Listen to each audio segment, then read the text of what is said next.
Trump has signed a 60-day memorandum of understanding with the Iranians. What's your thoughts on it? I think it's great.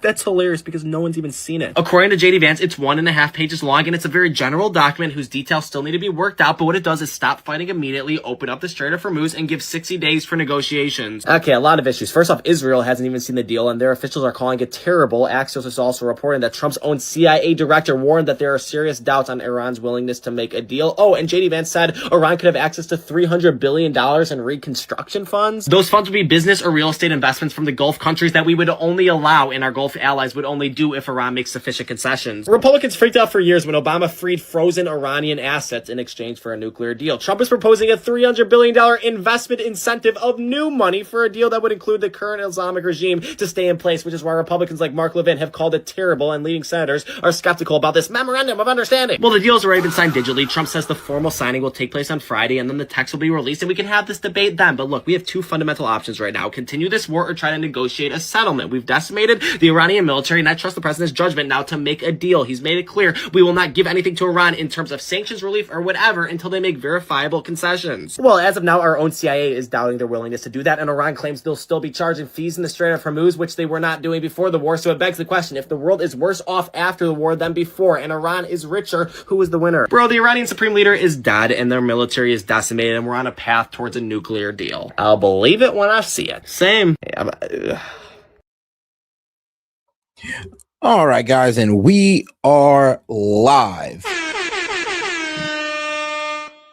Yo, this is S.E.T with S.E.T Media, guys, and I'm back with another one for you. All right, guys, let's go ahead and get right into it because JD Vance once again did another media run to pretty much sell this Iran nuclear deal to the American people, which is going to be a really tough sell considering what's in the deal. Like I said, $12 billion just for them to pull up to the talks. Then they got the $300 billion in reconstruction fees that's going to be handed out by our Gulf allies. And it's funny because I'm pretty sure they're going to want us to, you know, kind of go halves on that at least, since we did start the war that put them in this predicament. But let's get right into it, guys. Let's start with JD Vance on the 5.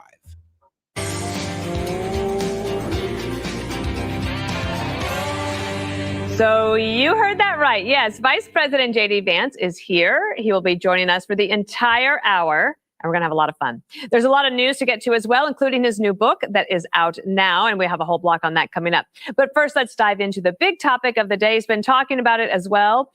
President Trump balancing diplomacy and deterrence at the G7, advancing a peace deal with Iran, while putting the regime on notice that any nuclear breakout would be met with forceful consequences.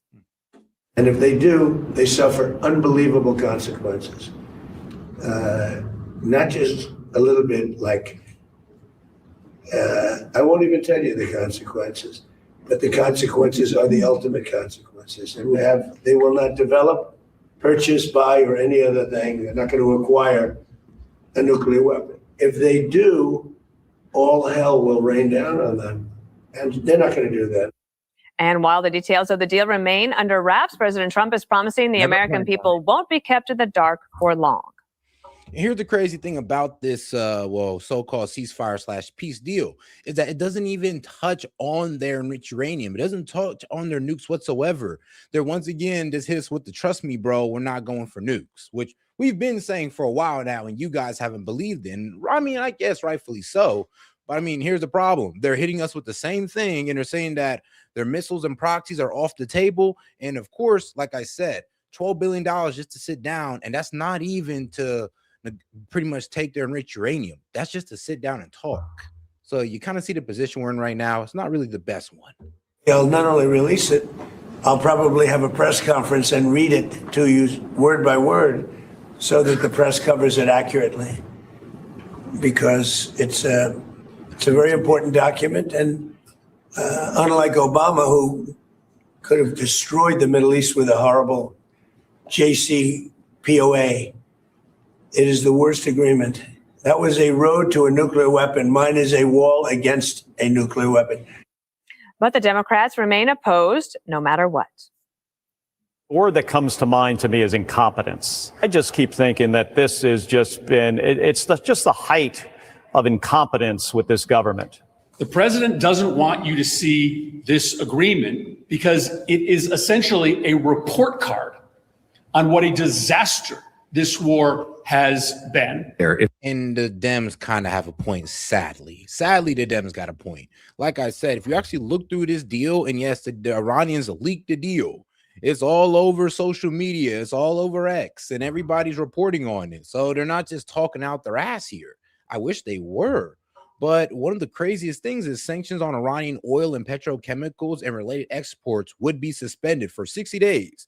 AKA, Iranian is going to be raking it in for 60 days straight on their most key exports. Yeah, that's what the Dems are talking about. Like, it's a report card. It's a complete capitulation to their demands. I mean, what, 24 billion in frozen Iranian funds would be released during the 60-day negotiation window, and they get 12 billion of what would be released before talks even begin. If you were president, you never start this war. Absolutely not. Like, absolutely not.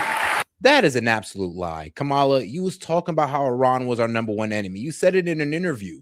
So yes, she would have definitely started this war with Iran. Okay, Vice President. I mean, that's the effed up part is like, or she said it out loud. Trump, he lied about it. And he's like I said, that's why we kind of feel like it's a uniparty when it comes to geopolitical matters, because they all look, you want the same thing, except one's going to be up front and one's going to hide it. Vance, thanks for being here, and we're excited about your book. We're going to talk about it.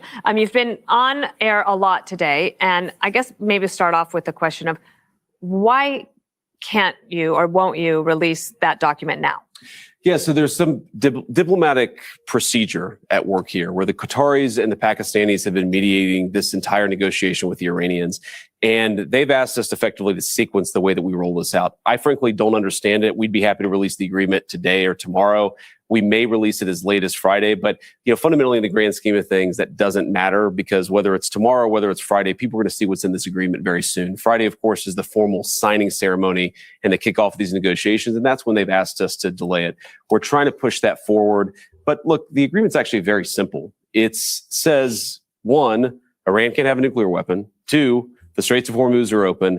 And number 3. No, it doesn't say Iran can't have a nuclear weapon. It says Iran once again reinstates its position on never getting a nuclear weapon. So it's not us forcing them. It's just them pretty much saying, like, yeah, we've been told you we're not going towards a nuke. So there you go.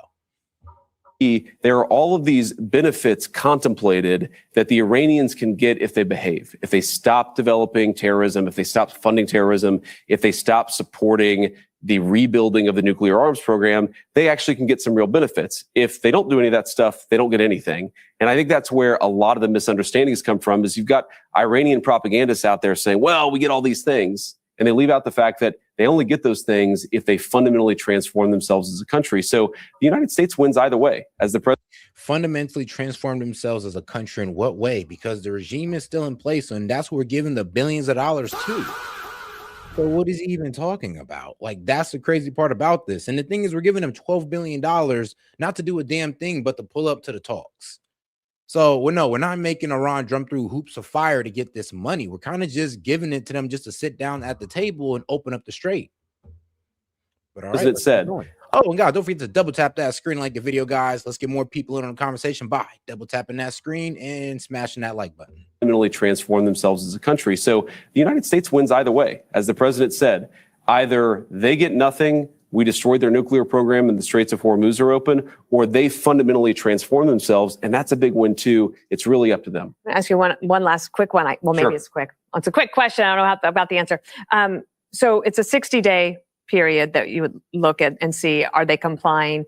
Why not delay the photo op of you next to them until that moment, so that you know that they've actually complied, instead of rewarding them with a moment with you before then? I think the president thinks this way. I certainly think this way, that we're going to sit down and actually talk about these things. And he doesn't see a photo opportunity as rewarding them. Look, they're going to have to do some serious compliance and some very good things for the Americans in order for them to get any of the benefits of the bargain. So I don't see it as a reward to take a photograph. I see it as, we're going to get very serious about these negotiations. And what I'm trying to do is send a signal that the entire American government is actually oriented towards getting a good outcome for the American people. I kind of want to figure out, how real are they? How fake are they? They're making a lot of promises. Are those promises actually going to be met with real action?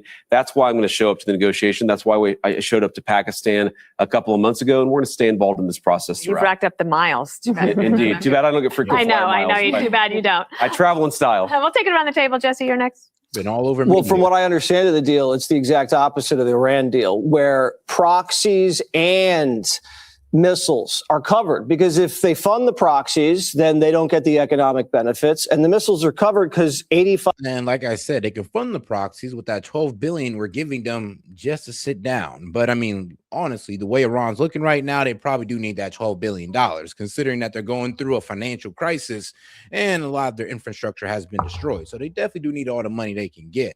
And this is why people are upset about it, because they do understand that Iran's is in a weak position, but not militarily, like financially and socially, but not militarily. And this is why they've been able to get these concessions out of Donald Trump.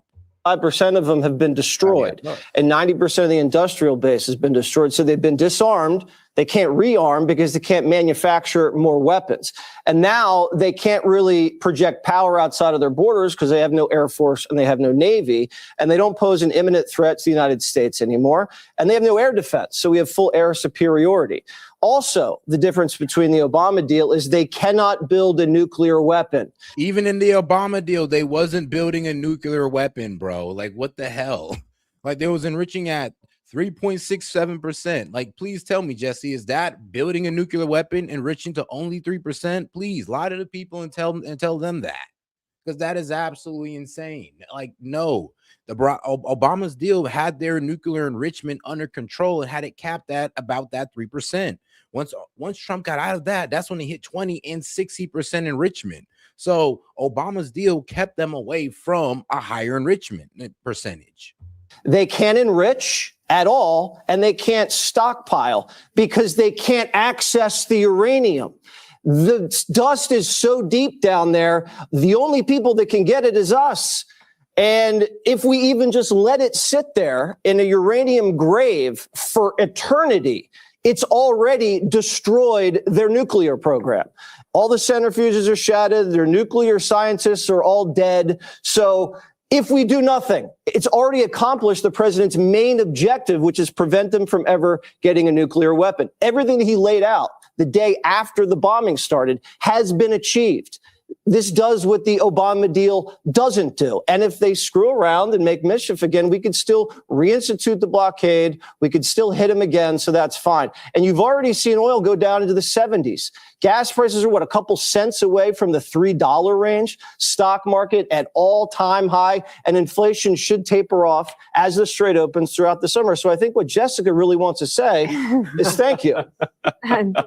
Jessica, do you want to say thank you? Thank you for being here. It's very, very cool to have you with us, especially when we're discussing this topic that you're running point on. And I'm a little uncomfortable about what I'm about to do, but I've been amping myself up all day. Oh, no. So no, it's not. Call the Secret Service. No, they're already here, like 50 of you. There's been leaked versions of this MOU, not just in the Iranian press, in the Saudi press, the Pakistani press. The American press has gotten their hands on some details as well. The Wall Street Journal has it that Iran can immediately sell oil and that they're going to get some sanctions relief right off the bat. That was something that we heard was not going to happen. So they have an incentive to get this going by Friday, and there's going to be money changing hands in the copies of the MOU that we've seen. So, yeah, she's right that before the talks even happen, before they even give anything up, they have to agree to the talks, and we'll give them $12 billion just for that. And that's what a lot of people are pissed off about, and rightfully so, because bro, you're giving them more than Obama just for sitting down. Like, what the hell? And then we're talking about giving them $300 billion for reconstruction, and not through us, but it's going to be through our Gulf allies, which is crazy because they also got to focus on reconstruction of their own infrastructure as well. And again, leaked.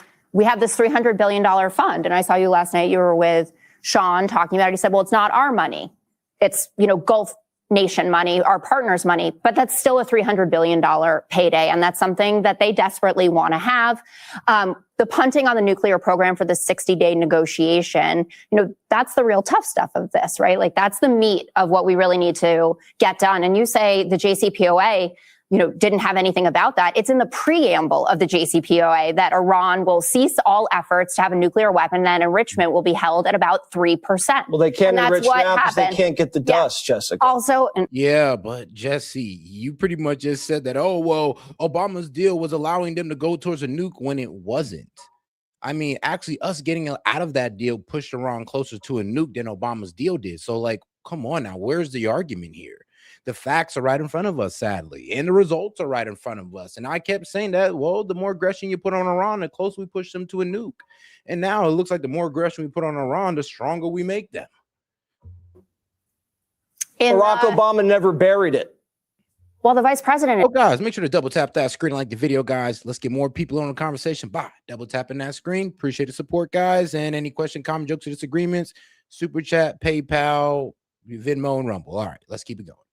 Is here. Don't interrupt me, and then it'll be over really fast. Okay. I wasn't interrupting him. I was interrupting you. I meant me. Be polite for our guest. Okay, I'll try my best. And people who are disappointed with this deal, and it's not just Democrats; it's the whole spectrum of Republicans, from MAGA America First Republicans to traditional neocon Republicans, who are concerned that it doesn't actually get rid of this ballistic missile program, the proxy forces, the regime change, which were the initial promises. I mean, here's the thing: there's going to be no regime change. This deal we're doing with the regime, the proxies are not going to be spoken about. They said that's off the table, and so is their missile program.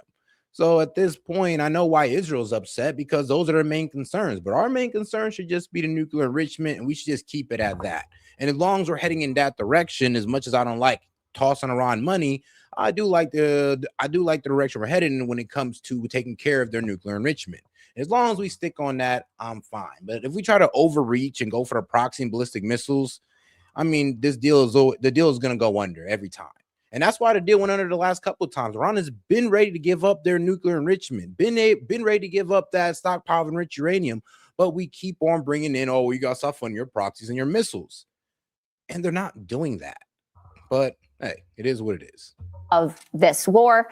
And I think also that big Axios report last night was meaningful, where they said that CIA Director Ratcliffe, Rubio, and Hegseth, based on American intelligence, were doubting the kind of results they thought we could get out of this deal. So just to literally address a couple of things, because I think you're making the same mistake, unfortunately, that a lot of the Iranian propagandists make when they talk about this, like which the is Wall Street Journal? They talk about the benefits to the Iranians without any of the things the Iranians would have to give up and have to change in order to get those benefits. So you mentioned, I'm sorry, but this is the benefits of the deal for the United States. The Strait of Hormuz is open, therefore, the global supply chain gets to try to catch back up and prices will go down. But the problem is, though, that's not really a win, because that's just going back to status quo. Like before this war, the strait was open and nobody had to pay a fee. Iran didn't control it. Now Iran is pretty much saying, yeah, we'll open it, but it's under our administration. You see the problem there? It's kind of crazy that the wins they're counting is all the wins that they're counting is, all the problems that they created before the war. Crazy. A $300 billion fund. I got to be very clear about this. Not a single cent of American money under any circumstance, no matter what the Iranians do, goes to Iran. Not a single cent of American money. Other money. Well, here's what this says. This says, for example, let's say that the United Arab Emirates, who have been a great ally, let's say they want to invest in a power plant in Iran. What this deal provides is that if the Iranians have done everything we require them to do, then we will allow the United Arab Emirates to do that, because they can't do that right now without American approval. So we're fundamentally saying if the Iranians transform how they interact with the world, we will transform how the world economy interacts with Iran. But if they don't do any of that stuff, they don't get any of these benefits. So I think all the Democrats who are saying, well, the Iranians get all these things, they don't get anything unless there's been a complete transformation of how Iran interacts with the world. That would be a huge win for America. And to Jesse's point, if they don't do any of these things, we don't give them anything. They don't receive anything. Their nuclear program is still destroyed. Their military is still destroyed. Their missile program and industrial base is still destroyed. We fundamentally have transformed the Middle East. Whether they comply or not, this is just icing on the cake, assuming they do all the right things. Can I just take a look? And then obviously it goes to Greg. Icing on the cake, but we need to give them $12 billion to open up the strait is crazy. And like I said, I understand with JD Vance, he got to go out there and sell this deal, because I'm gonna be real with you, JD Vance wants this war to end. So the problem is that I'm not mad at JD, to be honest with you. Like, yeah, I'm a little bit upset about the spin they're trying to put on this. They're trying to spin it if it's a win for us, and it's not.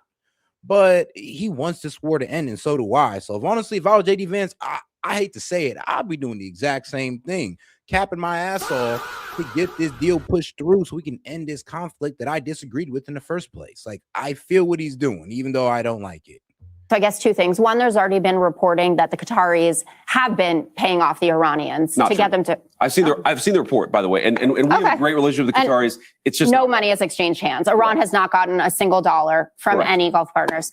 Okay, and again, lots of criticism from the Republican side of this as well. It is a bipartisan concern. Well, I think, look, some of the criticism comes from the fact that if Donald Trump were elected the supreme leader of Iran, the Democrats would still say that the United States had lost this. There is a fundamental refusal to acknowledge how much has changed in the Middle East over the last few months. And again, that assumes. Hey, shout out to my man Anonymous for starting us off. Appreciate the support. He says, I'm a little bit behind in the video, but I think fundamentally is JD's favorite word. Oh, trust me, it's about to be the word you hear all week coming out this man's mouth. Well, fundamentally, this is actually a good thing for America. Well, fundamentally, they're going to pretty much be doing what we say. Well, in actuality, well, we're kind of tossing them billions of dollars to do, to sit down at the table to hopefully do what we say. Like, guys, they could take this $12 billion and not agree, and we don't get nowhere. We just gave them $12 billion for nothing. Like I said, we're giving them $12 billion just to sit down and talk. That's the wild part about this. They could still walk off and we don't come to no agreement. Oh, yeah. And during this 60 days, all sanctions on Iranian oil and petrochemicals will be suspended. So like I said, they will be raking it in. Please tell me how funding, like not only giving $20 billion to this regime, but taking sanctions off them is one, weakening them. And how is that honestly, like, how is that a W to us? Like, if anything, it does. I'm sorry, it's capitulation. It is. Like, bro, they're benefiting in every way, shape, and form from this deal. Like, what are we getting? What, the status quo? Like, thank you, but this kind of would have never happened if we didn't start this. But all right, though, let's get back to it. Oh, man.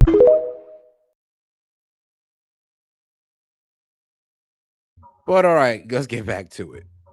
That nothing else happens. But if this deal actually comes to fruition, meaning if the Iranians actually comply with it, we have transformed the Middle East in a way that is amazingly beneficial for both the American people, but also the people of the Gulf. Greg Gutfeld, it's your turn. Well, I think I speak for a lot of people that I find a lot of these details really tedious. I mean, the results are already kind of obvious. These guys are going to figure it out, and if you show the plan to the media, they're going to criticize it. If you don't show it to them, they're going to criticize it. You can't win. Worst of all, the media and the Dems are the last people on earth to talk about a lack of transparency. They covered the Biden White House with a tarp. They ran interference on his administration, which was a Trojan horse for some of the most radical policies in the history of this country, from the border to biology. So save me your complaints. And by the way, you think that Trump doesn't want to talk about it? He talks about everything. Yeah. Obviously, this is a procedural thing. But again, who are you to pick on this plan after looking the other way for... I'm weak as hell, bro. Come on, bro. Don't be like that. Don't be like that, Gutfield. He in his feelings right now. Like, bro, get out your feelings. Like, who are you? How dare you call out this a bad Iranian plan? We do want to call out Biden's mental illness. Well, I did, bro. So you're talking to the wrong guy if that's the case. Actually, a lot of us called out Biden's mental illness. And now we're calling out this bad deal. So trust me, half of the people that you're speaking to, your comments don't pertain to. So you over here crying about, well, how come you didn't call out Biden? Bro, I called out Biden, and I'm calling out this bullshit as well. It's like, I can't believe it. That's really your argument, bro. How dare you call this out with this bad deal? How dare you? Like, come on, bro. Almost 5 decades. This has been a violent open sore on the planet forever, and Trump lanced it. And now you're complaining about what's in the little deal? What's going on here? Blah, blah, blah. I already know some things. I could see things with my own eyes. The Iran military is decimated. Infrastructure is gone. All right. Well, trust me, if their military was decimated, we'd been able to get the Strait open without having to get to this peace deal or ceasefire. If their military or their navy was decimated, how are they closing the Strait? Like kamikaze speedboats. And once again, if their missiles were destroyed, how are they able to send 20 missiles at a time at our allies to overwhelm their missile defense system? Like, do you see the problem here? Oh, guys, make sure to double tap that screen, like the video, guys. Appreciate the support. And if you have any question, comment, jokes, or disagreements, feel free to super chat it in, Venmo, or PayPal. All right, let's get back to it. The economy is in a shambles, which means, as Jesse points out, the world's biggest state sponsor of terror. No, he's right. Their economy is in a shambles. But you know what's going to help that economy? $24 billion. Yeah, $24 billion. And guess what else? Oh, sanctions lifted off their oil and petrochemicals. That's really going to help that out. So how long? I don't even know how long we'll be able to say that when we're literally throwing their entire economy a lifeline through sanction relief. Isn't in operation. One way to stop an agent of chaos is putting their entire existence in chaos.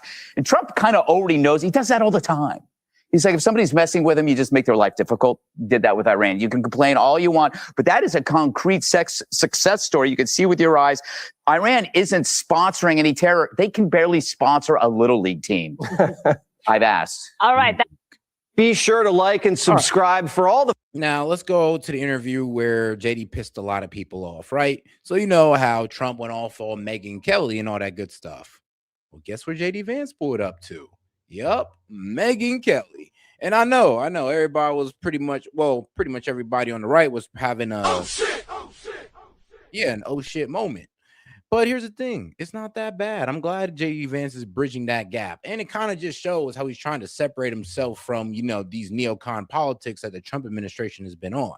But hey, let's go ahead and get right into it with JD Vance and Megyn Kelly. Hezbollah in Lebanon, because how about Hezbollah in Lebanon? Because, that's a proxy that they're funding. And that could easily queer this deal. It could queer this deal this week, people fear. Never mind on a go-forward basis, either side, Israel or Hezbollah. Sure.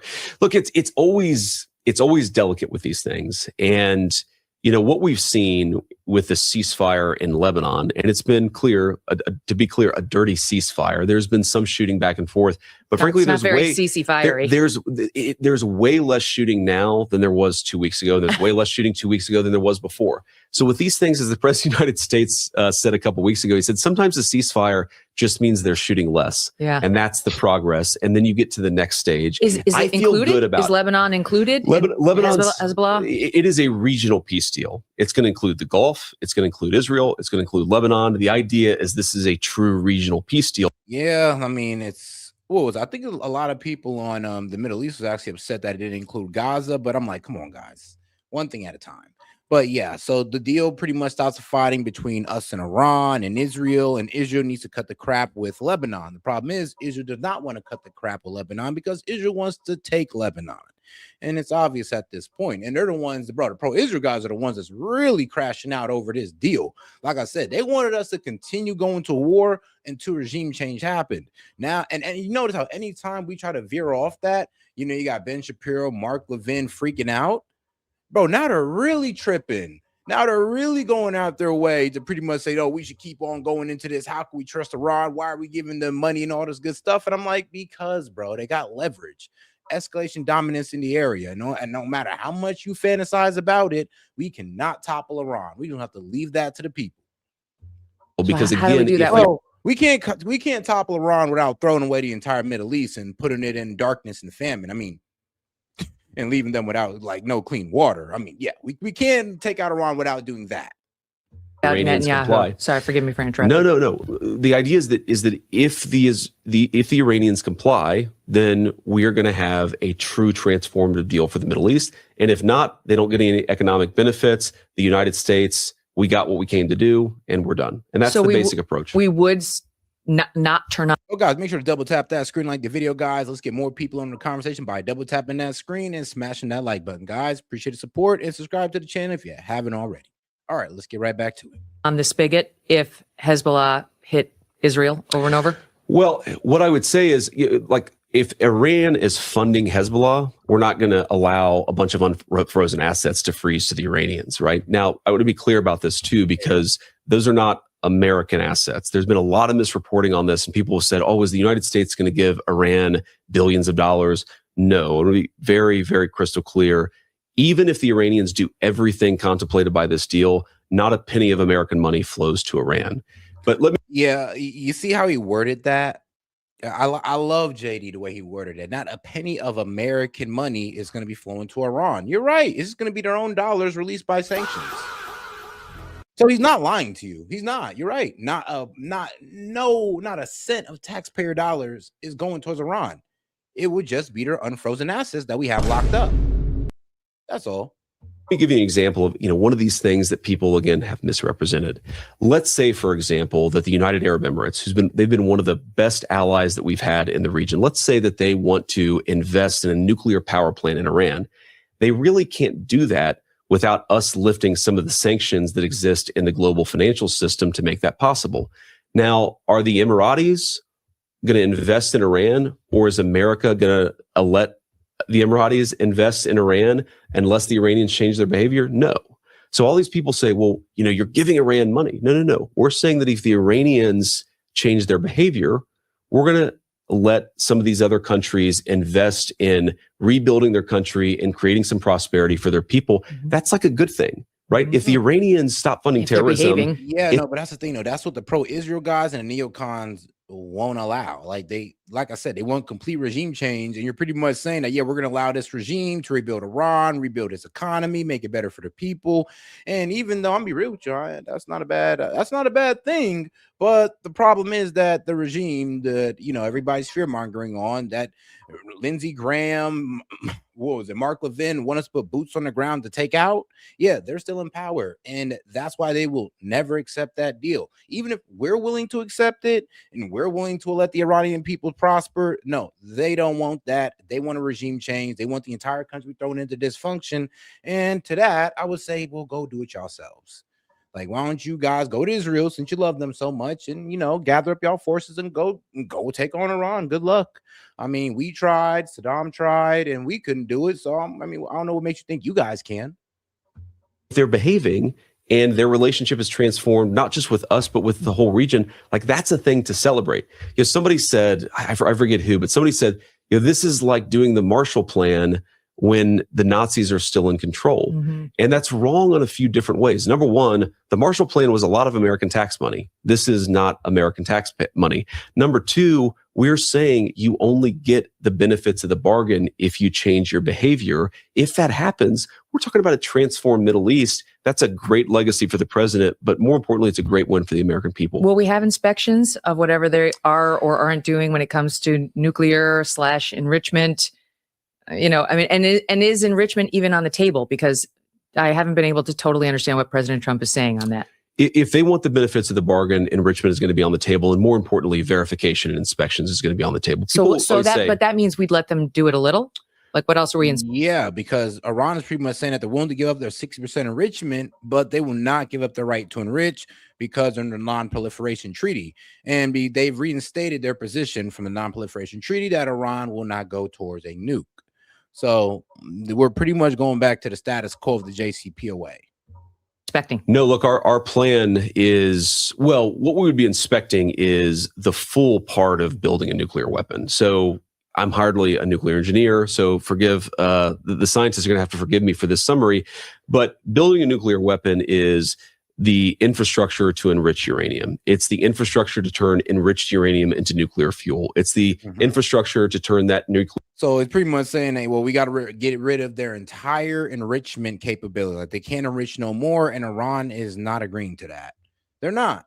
Like I said, they'll agree to go back under the JCPOA guidelines, but they've already said that they're not agreeing to give up their right to enrich, which they have under the non-proliferation treaty. Nuclear fuel into a bomb that you can detonate. It's the delivery mechanism for that bomb. The cascades and the centrifuges. All of this stuff, right? Can those stay, or are those coming out? Our plan under this deal is, again, the Iranians are getting a lot of benefits so long as they dismantle that nuclear weapons program. And again, people always ask me, why do you believe him this time? I don't believe them. I don't trust Megan. I don't trust anything that anybody says. I trust what people do. And the way this deal is structured is that as they do more, they receive more. As they do less, they receive less. And that's the basic structure. Now, the reaction to this from the neocons, from the hawks, has been negative already. They're mad that they can't see the memorandum of understanding, which I get, actually, in their defense. Why can't they see? Why can't we all see the MOU right now? Well, there. One, because it's embarrassing. And two, well, like I said, it's like, honestly, I don't get why we don't, because Iran released it. A lot of news agencies have it, but we haven't like released it to the public. The news is releasing it to the public instead of the Trump administration. And then think about it, like it's out there. Why do you think Ben Shapiro's crashing the fuck out right now? Because of the deal. Now, let me see here. Ben Shapiro is furious with President Trump publicly urged Israel to halt its attack on Lebanon.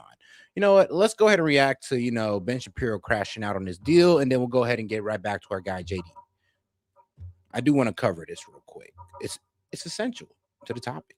But all right, guys, let's make sure to double tap that screen and let's get right into it. Okay, then the president put out a statement himself saying, quote, "This morning's attack on Beirut should not have happened." So again, the idea is that Israel is just supposed to accept rockets incoming over its border targeting its citizens as well as drones because Iran says so. And the president says this morning's attack on Beirut should not have happened. No, bro. And here's the thing, though. I love how they're framing it because Lebanon or Hezbollah didn't attack Israel first. It was Israel that attacked Lebanon. They attacked Hezbollah targets first, and they struck them while we were dealing with Iran. They literally struck them in the fog of war. While we were taking on Iran, which is was Hezbollah's main benefactor, they decided to go ahead and take on Hezbollah while Iran couldn't support them. And the problem is Hezbollah is low-key giving Israel a bit of a problem. And they're still low-key, and honestly, they were firing rockets back and forth. The IDF has literally put boots on the ground in Lebanon, and there's like 3,000 plus casualties literally on both sides. So, yeah. And the problem with, the problem with what Ben Shapiro is saying is that, bro, if you guys stop firing at Lebanon, stop hitting stop trying to take out Hezbollah and wasting and displacing millions of Lebanese people and killing them as well, then Hezbollah won't attack you. The only reason why Hezbollah is attacking you guys is because you attack them. And you're trying to spin it to the American people as if Hezbollah attacked you guys. You guys are always on the defense, but no, you guys went on the offense and attacked them and incurred their wrath. I don't know what to tell you guys, but cut the shit. And if you calm down, they will calm down.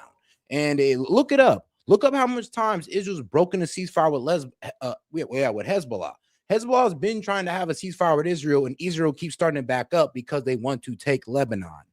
That's really what they want. And Hezbollah is really the only thing that's standing in their way, sadly.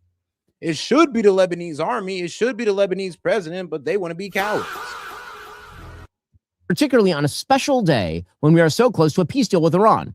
Well, I will note that on that very special day, Hezbollah, which is an Iranian-backed terror group, fired drones into Israeli sovereign territory.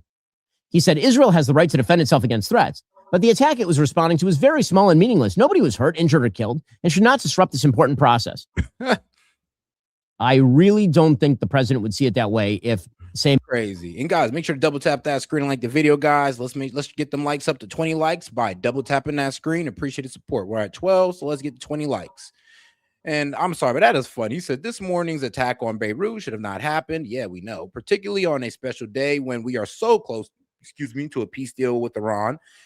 Israel has the right to defend itself against threats, but the attack it was responding to was very small and meaningless. Nobody was hurt, injured, or killed. I'm crying. No, it is kind of funny, though. It is kind of funny. Trump is pretty much telling Israel, yo, yeah, y'all got to chill out. Like, come on, bro. They didn't even hit you that hard. They destroyed a building. Nobody died. You really got to, come on. You ain't got to strike them. You ain't got to go all out on Beirut. I thought this was about attacking, Hezbollah inside of Lebanon. What the fuck you doing in Beirut? But I digress. Mexico had fired a bunch of drones into American soil and blown them up, and no one got killed. I don't think it works that way. I'm pretty sure it doesn't work that way. That you're basically free. We shouldn't spoil this, we shouldn't spoil this very important day just because you fired a rocket at my house and you happen to hit my front lawn and not kill anybody. Yeah. He said Well, yeah, Ben, because I mean, if you can't open the strait, then I'm sorry, you're just gonna have to Israel's gonna have to sit down and just take it to the chin. I mean, bro, the Iranians took it to the chin with Midnight Hammer. Why can't y'all take it to the chin? Everybody's been taking a hit to the chin through this entire Iran war. The American people took a hit to the chin. Why can't Israel? I know, real question. We took a hit to the chin, higher gas prices, fertilizer price went up the roof. We got higher grocery prices. Why can't y'all do something? Where's y'all sacrifice for this shit? Stand the fuck down. Like, dog, that's all we asking for. They're very close to a deal that will bring peace to the region, including to Lebanon. And all sides should stand down. All sides should stand down. One of these sides is acting defensively. One of them is a terrorist group responsible for the death of hundreds, if not thousands. Y'all attack them first. That's the hilarious part about it. Actually, due to Israeli aggression in Lebanon since the 80s, that's why Hezbollah even exists. So yes, you attack them first, but you're claiming you're on the defensive. That's insane. Thousands of Americans. He said there should be no more attacks by Israel anywhere in Lebanon, but there should also be no more attacks by any other party, including Hezbollah, against Israel. This could be the beginning of a long and beautiful peace. Let's not blow it. Thank you for your attention to this matter. I'm sorry, these are not kids fighting here. You have a terrorist group that has expressed its desire to wipe Israel from the map, and you have an Bro, what do you mean? The only reason this terrorist group exists because you invaded Lebanon in the 80s trying to take their land. The only reason why Hezbollah exists is because of the Israeli threat to take Lebanese land. You guys have displaced 1 million people, Lebanese people. What the fuck did that have to do with Hezbollah? You've killed thousands of innocent civilians. What does that got to do with Hezbollah? You're asking to have military buffers in Lebanon, and you're trying to make settlements there. What the fuck does that got to do with Hezbollah? You're trying to take the land, and then you're trying to sit here and claim self-defense? Are you serious? American ally. Can you imagine occupying a land saying in the name of self-defense? By flying sorties alongside American pilots, sharing technology and military largesse both ways.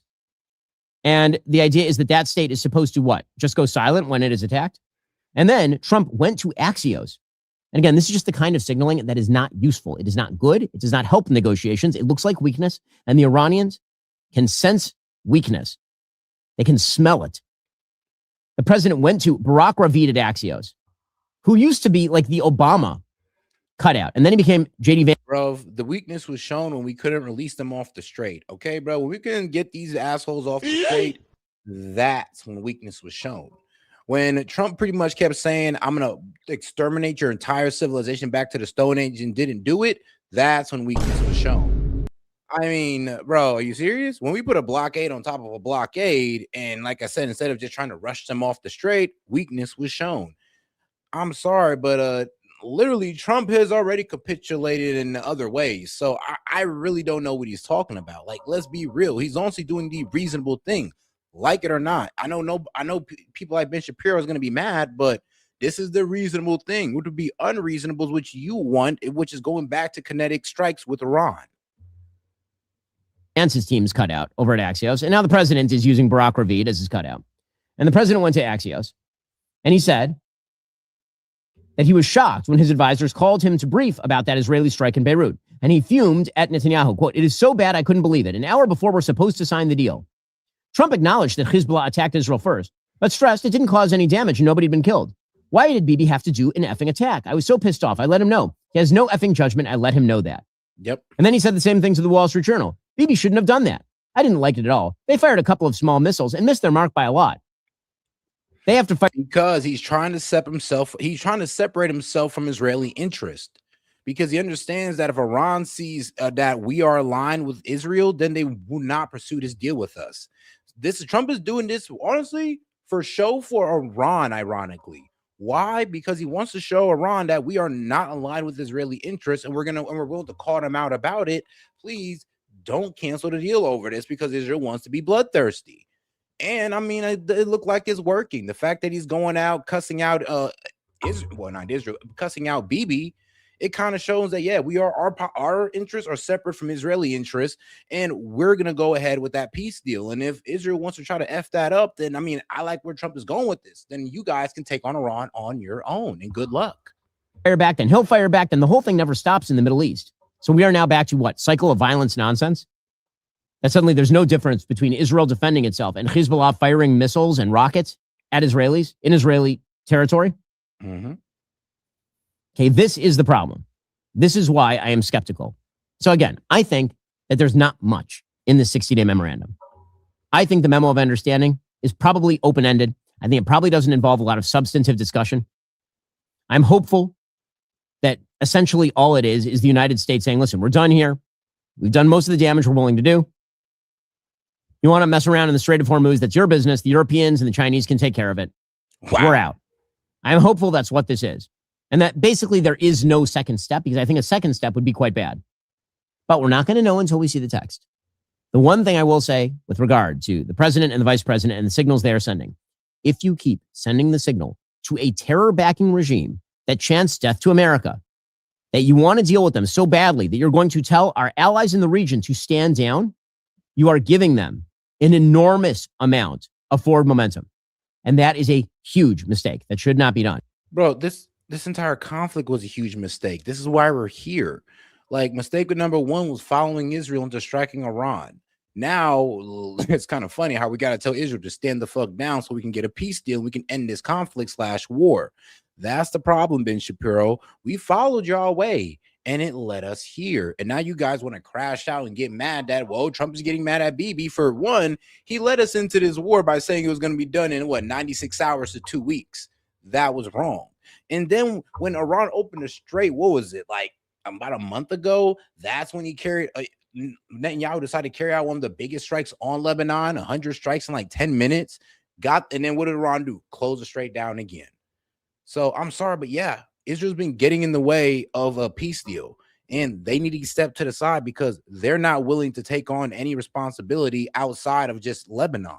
So calm down. And I hope that the president does not do that. And here's the thing. Like, I don't even know why they're taking on Lebanon. They should have been helping us with Iran. They attacked Lebanon first and brought on the wrath of Hezbollah. That's what the crazy part. Again, that signing ceremony in Switzerland should be canceled. It should not happen. A picture of the vice president standing next to an IRGC cutout like Mohammed Khalibaf is not something the United States should be celebrating. It is not a good idea. Well, I mean, look, I hope it happens, but you see where Ben Shapiro's at, right? You see where he's at. And like I said, bro, all they want is more war. They really don't care about the American people. They really don't care about what we're going through. They just want the Israeli interests satisfied. And a lot of y'all got to realize that you guys have been cheerleading for exactly that. Not American interests, but Israeli interests. And I'm talking about you guys, MAGA. And that's the sad reality. I went from Make America Great Again to Make Israel Great Again. And the way Israel's wilding out right now, I think this is pretty obvious of what it's always been. Especially, think about it, they used you. They used you guys. They fed you all the propaganda to drag you into war with Iran, hiked up your gas prices, hiked up your grocery prices, just to tell you, oh, how dare you tell us to stop in the end? Like, bro, well, what else do they need to do? Spit in your face? But all right, now let's get back to Jake. Friday, possibly as early as of understanding, which I get actually in their defense. Why can't they see? Why can't we all see the MOU right now? Well, yeah. So first of all, the president said by the latest Friday, possibly as early as tomorrow, we're going to release the memorandum of understanding text.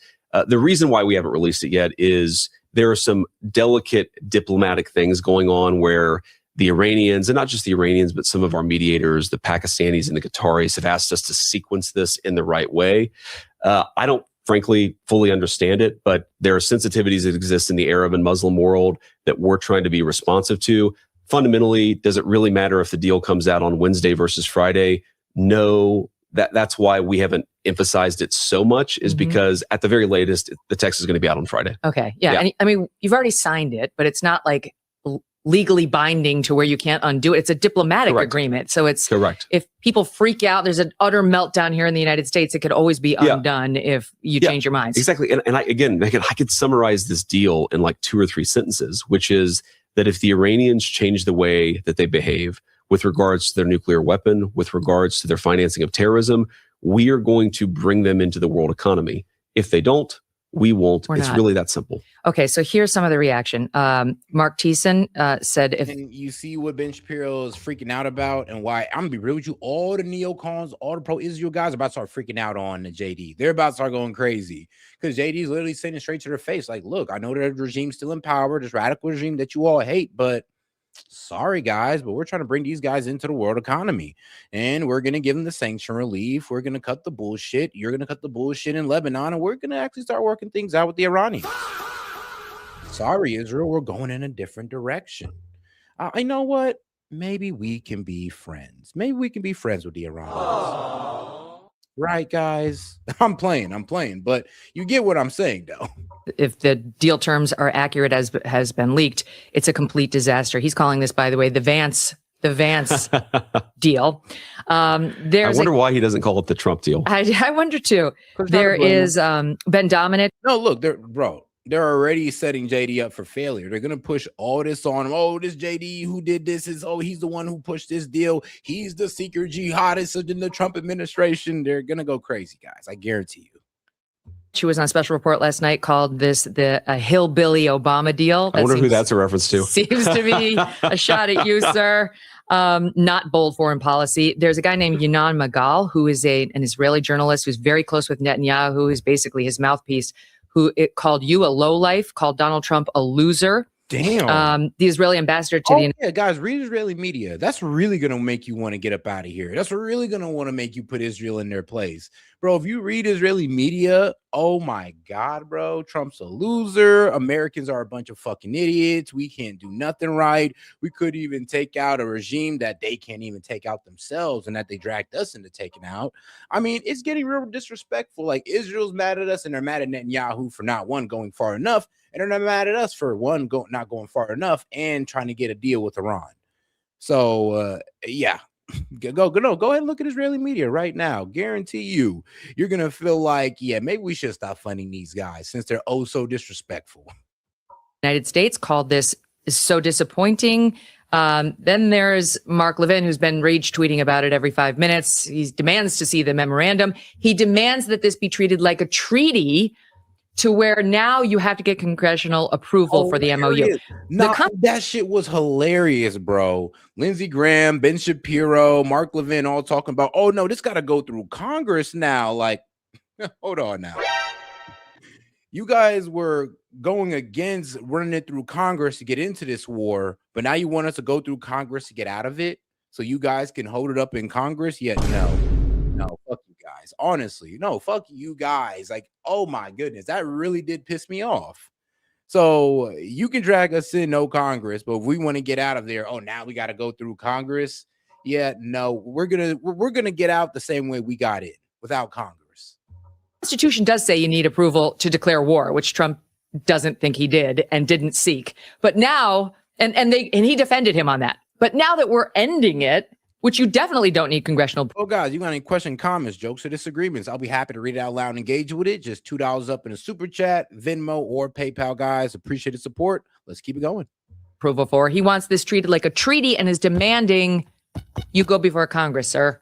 Well, to be clear, I don't think that congressional approval was required. I really firmly do believe that the president, was never a full-scale war in the conventional or legal sense of it. So we definitely made sure that we dotted our I's and crossed our T's here. So I wanted to defend the administration on that point. But it is kind of ironic that they're really, really worried about stopping this thing, but they were completely gung-ho about starting this thing. And look, I want to be responsive and charitable to some of these concerns.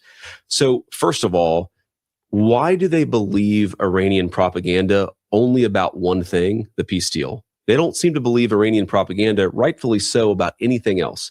So if you're in the position of endorsing Iranian propaganda only when it's related to this peace deal, then maybe you should check yourself a little bit and question your sources. The second thing that I'd say is, what is their alternative? If you look today, Brent crude is around $78 a barrel.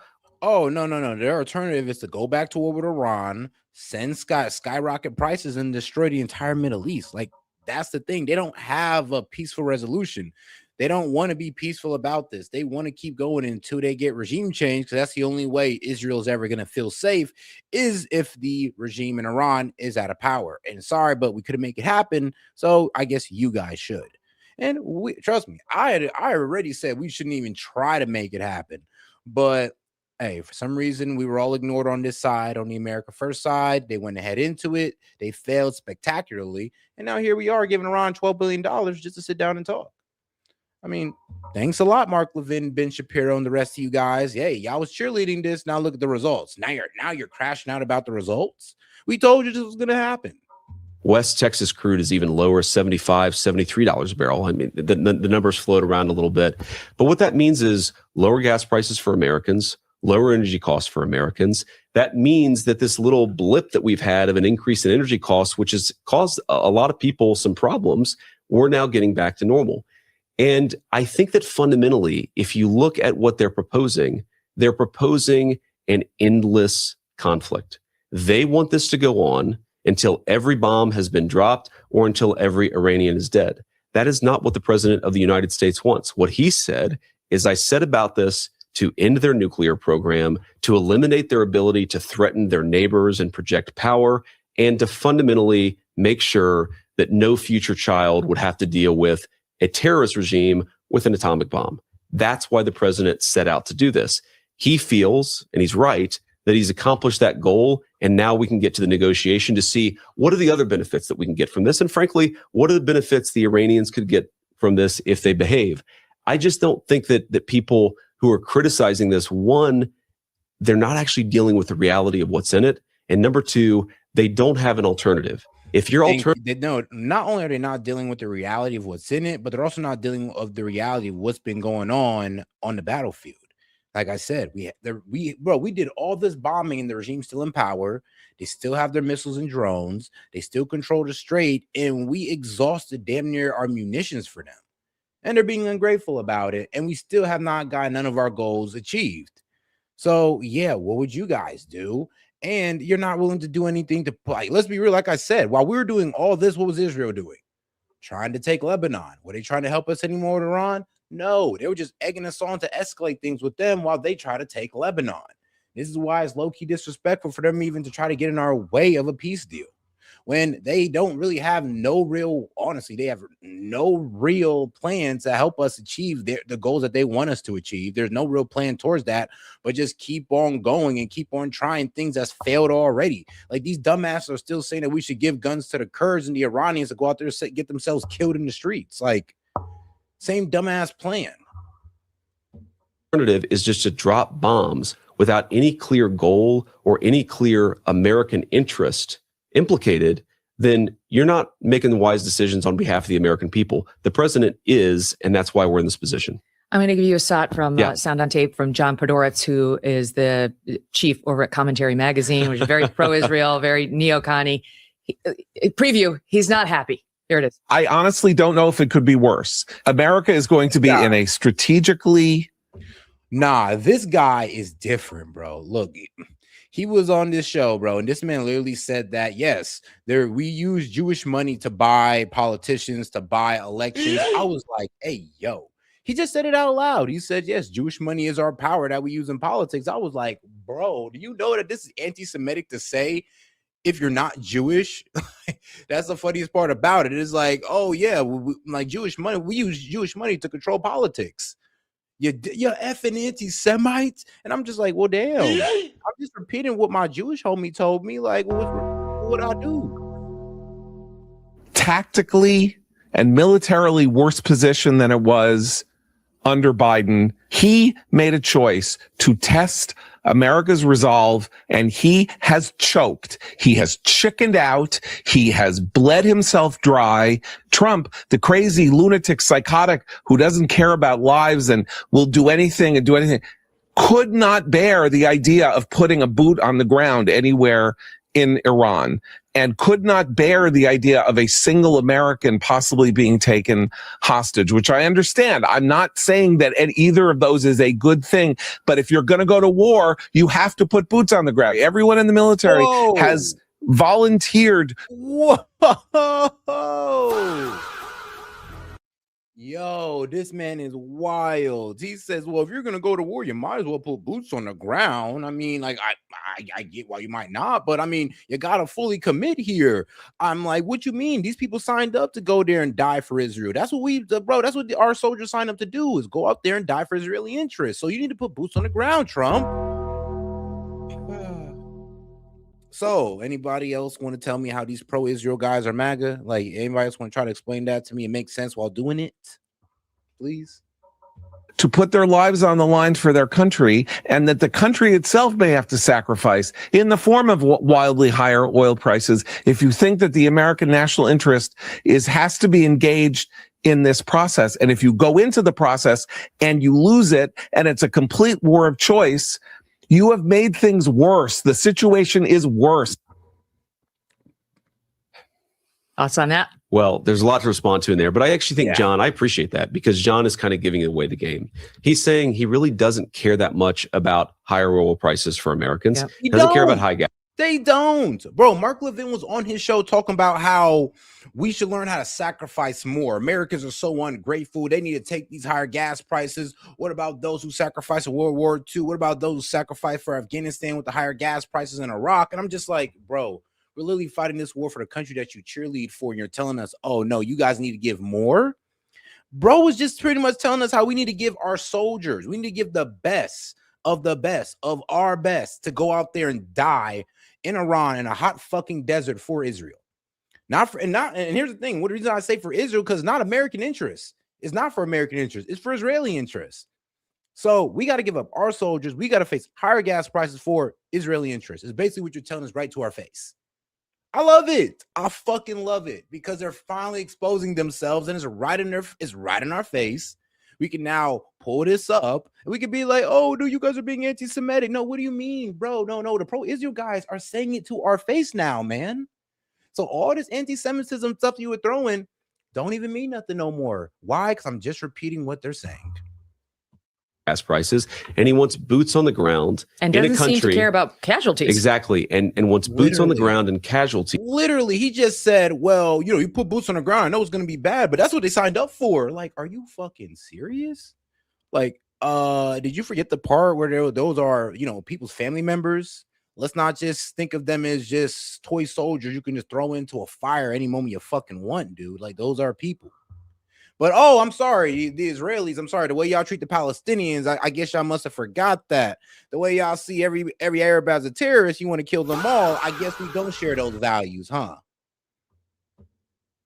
I can't believe the nerve of these people. In a country of 95 million people where, again, the president of the United States never said that his goal was to install Reza Pahlavi to become the new leader of Iran. What he said is, if the Iranian people want to rise up, great. That's their business. That's between them and their government. What we want is a cessation of their nuclear program, either through diplomatic means or through military means, as he ultimately went down that pathway. And that's all we should have focused on. And if that's all trust me, guys, if we'd have focused on just that, we'd have never been in this war. Actually, the first two negotiations, the first one would have happened, and the first one would have went through, and the second one wouldn't have happened because Iran has been willing to give up their nuclear enrichment. Now, and they were willing to give up their full nuclear enrichment. Now they're not giving up their enrichment whatsoever, but they're willing to give up their 60% enriched uranium. So, like I said, we're not even getting those same concessions that we were getting out of the old Ayatollah, by the way. So once we took that guy out and we put in a more hardline guy, yeah, he's now pretty much saying that, oh, no, I know my dad was willing to give up the enrichment, but yeah, we're not. We'll give you the enriched uranium, but we're not giving up our right to enrich. And this is what I said when Trump was going out there pretty much saying, oh, we got regime change through bombing them. We killed the Ayatollah. Yeah, now there's a new one. And it's his son. And now he got a vengeance battery in his back. Like, let's not forget, we took out the guys. Well, one, he took out his wife, mom, dad, and daughter. All in one strike, guys. All in one strike. You think this guy is conceding to us? Like, I'm just going to keep it real with yourself. And then this man want to talk about, oh, we got a more moderate regime. Bro, we probably just put the most hardline regime in Iran that there's ever been. Like, you think the IRGC was bad then? Oh, boy, it's about to get crazy now. And I think, Megan, there's actually a deeper foreign policy debate that I think the last few months has sort of papered over here, which is when President Trump uses military power, he's not an isolationist, right? He's not a Rand Paul guy, a Ron Paul guy. Clearly. He never has been, never was. But what he is a guy who says, if I'm going to use American military power, I want to accomplish a discrete objective. And every single day I saw it very, very much on the inside. He was asking, have we accomplished that objective?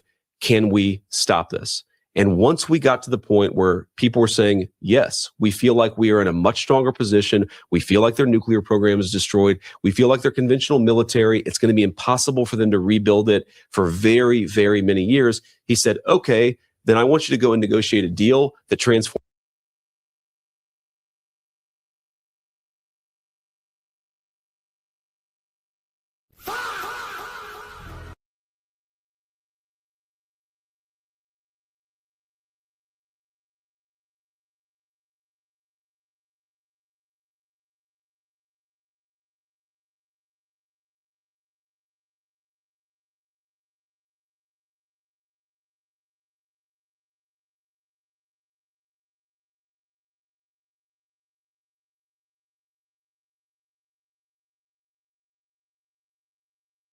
the Middle East.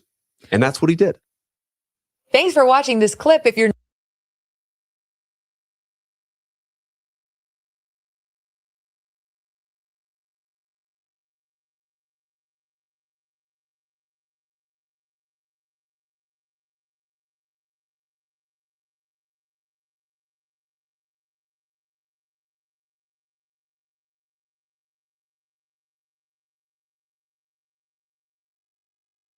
Let's talk about what happened to the GOP base as a result of all this. Okay. Because it's divided. I know you've.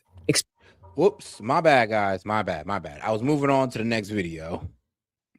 Audio. Wait, how long was I? Oh, okay. I was only muted for like 1 minute. All right, that's not too bad. All right, what I was pretty much saying was make sure to double tap that screen and like the video, guys. Any question, comment, jokes, or disagreements, feel free to super chat it in or PayPal or Venmo. Appreciate the support, guys. And those of you who are continuously watching. All right, let's keep it going. Let's talk about what happened to the GOP base as a result of all this. Okay. Because it's divided. I know you've experienced it yourself. I've experienced it too. It's been sort of a sad, tumultuous, stressful time. Sure. It's much more fun, I think, for most of us who lean right or right-leaning independents to be fighting with the left. But it's been kind of civil war-y over on the conservative teams since this whole thing got launched. Yep. And the non-interventionalist right feels very betrayed by it. Whether you agree with that they've been betrayed or not, Mr. Vice President, what do you say to those people? Well, what I'd say to them is one, I think you can walk through all the ways in which this has led to a good place for the United States of America. And I'd ask them not to sort of view this purely through the filter. I know, a lot of these folks are frustrated with the role that Israel has in all this. We can talk about that, but don't look at it from the lens of, what is it that different people think about it? What do you think about it? What, like, fundamentally, They're against it. I've talked to a lot of them. But I'm saying, ask yourself, I think you can make the best argument that the nuclear program is destroyed. The Iranian conventional military is destroyed. No, it's not. Bro, if the Iranian conventional military was destroyed, then we'd be putting boots on the ground. We wouldn't be so fearful of it. I mean, like, trust me, the mountains are tough, but let's be real. They ain't got no military defending those mountains. They're just rocks. There's a big ass pile of rocks. So, yeah, it looks like that million-man army, the IRGC, is still around and ready to defend their homeland. And here's the crazy good part. If you actually was looking at X and Iranian media, bro, they are putting guns in their people's hands. So if we put boots on the ground, we're fighting the people who support the IRGC, and the IRGC's teenage branch, the Baji. So do y'all really think we took out their military capability if we're unwilling to put boots on the ground? Like, really think about that. We had, yes, a temporary rise in energy prices that's already coming down substantially. And we didn't get, as I said repeatedly, we were never going to get the quagmire that a lot of people were warning about because Donald Trump is just not George W. Bush. Mm-hmm. So I would say the first argument I'd make is look at where we are right now. And I think you can make the best argument that where we are right now is a good place for the United States of America. And again, if we transform the Middle East, what else this was fundamentally worth it. Okay. The second argument I'd make, this is maybe, is this. Yeah, because I ain't gonna lie, that wasn't the best argument. Even if you disagree with this particular action, it's completely ridiculous to pick up your marbles and go home. That's not how politics works. And I've been very much on the inside of a lot of these debates and conversations. Some people have criticized our immigration policy. Some people have criticized tax policy, or some people have criticized foreign policy. The way that politics works is that you have to stay engaged in the process. You absolutely have to make your voice heard. But right now, we have a very good deal for the American people. And importantly, we have a constituency right now that is saying that we're going to send boots on the ground. They want Donald Trump to send hundreds of thousands of ground troops into Iran. The best thing, Those we are need Republicans. people, but we need Yeah, people those are Republicans saying that. That's the worst part about it. It's like they're really telling us, oh no, you need to put troops on the ground. It's like, dog, you know how much people are gonna die? Like, you think that's gonna not come with no casualties? You think that's not gonna come with no captured people? We're gonna have to watch our soldiers get executed on video like we had to do with ISIS? You think we want to do that again? And I'm sorry, but here's the thing though, we do it, and what happened if we don't even win? That's the worst part about it. Like I said, it's not even a guarantee that we put boots on the ground and we just take them out completely. And also, if we do put boots on the ground, guaranteed hundreds of thousands of lives will be lost. So it's kind of crazy how these guys who won't be going into the war themselves, kind of crazy, but are pretty much telling us that, yeah, we should go ahead and send our best and brightest into those wars to put boots on the ground and just, watch them die and get blown up. And we should be happy about it because it's for Israel, right? be pushing back from inside the tent. Okay, the frustration. but wait, some of us I want to push make an important back, point. and then we're told, and I quote, "Those who speak ill of Mark Levin are not MAGA." Yeah. Well, the president, as he does, is pushing back. I'm sorry, guys, but if you guys are still crying about death to America, you guys are lost. I'm sorry, but if you're still saying they say death to America, bro, you're lost. Oh my goodness. And you do not know anything about history at this point. At least when it comes to Iran, you don't know anything about that. Like, I always do say, why do they say death to America? Do you know why? It's not because they hate our freedom. It's not because we're a Christian country. If you think that, then I mean, you've really drunk the Kool-Aid on this. No, dog. It's because in the 1950s, we overthrew their democratically elected leader. And then we put in a Shah who pretty much sold out their resources to the Brits in the US. I mean, you don't think they remembered that? And then right after they overthrew that dictator like Shah, then the revolution popped off. And guess what we did after that? Then we fund Saddam to go into Iran to take them out. And guess what happened in that? Over what was it? 500,000 to 1 million people died in a war that we pretty much told Saddam to get into, that we put a battery in his back to do, and funded, and also gave precursors to chemical weapons to gas Iranians. They know this. They know every part of this, dude. So what? You don't think that ain't got nothing to do with it? That's what I'm saying. Some of you guys are really that lost and drunk the Kool-Aid. The criticism of yours that he thought was unfair. Not just me. I mean, a lot of the non-interventionalists. But I talked to him last night and I said, Mr. President, I'm going to go on Megyn Kelly's show and I'm going to defend the administration's policies. He said, absolutely. I love that. Because again, good. Tell him he should do it next. But you know what, dog? The death to Americas might just stop. Why? Because we're about to give them $12 billion to sit down. And then once the deal is over, another $12 billion. And then we're about to get the Gulf countries to give them some money for rebuilding. You know what? Due to all that, they might just stop saying death to America. He engages and he's going to criticize you when he agrees or disagrees with you. I don't mind his He's criticism. going to It's say fine. nice things about you when he agrees with you. But that's what I actually love about the president is he's not like viewing these debates from the outside. He's participating in them himself. Racker, I mean, you don't gotta lie. Like, dog, you're lying. You're definitely lying. You're a 20 years intelligence Farsi speaker who was part of the JCPOA. Then, bro, then you should understand why this deal is pretty bad. You should also understand why they say death to America. You should understand Iranian history more than me, but you don't. So, yeah, you don't got to lie, dude. That's kind of crazy. And the thing is, you've been here before and you've never said that until now. And again, Megyn, the frustration that I've had with, the non-interventionist side has been that the attitude seems to be, we disagree with the president on this policy. Look, we can have that debate, but fine. Okay. You disagree with the president on this particular policy. That doesn't mean you can give up on the entire enterprise. Yeah, no, and the I reason, agree with Megyn, that. the reason why neocons are so much more effective in politics than the people on the other side in our coalition is because, well, honestly, because they stay they sell fear and hate. That's what they do. They sell fear of these Muslim countries, of these Arab countries, then they sell the hate of them. So when we get into war with them, the people really aren't feeling too bad about it. And if you make the hate strong enough, like they do for the IRGC, they'll tell you straight to your face how you should start accepting higher prices. Like, that's how sick it gets.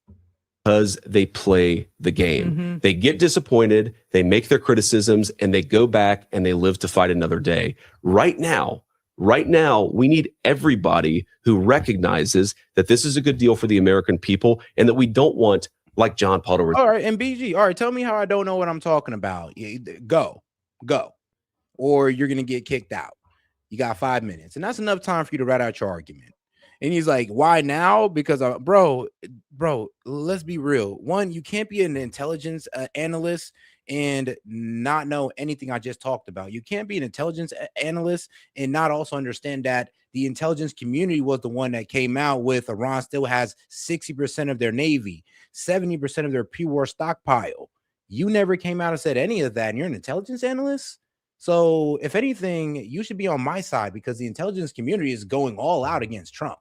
That's how I know you're bullshitting. Is saying hundreds of thousands of ground troops in Iran, make your voice heard. This is where you've got to participate in the process.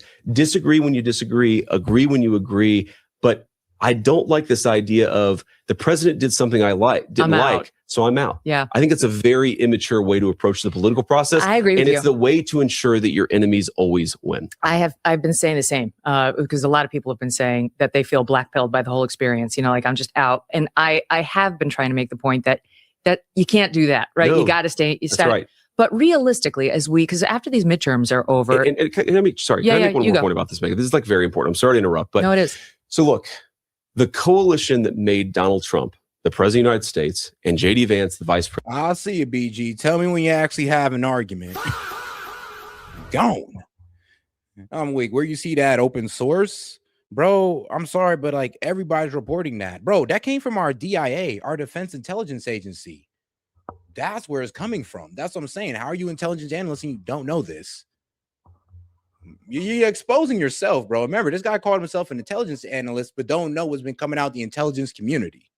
President of the United States. People have to remember this. It was Megyn Kelly and Tucker Carlson and Joe Rogan. It was also Mark Levin. It was also a lot of people like John Podolsky who want a more aggressive foreign policy. What I think is important, I'm never going to say that John Podolsky is not welcome in the Republican Party. He is. But just as he's disappointed right now, sometimes other people are going to be disappointed at other times. You can't just quit politics because the leader of a country of 330 million people makes a decision you disagree with. Mm-hmm. I agree with you. I know a lot of people don't agree with us here. They're very, very angry over the Iran war. It was like their number one issue. And they feel like Trump is not the man they thought he was because he betrayed that. And here's the thing, like one of the reasons why we didn't agree with this Iran war is because we saw this coming.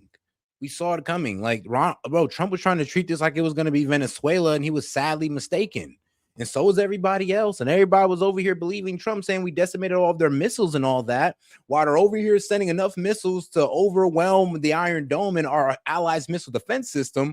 Like, isn't that funny? And that's why the intelligence community came out and said that, no, actually, Iran maintains 70% of their pre-war missile. You know when they said that? When the ceasefire happened. So that means this whole time Trump was talking, we really wasn't doing too much to their missile capabilities. Like the missile launchers, yeah, they still got about 50% of those and 70% of their pre-war stockpiles of missiles.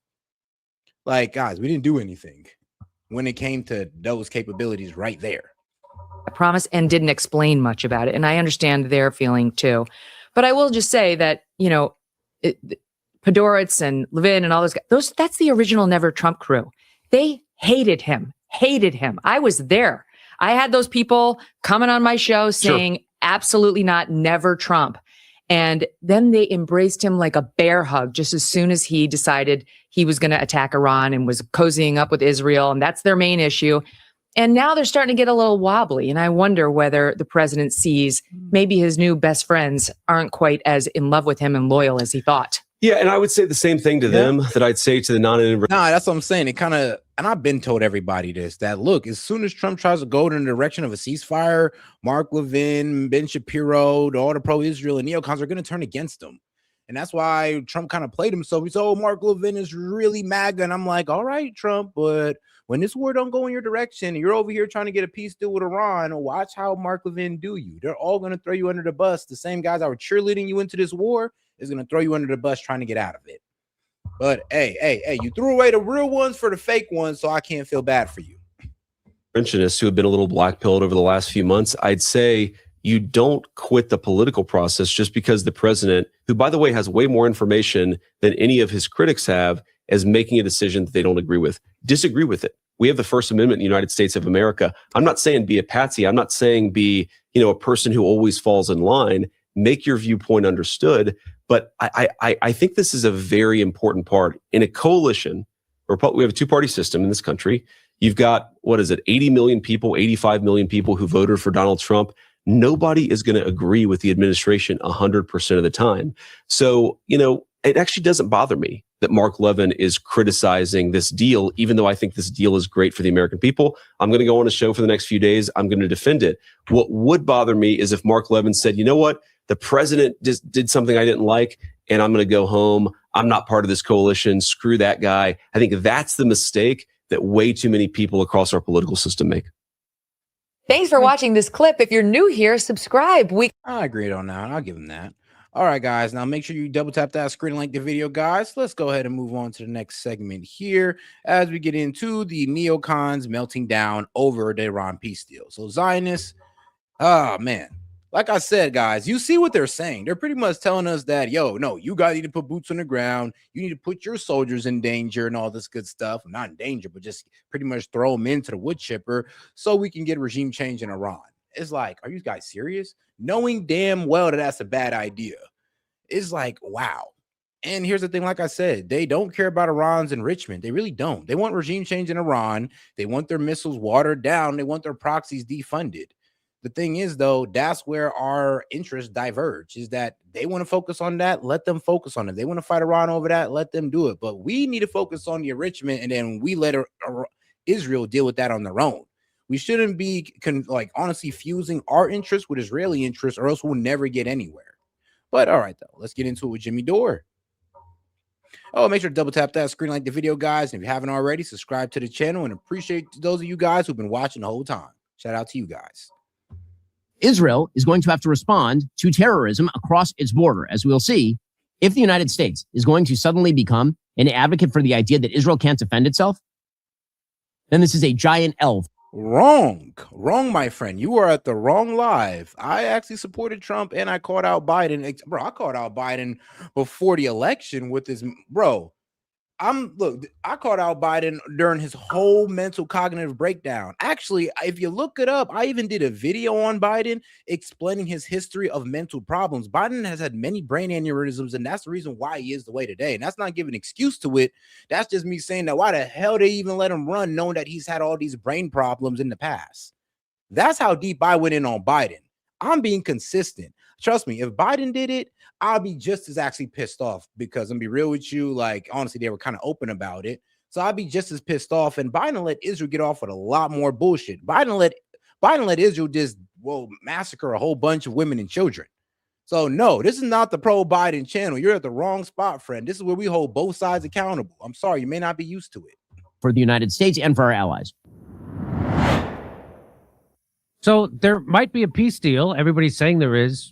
All signs point to this falling apart quickly because Israel is not going to stop bombing Lebanon.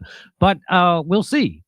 Here's what J.D. Vance says, it's a great day for the American people. And by that, he means just this one single day. So enjoy it. Woohoo. And then we're going to continue to hollow out the middle class and destroy your infrastructure and sell it off to private corporations that screw you. Anyway, here's what he said. First of all, I think it's a great day for the American people, because what this deal does fundamentally is two things. It immediately reopens the Straits of Hormuz. We're already seeing in the past 24 that was open before we just unbelievably started bombing Iran for no reason. hours, more traffic flow. You see oil prices coming down, but you also have the long-term commitment that Iran will never develop or procure a nuclear weapon. Those are two, which they had given you for 10 years. Longer than that, bro. I mean, bro, it's been 20 years since they did the fatwa. I think it was in 2004 or 2006 when Ayatollah Khomeini came out and said that making a nuke is a sin against God.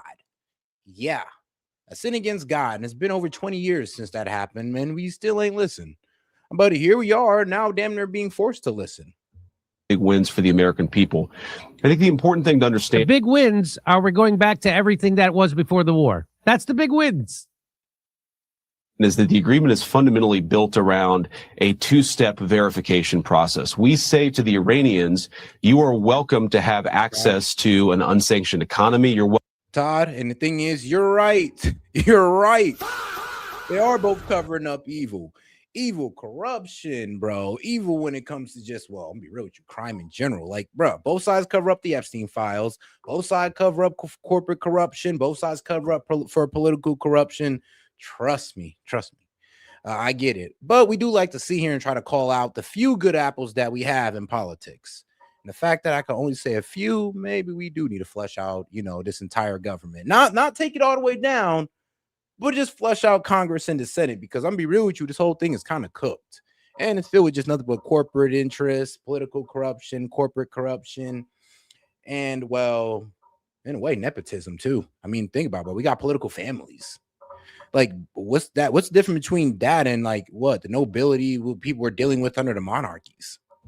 Welcome to be reinvited into the world economy, but only if you honor the commitments that you make in this agreement. So that's the leverage point. And the leverage point, you mean the thing that they've always done? They've always abided by the agreements? You mean that thing? And simultaneously, the enforcement mechanism we have over their nuclear program. You know what's the most dishonest part about when they bring up the JCPOA on the right?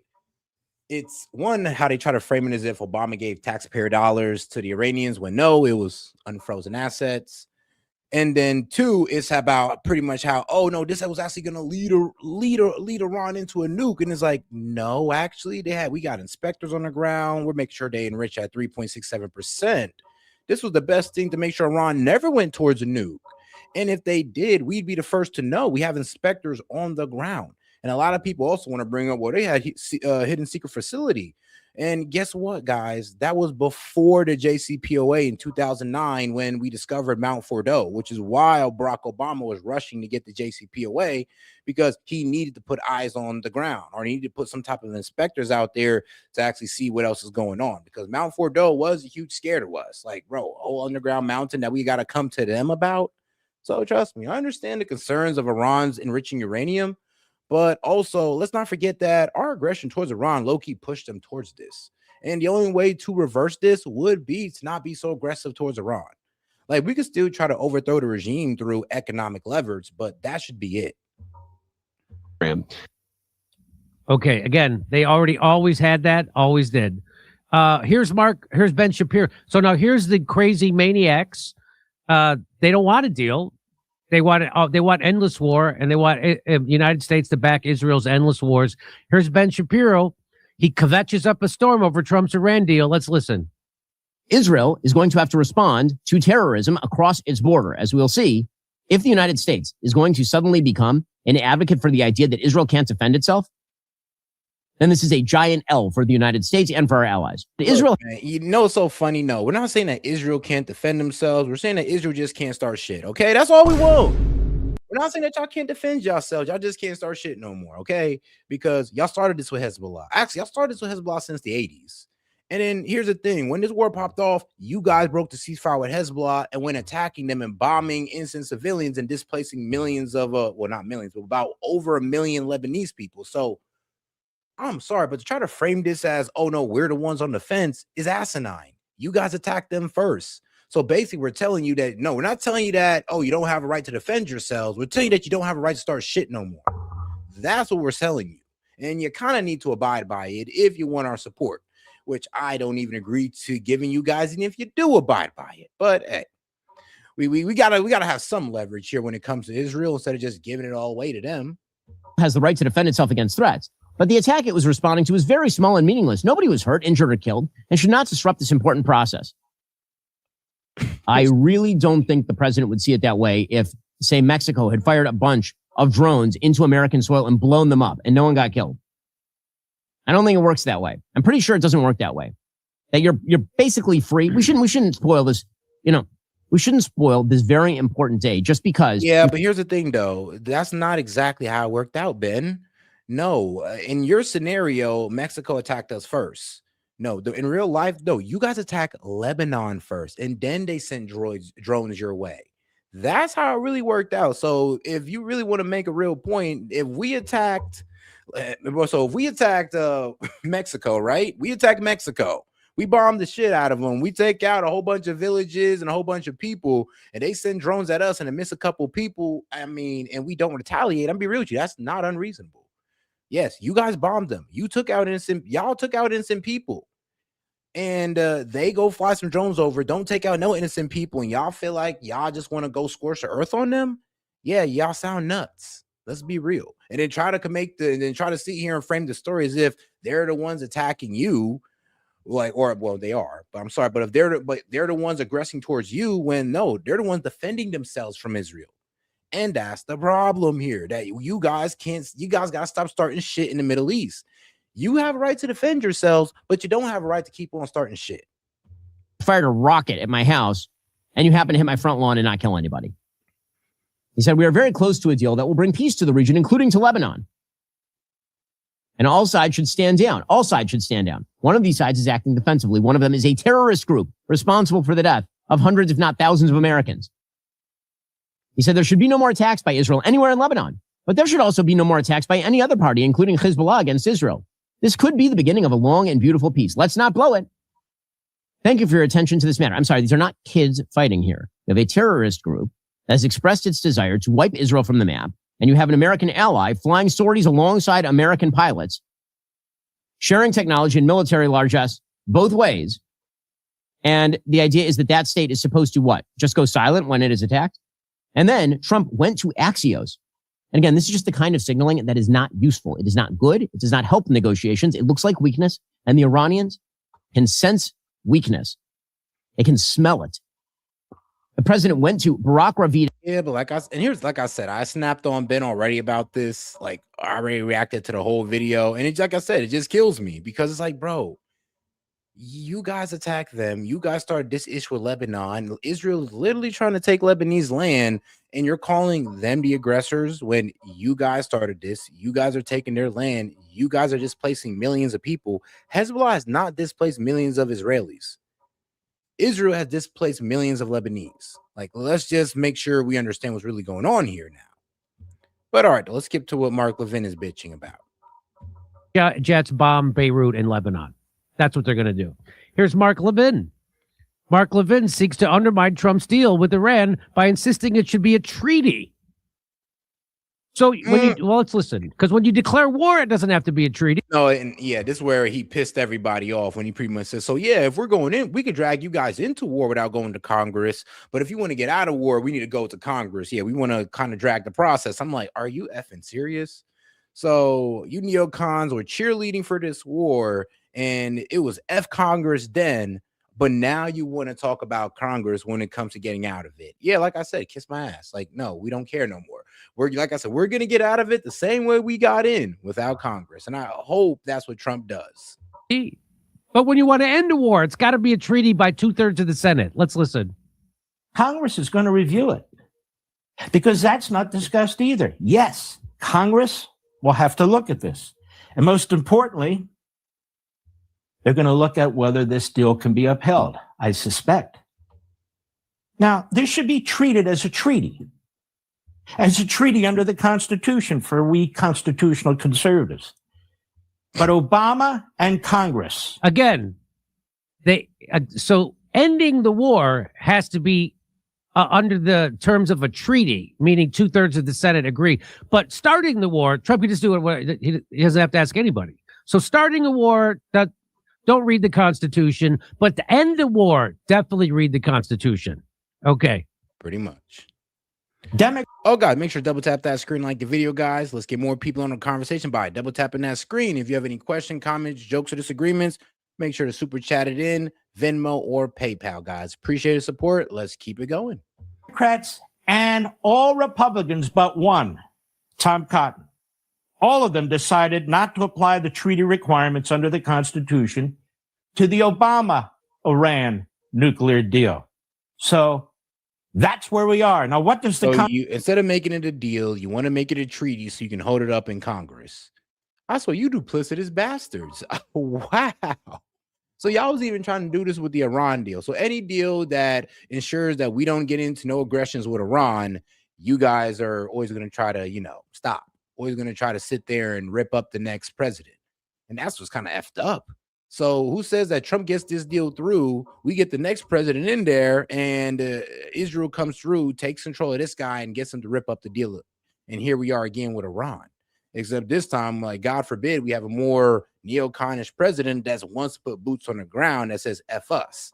And if the gas price and that fertilizer prices, and we should be happy to be serving Israel. It's like, bro, it could get that bad. Thank God it won't, because I'm gonna be real with you. I think Israel kind of ran out their political stock with the American people.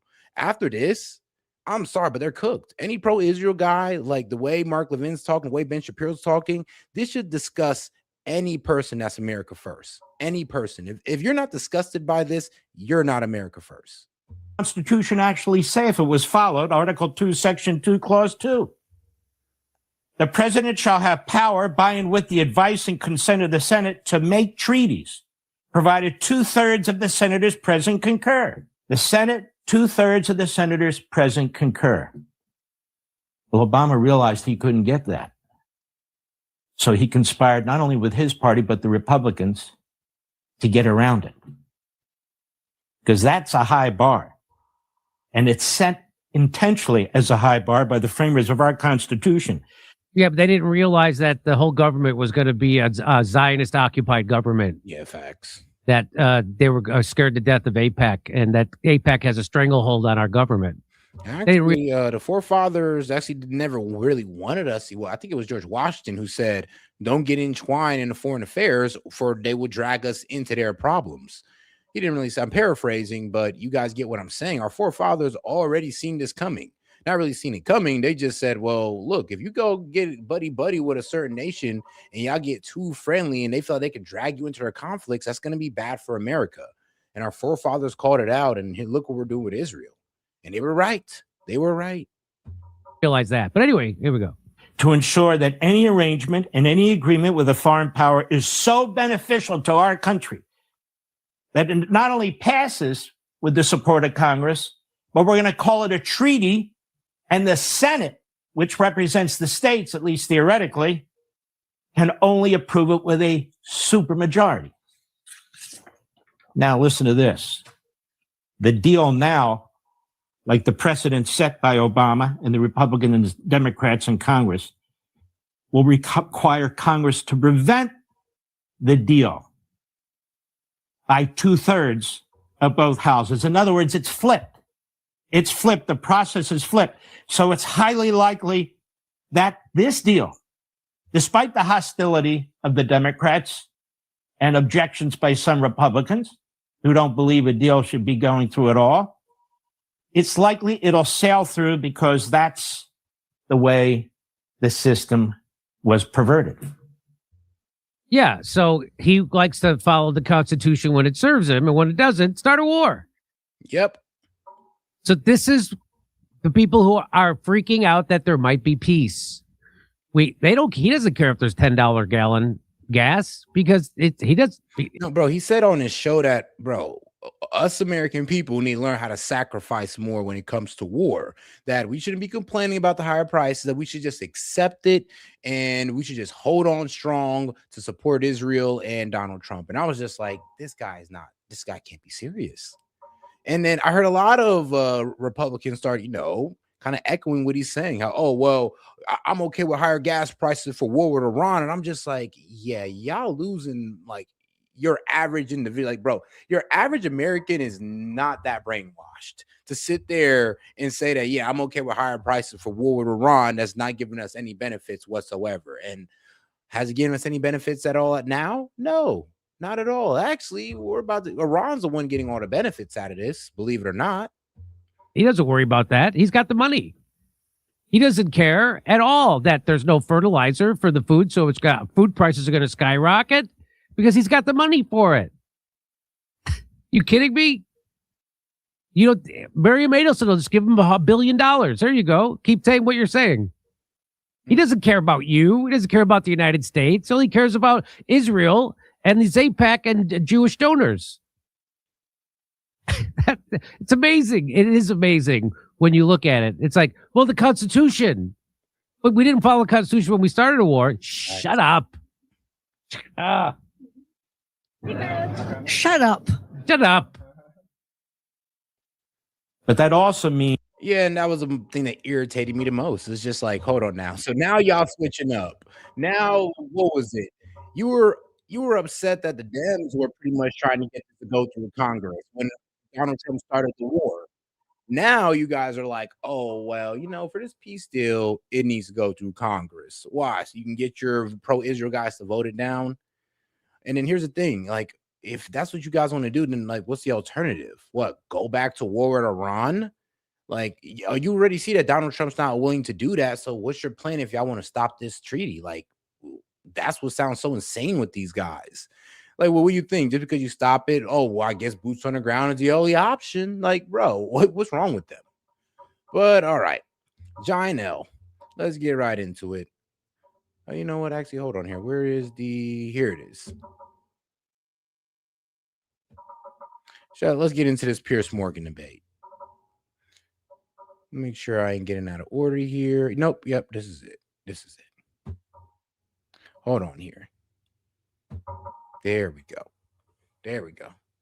I'm not happy with the way Israel has handled themselves Long video with for a Lebanon and with Hezbollah. Without the United States, there would be no Israel. Israel would have been blown up a long time ago had I not gotten involved. Israel's fighting Hezbollah too long, and too many people are being killed.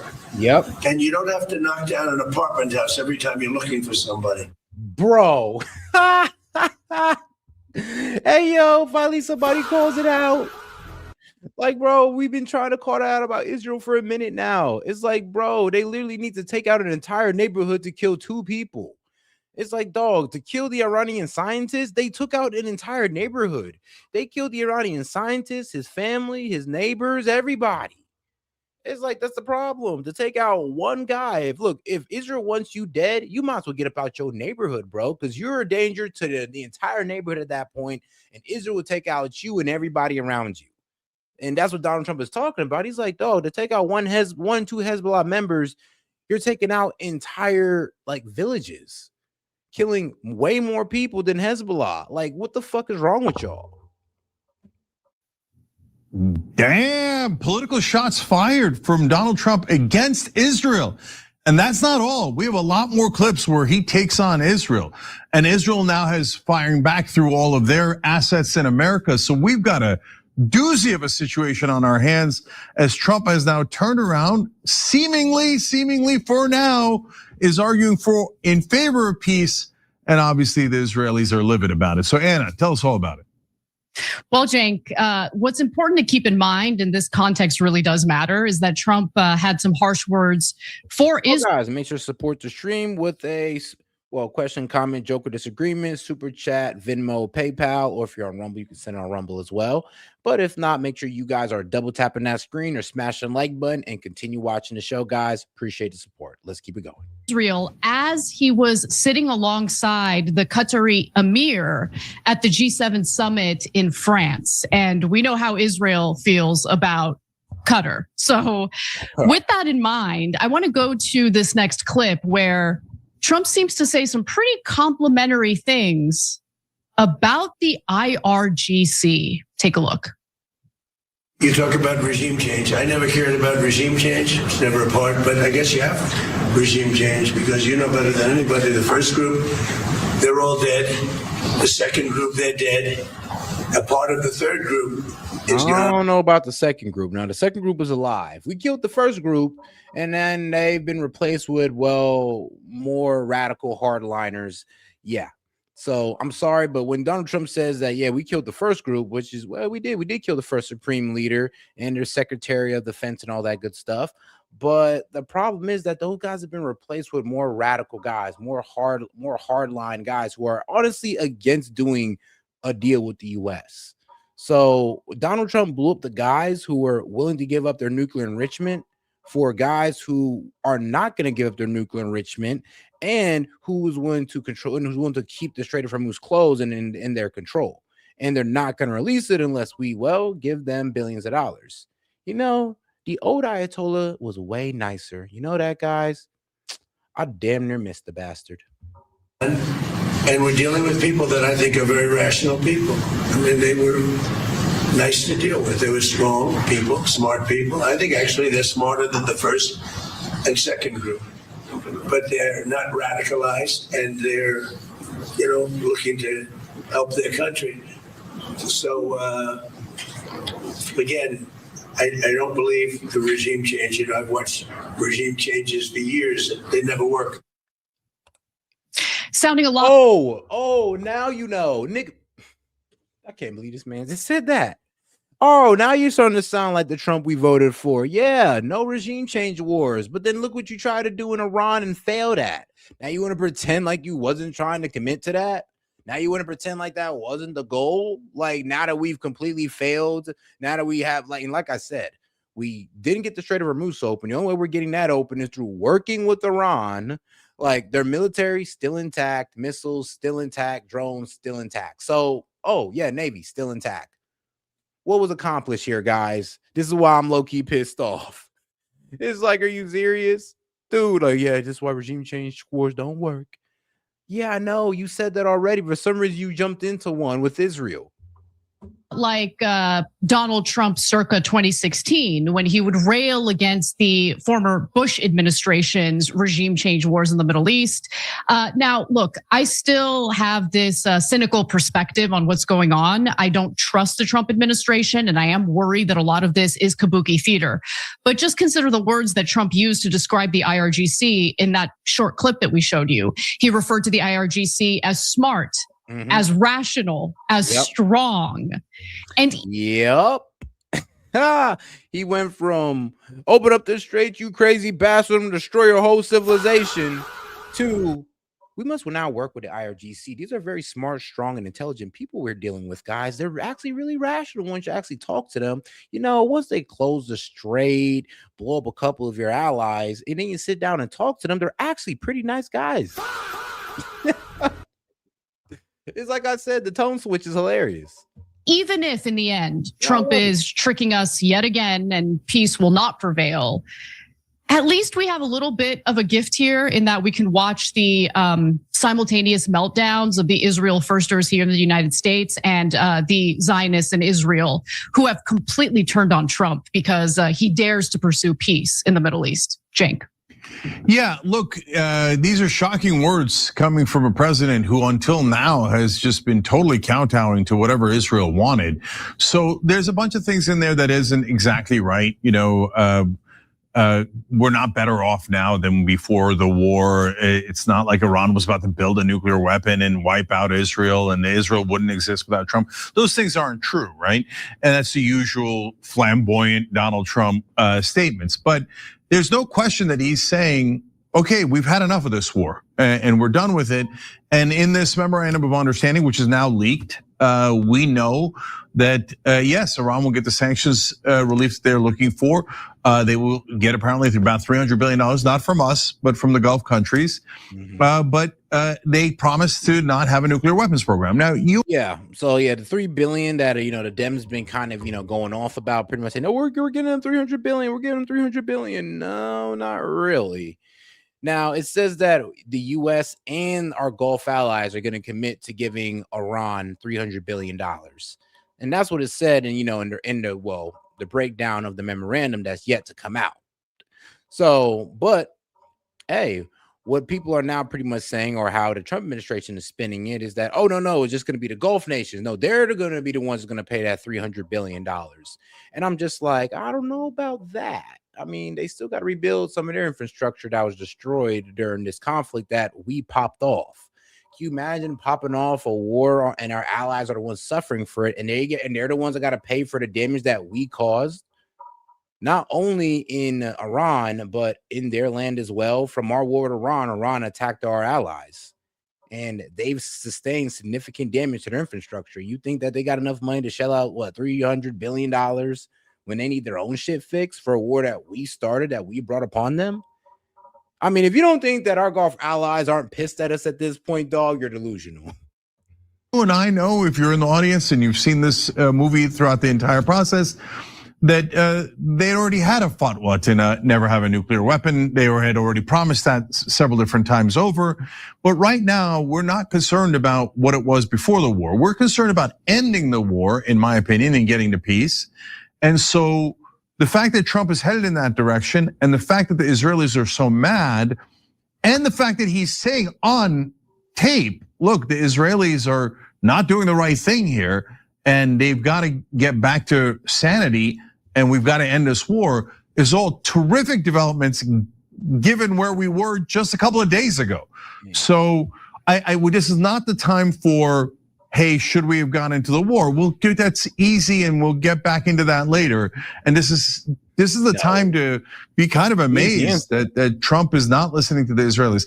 And Anna, this doesn't look like a trick to me. So I know a way that Israel can drag us back into the war, and I'm very worried that that's going to happen. And I think that they will.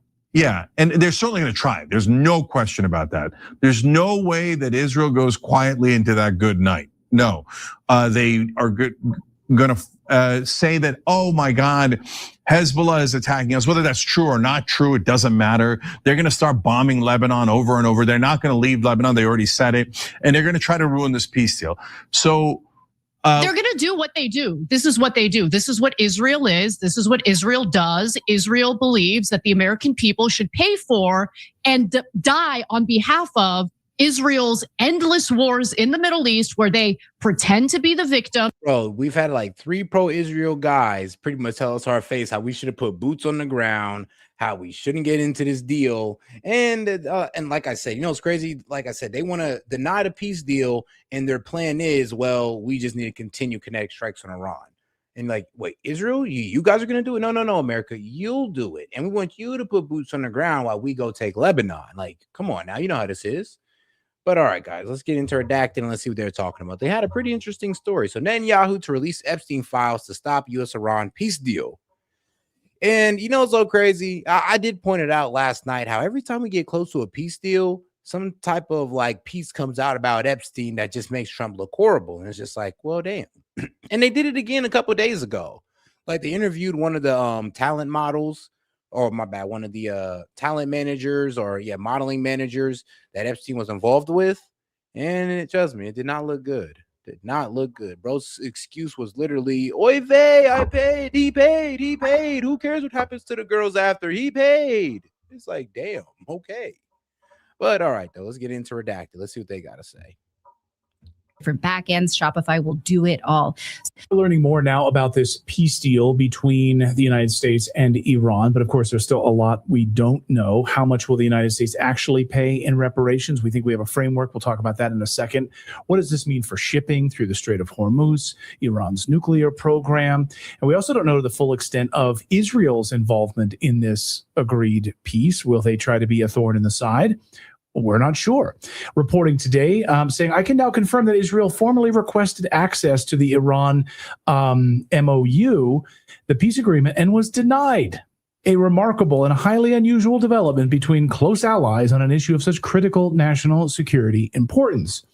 And remember in February, former Israeli intelligence officer Ari Ben-Menashe said Benjamin Netanyahu would release the full extent of what Epstein files they have access to in an effort to sabotage the peace deal if the United States and Iran put something together. Listen. So crazy. Like I said, you're anti-Semitic for saying that Israel had anything to do with Epstein. But then Israeli official comes out saying, well, if you don't do what we say, we'll release Epstein files. Like, wait, hold on. I thought y'all didn't have anything to do with Epstein. Now y'all telling us you got files that we don't got? But I thought that was anti-Semitic to say, and I thought it was a conspiracy theory. Like, now you're just saying it out loud. Like, hey, put you on the, just to give you a tip. BB might release the Epstein files if you go along with that deal. And I know it's anti-Semitic to say that Israel's involved in Epstein, but Israel got enough Epstein files to drop Trump on, or to pretty much cause Trump trouble. It's like, but like I said, it pisses me off because, like I said, they were calling us anti-Semitic for ever saying such a thing, for making such a claim. And now that Israel just says it out loud, now what? But it's a beautiful moment, bro. Because of this Iran deal, all of the pro-Israel guys, all of the neocons are having mask off moments, and it's beautiful, bro. Mask off moments all over the place. Like, come on, like, bro, really? They're saying that they were literally involved in Epstein files enough to where they can start dropping some of them damn selves. If there's a real deal between the Americans and the Iranians, and it's going towards that, Netanyahu will try to sabotage it. One of the ways he'd sabotage. And this was done on Israeli TV. No way. Yeah, Ari Ben Menshi or whatever the hell. He says, this is a former Israeli intelligence officer. And this is what he's saying, guys. This is what he's saying. And he's like, this is crazy. And he said this on Israeli media. And like I said, look at Israeli media. All the stuff that you guys were calling us anti-Semitic for saying, they say it out loud on there. And that's what I'm saying. It's like, no, we're not anti-Semitic. We're just literally listening to what they're saying. They're saying it right to our face, but you guys aren't catching it, apparently. So I'll let you catch it again. And Iran put something together. Listen. If there's a real deal between the Americans and the Iranians, and it's going towards that, Netanyahu will try to sabotage it. One of the ways he'd sabotage it is by putting out Epstein material against U.S. government officials, including Trump. Okay. And he put it that. So, and other U.S. officials, by the way. Just a few minutes ago, we got sort of an outline from Saudi Arabia's Al Arabiya claiming they have a few points of the U.S.-Iran memorandum. I'll just mention a few of them here. Immediate permanent end of fighting on all fronts, including in Lebanon. U.S. immediately lifts the naval blockade. No further interference. U.S. withdraws all forces from the region. So let's see here. Saudi Arabia's Al Abara claim that they have points of the U.S. memorandum of understanding. Immediate permanent to the end. Immediate permanent end to fighting on all fronts, including Lebanon. U.S. immediately lifts naval blockade on Iran. No further interference. U.S. withdraws all forces from the region within a month of a final deal. Iran lifts the Hormuz blockage within a month. U.S. and regional partners commit to an Iran reconstruction plan funded with at least $300 billion. Like I said, it keeps saying U.S. and regional partners, aka the Gulf countries, and it does seem like, we're trying to kind of cut ourselves out of that because it's just a bad look. And even if we said, well, what you mean? We're just going to go half, 150, we're still going to be outraged as Americans because it's like now we're paying $150 billion to Iran for a war we disagreed with in the first place. Like, are you kidding me? But let's get on to the next point. If the final deal is implemented, U.S. removes all current sanctions, including UN and IAEA resolutions. Okay, then. Yep, removes all current sanctions. So pretty much, they're gonna be running sanction free. Iran commits to never build a nuclear weapon, already has. Enriched uranium issue to be resolved in the final deal, aka they're gonna stand to keep enriching uranium, but we will most likely cap them at that 3.67% that Obama had them at, or maybe even 20, so they can still have, I guess, their medical use for it. Until then, the U.S. allows status quo on Iran's nuclear program, which the status quo is that they're allowed to enrich, and that's pretty much what's been going on forever now. U.S. approves Iranian crude oil exports, including banking, insurance, shipping, and unfreezing all frozen Iranian assets, aka they're about to be raking it in. Remember, guys, this is the radical regime that, they've been fear-mongering on for months, but now we're about to give them billions of dollars. Remember that. Within a month of a final deal.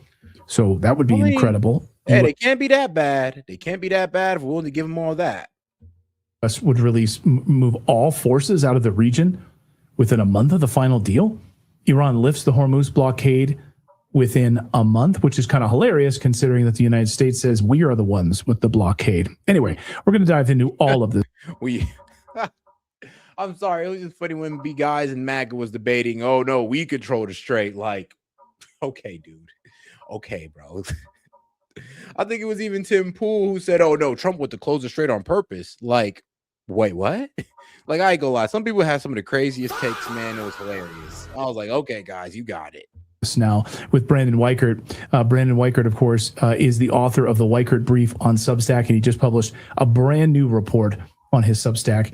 And Brandon, great to see you. Welcome back to the show, as always. Thank you as always for having me. It's good to be here.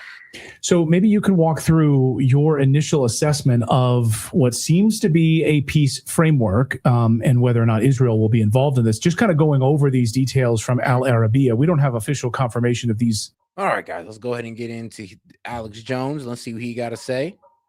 Let's scoot it back. Bro, actually, a lot came out. No, let me go ahead and play this because it was actually pretty damn crazy. Like, what was it? I think like an FBI investigation kind of went not really sideways, but you know what? Let's get into it because I kind of forgot what it was. It's on the tip of my tongue, though, for some reason.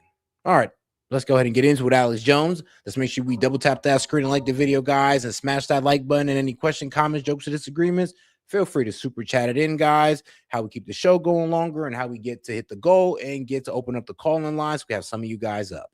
Appreciate the support, guys. Let's keep going. FISA, it's only there for days. It expires. But we're all going to get hit by terror. They were saying it the last few weeks. And here it is. FISA for warrantless spying on the American people, President Trump, everybody else. It's not used to keep us safe from terror. So I said last week, look for some big foiled terror plots. That's what the FBI does every time they're trying to repass or pass legislation that takes our liberties. And that's what's going on. And so we wake up this morning, why a giant plot with 20 drones to attack the White House and to drive the crowds out where the snipers were going to be waiting and killing them. And then Cobra Commander was going to come down by helicopters. And then it turns out it's a bunch of Antifa running their mouths. One guy talking about it with a bunch of feds on a message board. But Kash Patel broke it. And he's okay. So pretty much there was supposed to be a drone bombing at the UFC fight to take out, key officials like in the Trump administration, actually take out Trump himself.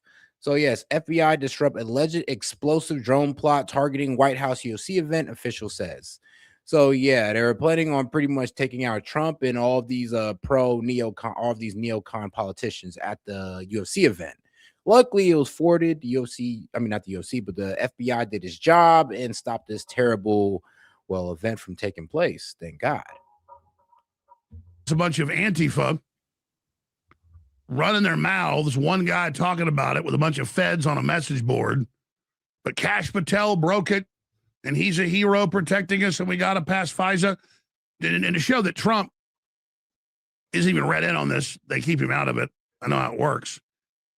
He's out saying today, I don't want FISA. FISA was used to spy on me. Let's get rid of it. And the American people don't want it. They were spied on. Yeah, I was spied on with it. That's declassified for years and years and years and years and years. Of course, they didn't find anything because there is nothing. And meanwhile, his own FBI is pushing this as hard as they can. So I reached out to Kyle Seraphin this morning to get his take on it. It was exactly mine, but even more expert. But let's not forget, they staged the Whitmer kidnapping. That came out in court. It was totally staged. They had just a couple potheads that they would give money to just say they were going to kidnap the governor. Mm-hmm. And you have the feds running Jan 6 and getting caught staging that.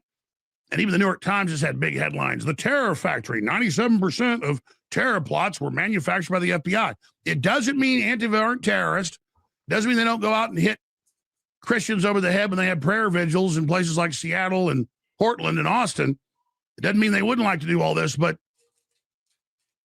a plot with 20 drones with explosives and herding everyone out to be shot by snipers and, all the rest of it, that's unbelievable garbage. Yeah, I love the malicious terrorists. They engage in all sorts. Antifa was going to do that? Like, nigga, please. Like, bro, nigga, please. I'm sorry, but no. Antifa was going to do exploding drone attacks and then get everybody to be forced out to be sniped by Antifa snipers.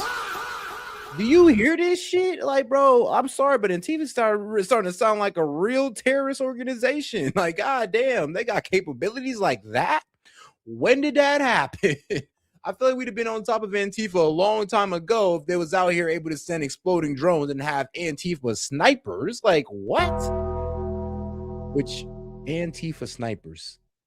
Why does that sound badass? All right. I'm sorry. Let's get back to it. Sorts of low-level terrorism and burning down courthouses and things and blowing up Teslas. But, and of course, they touched on every point. We got to pass FISA. It's only there for days. It expires. We're all going to get hit by terror. They were saying it the last few weeks, and right on time this happens. Oh, Yo, Molotov, bro, you was too funny, bro. Sometimes, though, you was a little too funny. And the manifestos on this message board, or this Discord, by all these people. Oh, they were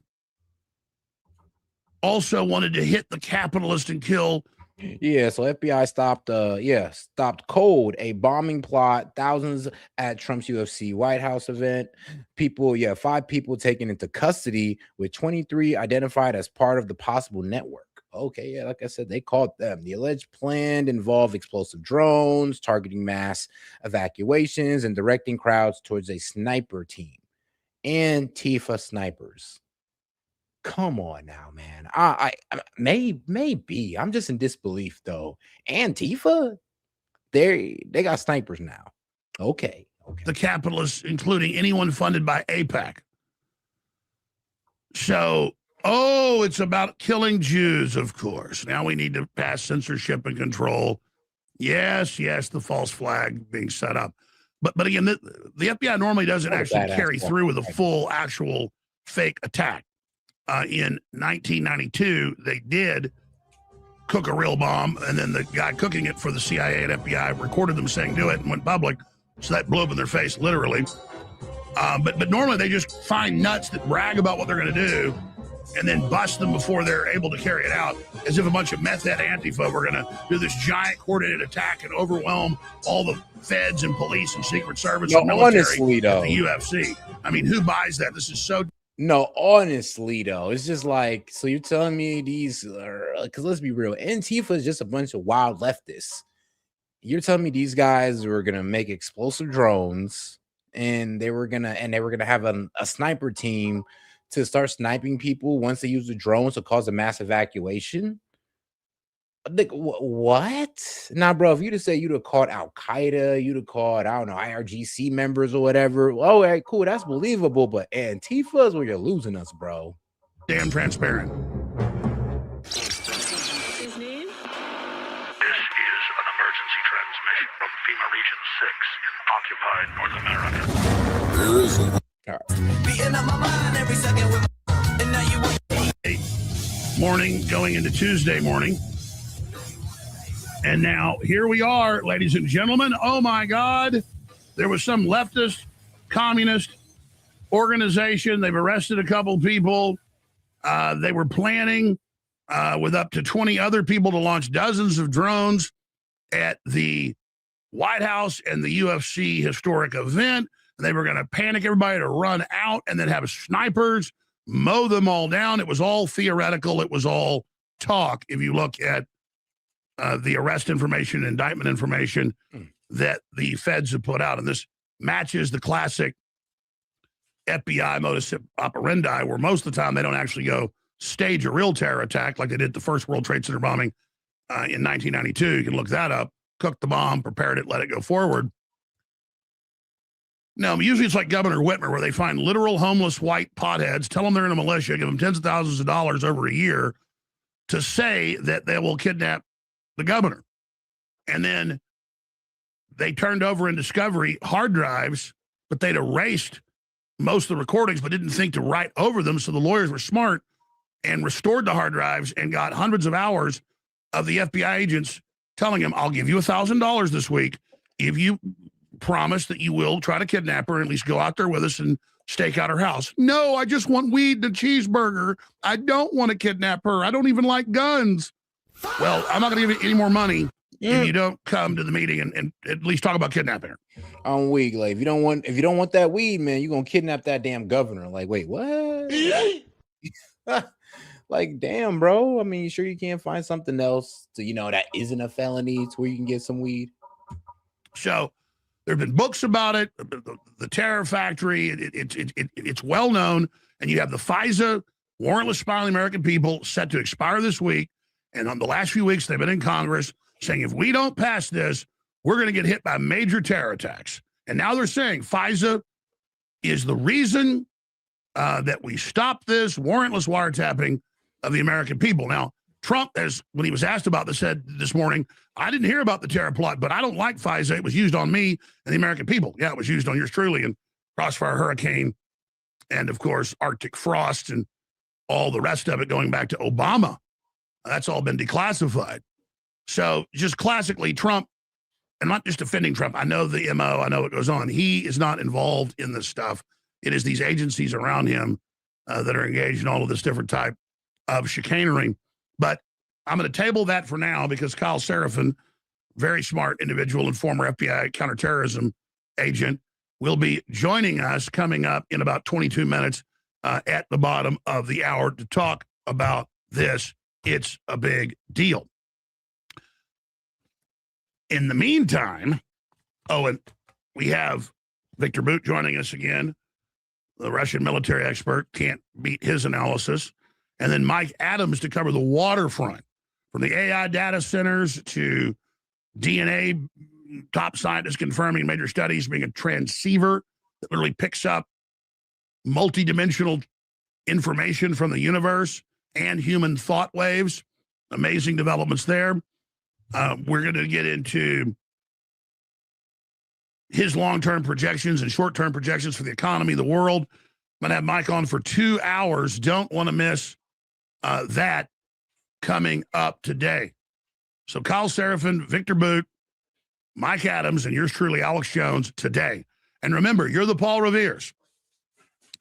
So when you tell people about that local AM and FM station you're listening to, and tell them to tell folks about it, it changes the world. Sorry, and the Forbidden Show's on right now. Sorry. I know y'all didn't want to get, well, plugged to death on that one, but let's go ahead and move past this. Whoop, whoop. Information warfare, tip of the spear, alexjoneslive.com, with all the video feeds, the audio feeds, the articles, the special reports, everything right there, updated dozens and dozens of times a day, alexjoneslive.com. Also, we have a global tyranny alert all over the planet. They're passing internet IDs in the name of protecting children. We'll also be looking at a lot of the great stuff the Trump administration is getting done that's not getting the attention it deserves.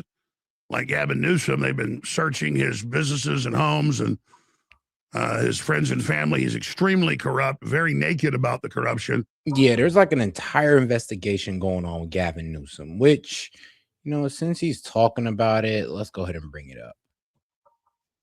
Newsom feud is entering a new phase beyond the meme wars. And the Trump-Newsom feud is entering a new phase beyond the meme wars and the war of words. Now Newsom says the Trump administration is sicking the DOJ on his wife. The DOJ says that is not the case. This is not politically motivated, but the perception is, of course, certainly there. And now new polling is offering clues about how voters view this political clash between Newsom and Trump and what it might mean for 2028. CNN's Harry Enton here now with predictions and data.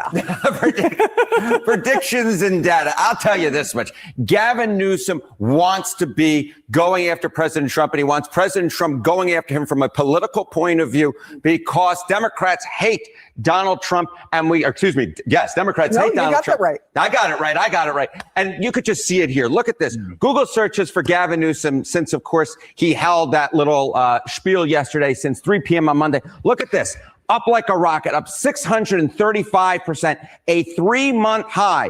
When Gavin Newsom goes out and is talking about Donald Trump and Donald Trump potentially attacking him, that generates energy from the Democratic base. It just boosts up his popularity. That's all it does. It boosts up his popularity, and now he's looking more and more like a candidate for 2028. God forbid. And like, Dems, do not let this guy be your candidate. I swear to God. He could win, but that's only if we have a worse candidate than him, and that's going to be really hard to do. Like, I'm sorry, but like, maybe if we put up, maybe we put up like Ben Shapiro, he can, Gavin Newsom will win, but other than that, I don't know who Gavin Newsom could beat on the right, considering his atrocious record in Cali. Currently holds elected office. And considering the scandals as well, like, you got to remember, bro, we can always throw the fact that he effed his best friend's wife in his face, like, constantly. And, how can you trust him to be there for the American people when he can't even be there for his best friend? But he sure was there for his wife, though. All right, I'm done. The governor of the country's largest state, a likely future presidential contender, and one of the most prominent critics of Donald Trump, who currently holds elected office, is out with a stunning piece of news this afternoon. California Governor Gavin Newsom saying that he and his family have become targets of the Trump Justice Department simply because he has dared to stand up to and criticize Donald Trump. Here is some of Governor Newsom's statement posted online this afternoon. One by one, anyone who has challenged Donald Trump has ended up on his hit list. And today, I proudly join that list. After calling for my arrest last year, Donald Trump directed his Department of Justice to investigate me. And just in the last week, I've learned that his campaign has reached my own home. To get me, he's coming after my wife, Jen, a public servant, a woman who's dedicated her life to supporting women and girls. Someone who has done nothing wrong other than having the temerity to advocate for what she believes in. If they can't intimidate me, they'll go after the mother of our children. Donald Trump picked the wrong target. We have nothing to hide. His political operatives can take every record and read every page, but they'll be looking in the wrong place. Because if they really want to find corruption, look no further than 1600 Pennsylvania Avenue. Donald Trump is selling the presidency. He's running the largest cash heist in American political history, trading foreign tariff relief for approval of his golf courses, day trading behind the Resolute desk, reaping hundreds of millions of dollars in personal profit. And he's doing it openly. He's doing it on camera. He did it last night on the White House lawn. He's doing it through cryptocurrencies. He's doing it through the receipt of a $400 million private jet from a foreign government that he plans to. Look, bro, just keep it on the fact that Donald Trump has increased his net worth like by billions of dollars, okay? And you got it. The Qatari jet, that could actually be used by other presidents. So let's be real. Let's just focus on where the actual corruption lies. It's in Donald Trump using his family members to enrich himself and his businesses. He did a rug pull with his crypto coin. I mean, let's just be real about it. Let's just call out the actual things that are going on and not the, I would say just not the fantasy. Because I'm gonna be real with you. Yeah, him getting the jet from the Qataris that's being suited for the president. I'm gonna be real with you guys. Other presidents will be able to use that plane. So you can't really say it's corruption. Oh, the UFC on the White House lawn. I mean, yeah, that's a bit petty. Come on now. There's better things to worry about than a UFC event on the White House lawn, which was nice. But maybe I'm a UFC fan. The reason why I'm saying that, and I enjoyed the event.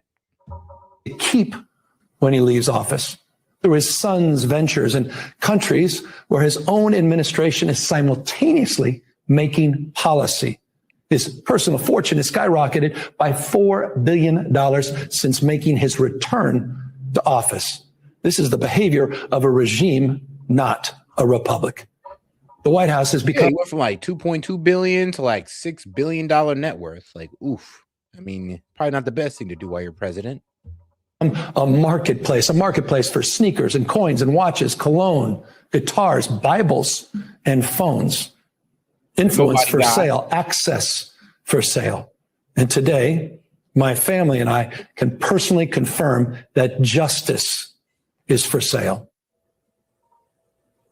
Aides to Governor Newsom say that at least part of the investigation focuses on the governor's wife, Jennifer Siebel Newsom, and that people affiliated with nonprofit groups that she runs have already been. Not bad, Gavin, not bad. Been questioned by federal agents. Two sources tell our colleague Carol Lenig that a federal prosecutor's office based in Sacramento is focused on the tax filings of Jennifer Siebel Newsom. It began in early 2025 and is just one of several. I'm real with you. The way Gavin Newsom talks, you would expect him to have like, and it made you a little fucked up for saying, but you expect him to have like a Hispanic wife or something. California, heavily liberal. All I care about is the minorities and their suffering guy type of guy. I mean, you'd expect him to have, not a white wife. And be honest with you guys, usually these type of guys have black wives, Hispanic wives, anything but a white one. I mean, look at JD Vance, and he's not even a liberal. investigation centered around the Newsom family. Aides to Governor Newsom also say that the investigation picked up steam. I don't know. I guess it's just culturally. I guess it boosts your political stock to be culturally accepting. That's pretty much what it is. And I think that's a good thing. Around the time that Todd Blanche took the reins at DOJ. That would, of course, coincide with the time he began very publicly auditioning for the role of permanent attorney general in earnest. The breaking news that California Governor Gavin Newsom has been targeted by the Justice Department, as delivered by Governor Newsom himself, is where we begin today with some of our favorite reporters and friends. New York Times Justice Department reporter Glenn Thrush joins us. Also joining us, NYU law professor and legal analyst Melissa Murray. She's the author of the U.S. Constitution, a comprehensive and annotated guide. Let's move past this and let's get right back to our guy, Alex Jones, and what he had to say on the topic. There's a bunch of other really good things that are going on for the Trump administration that we'll be getting to as well today, and a lot more. But before we go any further, let's get into the situation with Iran. Now, the reason I knew this time was different, and there was a real chance at peace 110 days into this fiasco, is Netanyahu and Ben-Gvir and all the rest of the Israel First, Super Zionist, Greater Israel Project folks that are manipulating our elections, trying to take over the Pentagon and intelligence, including federal law enforcement. Yep. I mean, bro, we had to raise the threat level. The Pentagon raised the threat level on Israel for spying because they kept trying to spy on our top officials who are pretty much in Trump's ear when it comes to this war. And I don't know. Well, I could possibly speculate why, to see where they lean, see if they can get some blackmail on them. And then if they can get some blackmail on them, then they can get this guy to pretty much push a pro-war narrative in Trump's ear. They have been really upset about this deal the last few weeks and have been bombing Iran, bombing Lebanon, intensifying attacks. They have said 108 to days, 10 hours, derail 15 minutes. That's petty. This framework. Now, it doesn't mean the war is not going to flare back up. It doesn't mean that it's a done deal. But Trump really wants it shut down. He knows Israel lied to him about intelligence. He knows that it's destroying the economy. He knows that. Crying, bro. Trump makes Iran great again. War for nothing. 300 billion settlement. Oil reserves lowest since 1983, which is true. And Mullah's more powerful than ever, which is also true. It's extremely unpopular and they're going to lose the midterms. And so he slammed the brakes on. And the media is spinning this that, oh, Trump's a failure. He's an idiot. He got the same deal Obama got. And so the U.S. has been defeated. The real story is Israel struck first, put major pressure on Congress to support this with their foreign money, lied to Trump with fake intelligence that they fall in 4 days with domestic uprisings. 4 days to 2 weeks. Bro, 4 days to 2 weeks, guys. That's what they told Trump. And it's, guys, like I said, 110 days. So, yeah, that goes to show that, one, Israel did not know what the F they were talking about, and they were just desperate to get us into a conflict with Iran so they can go ahead and can start striking Lebanon and take it. And what they were hoping were that we were going to keep escalating things with Iran, drag it out, while they successfully take Lebanon. When their own internal documents that have come out from the IDF said the opposite, they concurred with the Pentagon that it wasn't going to work, 92% chance, and that Israel is the author of this, the people running Israel. That doesn't mean Trump doesn't get blamed for being suckered. It doesn't mean that we shouldn't be upset. But the fact that he's legitimately angry at Netanyahu, and I told you this months ago, last year, he puts on a nice face because he likes Israel itself and doesn't want Israel destroyed, wants Israel to be successful. I do too. I just want Israel to run us and be megalomaniacal and try to take over the planet and threaten, Armageddon with the Samson option with the nukes. I mean, I really don't like what Israel's doing and how they behave now. Just like I don't like what communist China does. I don't dislike the Chinese people. But It's just completely out of control. It's the communist Chinese I don't like. And so remember 3 weeks ago, it came out that Trump, of course, as I first predicted, leaked the Axios thing where he chewed out Netanyahu. Netanyahu later admitted it. And in that conversation, Trump said, and it got little attention, you blow up whole apartment buildings to get one bad guy. Stop doing that. It's a war crime. Well, Trump has now said this on TV. Yep, which was epic because I'm just like, dog, I've been saying this for months. For months, I've been saying this. Like, yo, there's something up with Israel. When they go after one guy, they got to take out the whole apartment complex. Like, dude, guys, check this out, bro. It's sick. It's effing sick, guys, what they do. But this is how Israel carries out their conflicts. Like, guys, look at this village right here. Would you guys believe it or not? They did this probably get like 10 Hezbollah members. That's our money. That's our bombs. That's our airplanes. America. Like, do you see the problem with mass strikes like this? They take out civilians as well, and they displace millions of people, which is doing right now. And that's the problem. That's what Trump was talking about. Like, guys, there are probably maybe like 10 Hezbollah members here, but hundreds of civilians got caught up in it. And that's a problem with Israel. They did the same thing in Gaza. And I mean, and here's the thing, though. I mean, the neocons and pro-Israel guys were still giving them excuses. Oh, the tunnels, guys. Well, I mean, where's that excuse for Lebanon? Because they're doing the exact same thing without the tunnels. And you ain't going to tell me that Hezbollah put tunnels all through Lebanon. So now you're about to start just recklessly striking Lebanon? They don't even have the same excuse, yet they're doing the same thing. Like, guys, do you understand now? Like, they did the same thing with Hamas. To take out one Hamas member, they thought it was okay to take out an entire fucking hospital. Do you understand how crazy that is? I don't care if there were 10 Hamas members in that hospital. You don't bomb a hospital. It is not a society of genocidal maniacs. But look where we're at. I think right now, with what happened yesterday with the bombing in Beirut, I think that he got set up, and his handlers and President Trump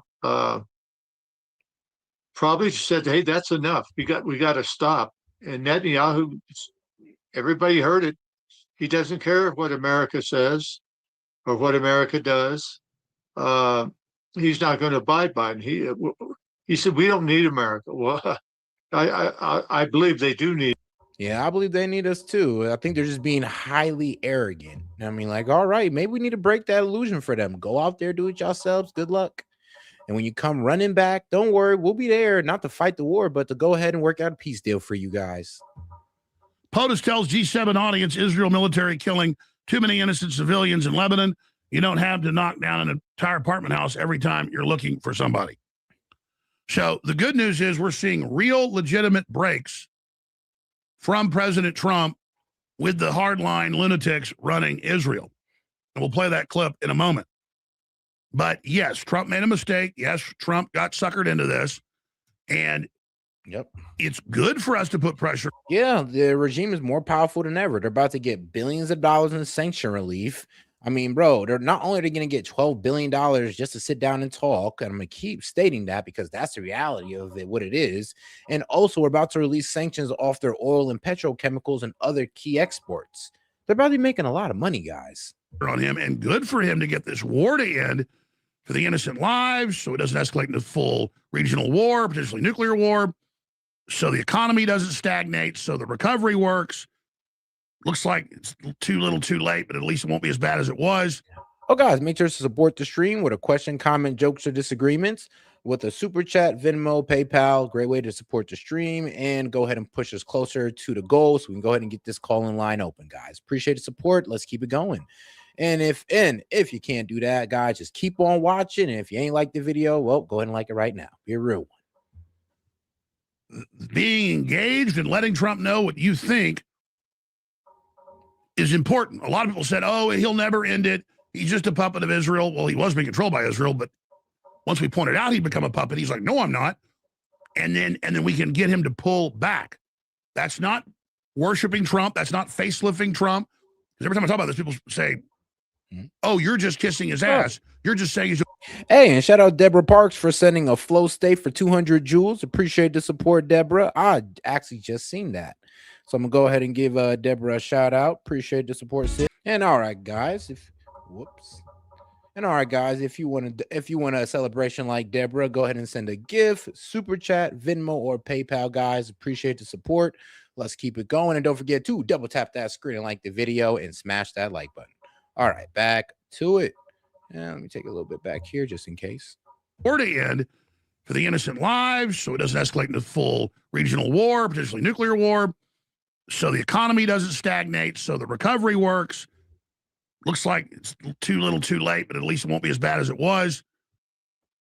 Being engaged and letting Trump know what you think is important. A lot of people said, oh, he'll never end it. He's just a puppet of Israel. Well, he was being controlled by Israel, but once we pointed out he'd become a puppet, he's like, no, I'm not. And then we can get him to pull back. That's not worshiping Trump. That's not facelifting Trump. Because every time I talk about this, people say, oh, you're just kissing his ass. You're just saying he's doing something good. Yeah.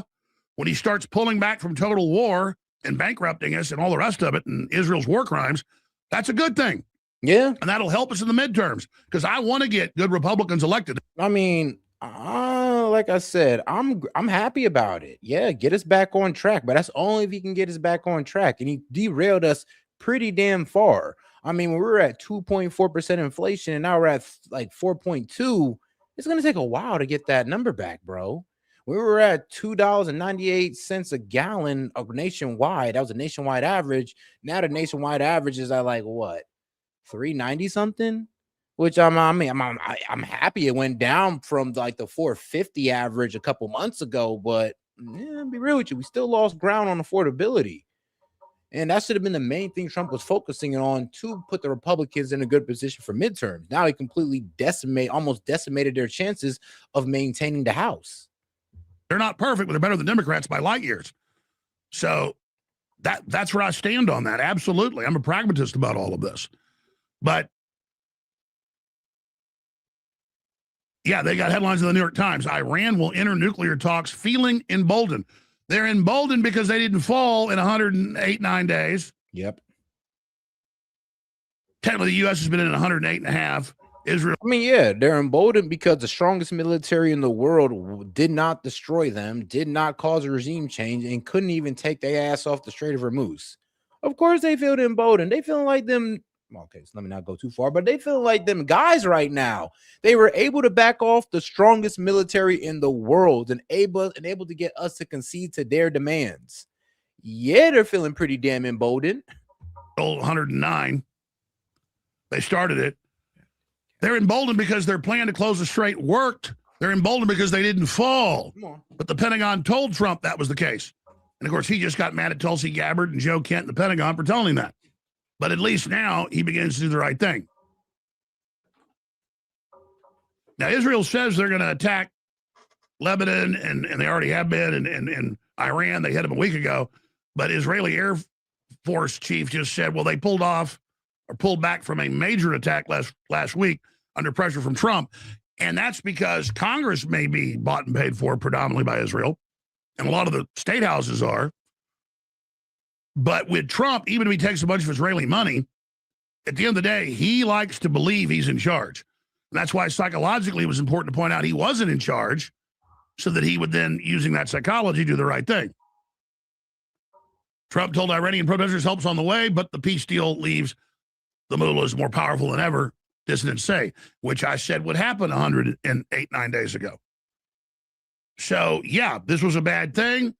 Yes, it weakens the U.S. in the eyes of the world, but it would only get worse the longer we did this. Yeah, true. Israel closed the strait. No, I said the same thing. I'm like, the longer we do this, the worse it's going to get. The worse the end result's going to be. And I mean, guys, it could have been worse than this, ironically. I say it ironically because, like, bro, trust me, there's people who actually wanted us to go longer than this, as you see. So can you imagine how bad it could have got? And this is where we're at with 100 days in, over 100 days in, 110 days. And this is where we're at with the ceasefire, with the peace deal that's overly weighted towards Iran. Can you imagine if we went any longer?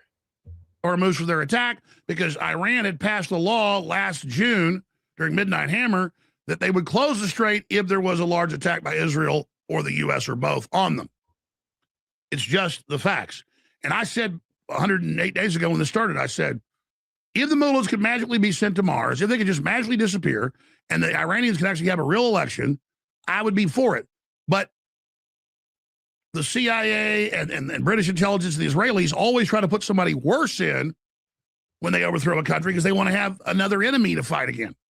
Like they put the head of Al-Qaeda in charge of Syria, and Israel created Hamas and was their main funder. I mean, that's the reality. When Mark Levin's like, we need to stand up against. And that's what kills me too. It's just like, oh, we need to stand up against Hezbollah. We need to defend against Hezbollah and Hamas. And it's like, you guys funded Hamas. So you can pretty much drown out the more reasonable governing group. Yeah, you guys, like Israel funded Hamas. I mean, bro, look, the Qatars got it in writing. Yes, they got Bibi Netanyahu's signature for them to send money to Hamas. And then at the tune of $1 billion in American money. So, yeah. And of course, when it comes to Hezbollah, I believe I explained that over and over again. I mean, Hezbollah was created due to Israeli aggression in the 1980s when it came to them invading Lebanon. So when it comes to Hezbollah and Hamas, I mean, they're creations of Israel's aggression and financing. The radical Muslims, we need to fight them over there so they're over here. We went from 500,000 Muslims in the U.S. to like 14 million since 9/11. True. Europe went from 500,000 to 14 million. I think we only got like 5. I think we only got like 5 million Muslims, guys. Only 5. 3 million. No, we fight them over there to stir them up like a beehive and bring them over here. And this is all concerted between the political parties. And under Trump, its new policy has actually been blocking it, and that's a good thing. So Trump makes Iran great again. This is what Drudge is saying, war for nothing. And that's true. It was Israel wanted regime change, so they didn't get their goal. So for Israel, it's really a war for nothing, except they did major league damage Iran's offensive capabilities. And they did knock their nuclear program back quite a bit, along with the U.S. helping. And so really, that's not even true. And I'm not defending this evil war. Yeah, I still got like 4.5 to 5 million Muslims in the United States, not 14. But I'm not gonna lie, the number of Muslims have increased since 9/11. Actually, be real with you, the number of Muslims always increase every time we go into one of these Middle Eastern countries and destabilize it. That's why we have all these Somalians here. We went into Somalia under Bill Clinton to stabilize it. I mean, all you guys are crying about England and Omar. Well, I mean, you can blame Bill Clinton for that one and interference in the Middle East that some of the Dems were actually committed to doing, ironically. And well, some of the Republicans. No, actually, you know, it's funny. The Republicans are committed to constant interference in the Middle East, but then will bitch about the refugees that come here because of their constant interference in the Middle East. Like the Somalians that you guys are complaining about, that was due to Western interference in Somalia. You know that, right? Like Afghanistan's, that you guys were complaining about. Yep, that was due to our little excursion in Afghanistan. Like, so all these Muslims that you guys are complaining about, you're supporting the policies that are bringing them over here, which is absolutely hilarious because it's like you would think you guys would be anti-war considering how much you guys hate Muslims.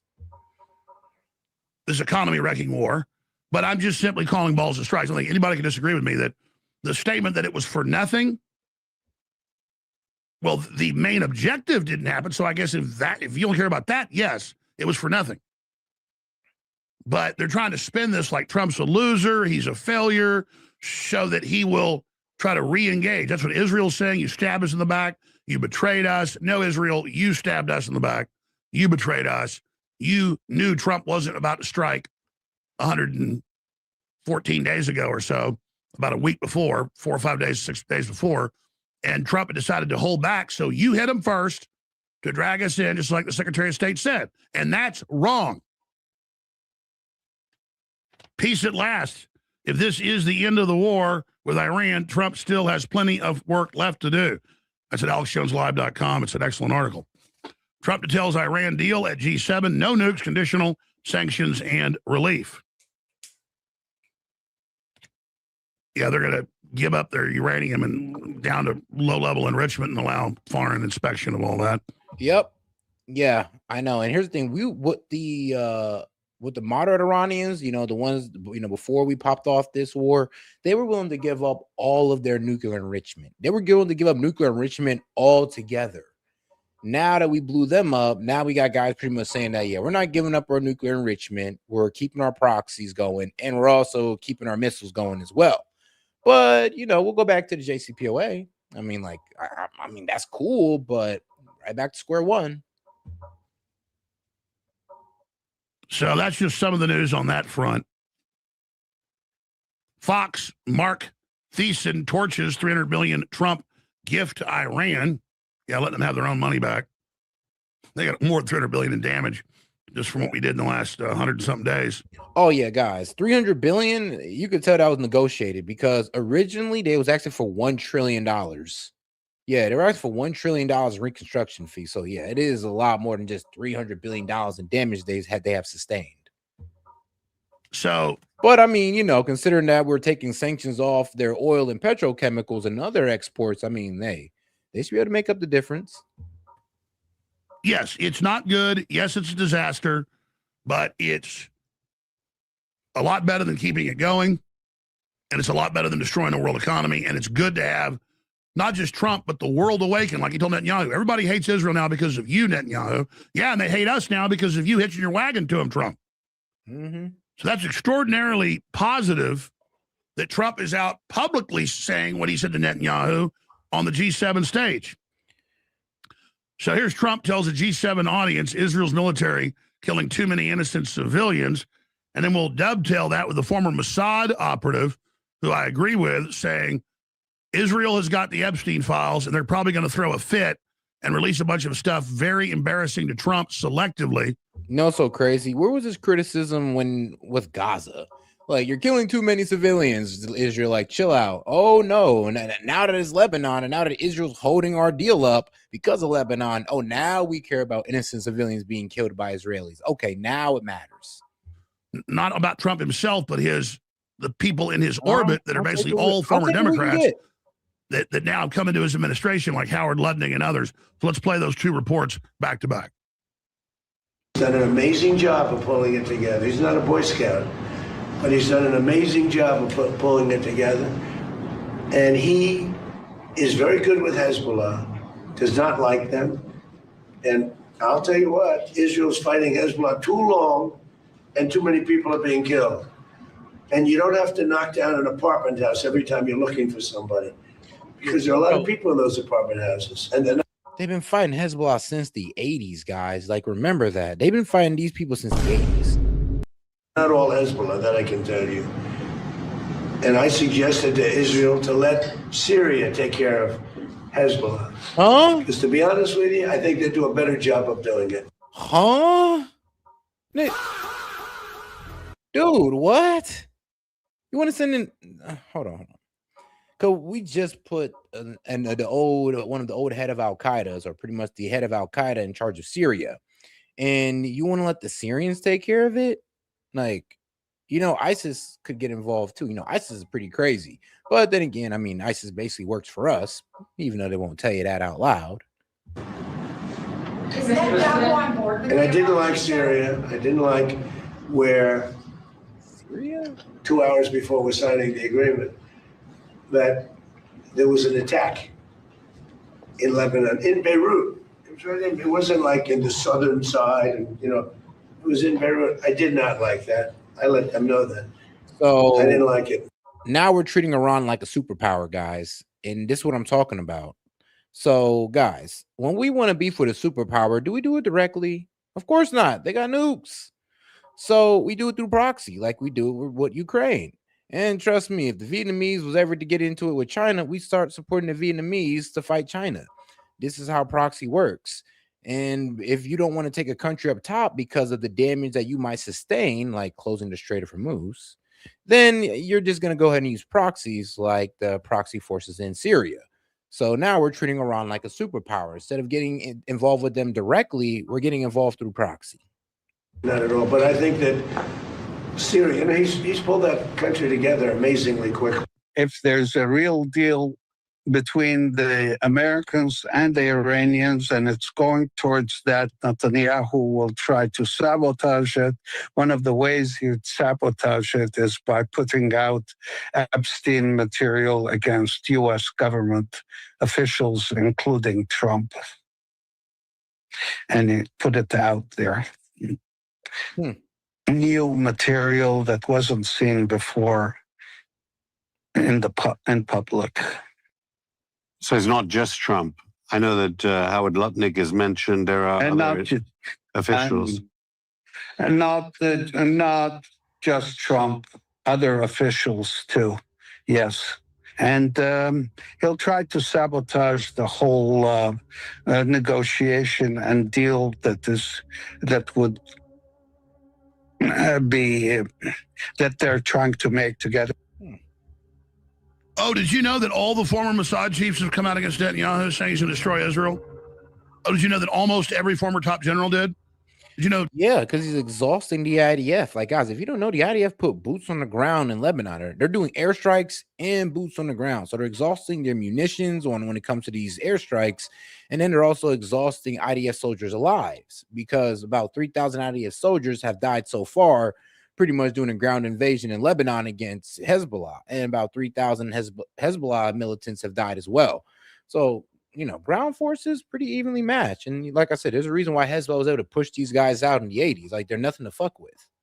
But Israel just keep effing with them.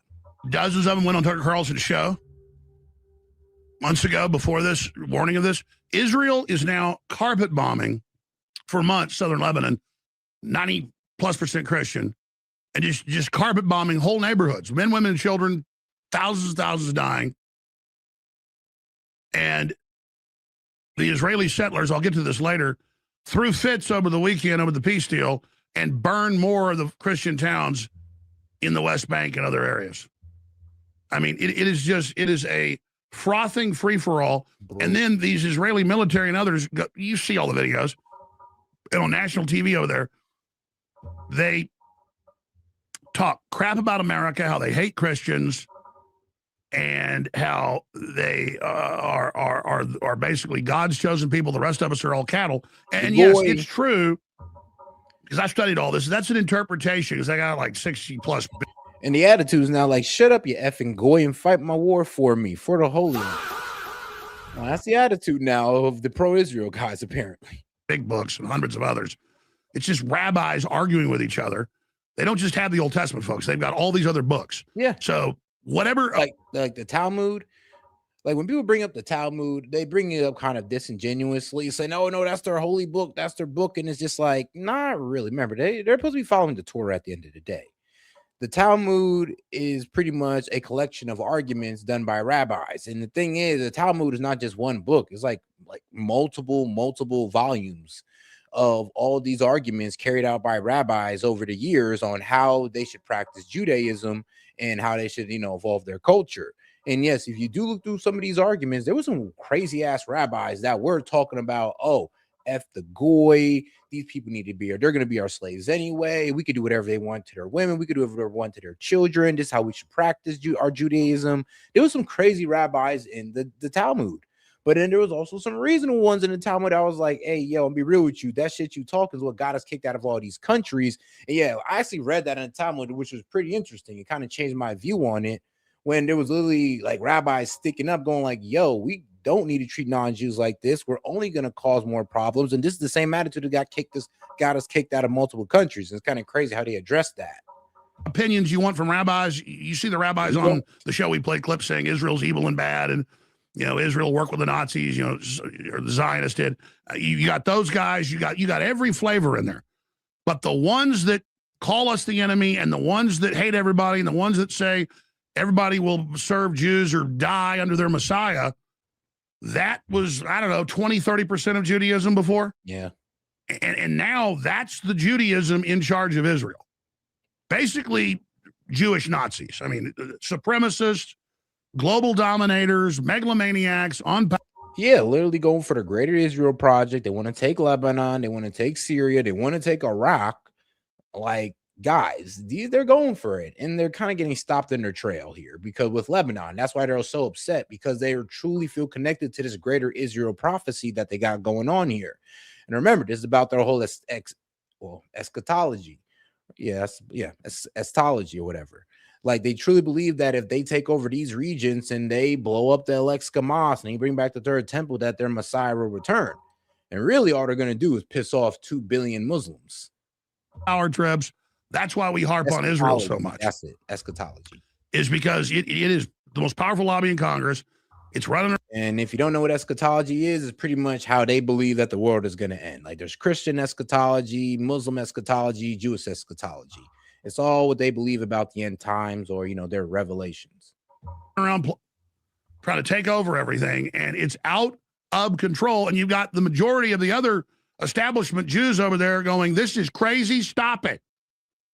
For years, just stop. Everybody's gonna hate us, and we're gonna bite off more we can chew, and leave it alone. I mean, Michael Savage is coming out 8 months ago saying the same thing, and he's pro-Israel.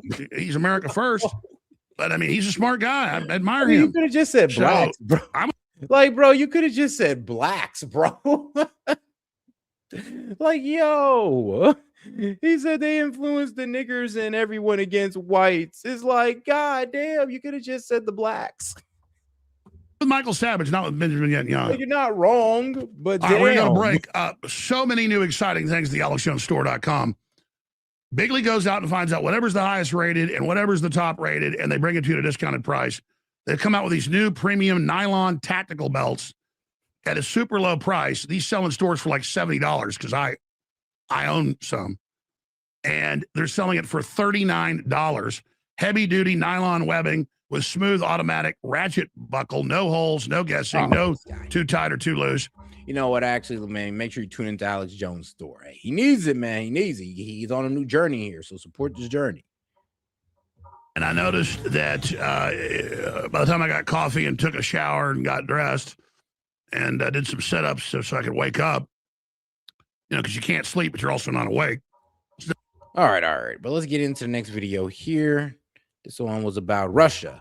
So this guy, Victor Bout, warns European leaders that Russia will strike weapons plants inside of Europe. And if you've been watching the news lately, or mainstream media specifically, you'll be pretty much seeing that they're trying to say, oh, Russia's losing. They can't win this war against Ukraine. It's only a matter of time. Ukraine could actually win. And once again, they're feeding you this delusion as if Ukraine has a chance when really they don't.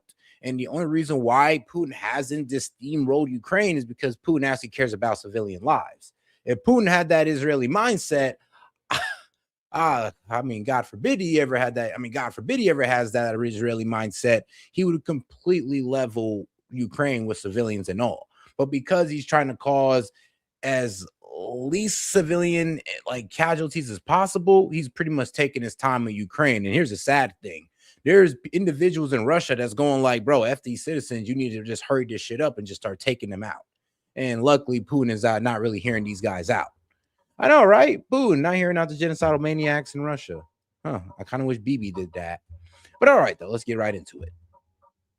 Oh, make sure to double tap that screen. I'm really proud of double tap that screen and like the video, guys. Appreciate the support. Let me tell you one thing. We here in Russia, despite we can forgive, but we will never forget what was done again this time, and how European countries with their, silent, I would say, compliance, being part of this war. Because again, without their money, without their support, without their aiding, without their so-called volunteers, who actually army officers and soldiers who went there in a mission, keep this war going. But there is one single problem. Ukrainians and the elites decided that the technology would be solution for shortage of their, soldiers in the front line and the position.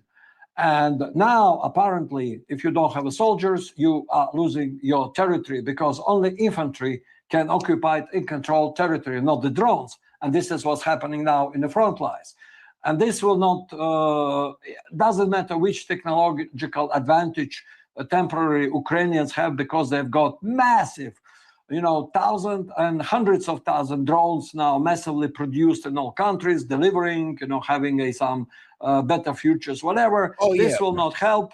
This will Ukraine's drone game has only gotten better, guys. Has really only gotten better, and it's really impressive. Like I said, it got drone IRGCs. Well, my bad, not IRGC, but drone RCs that they're able to pretty much remote control around with turrets on top of them. So yeah, basically these little four-wheelers riding around with guns on top of them that the Ukrainians are able to control from far away. And they was able to take an entire city from the Russians with those, like recently. So that's pretty damn impressive what they're doing out there. But it's not enough. Be very quickly, Russia will found a countermeasures to really make. Well, that was my last question on Europe, Russia, and Ukraine. How long will Russia be patient while they create all these weapons, like in Poland and other places around on the border with Russia? I know Russia's made threats about legitimate targets. I know Russia doesn't just make threats for no reason. So how? I mean, what's the timetable there? We don't know. Well, this is an issue. The Ukrainian elite feeling that Russia will never resort to attack them because of Article 5 of the NATO. I don't think this would be the correct assumption to say that especially Trump administration blindly will jump when Russia will start attacking the logistical basis of Ukraine and Ukrainian-owned factories in Europe. This is legitimate military target. And we have an example. The United States will tolerate production facilities in the third countries when they've been staging the war of the Iran? No. If Israel will tolerate, no. So why on earth Russia has to tolerate this? And since there is a precedent already established, we feel completely free to do what we need. This is up to our military supreme commanders to decide when the most appropriate moment to do so.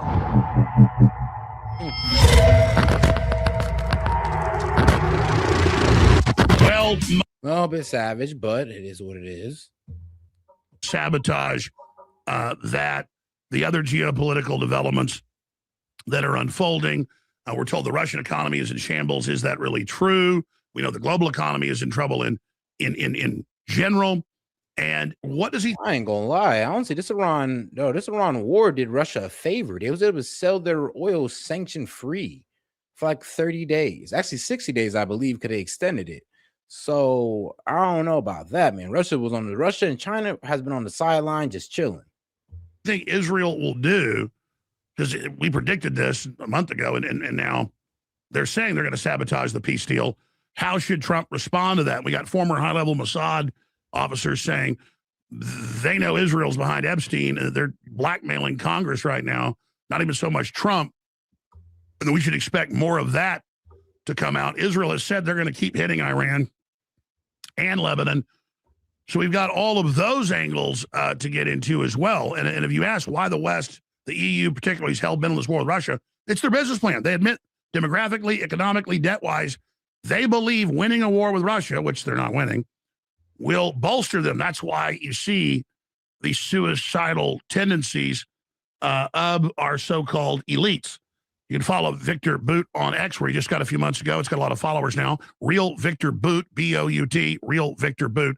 Be sure and check that out. So Victor, you're always very kind and answer my questions, but I've also got a few other topics that tie into all of this and dealing with the fact that the West deals with the same cultural, globalist, satanic cancer that Russia's been dealing with. It's just that Russia has become more successful than anybody in kicking a lot of it out and reducing it.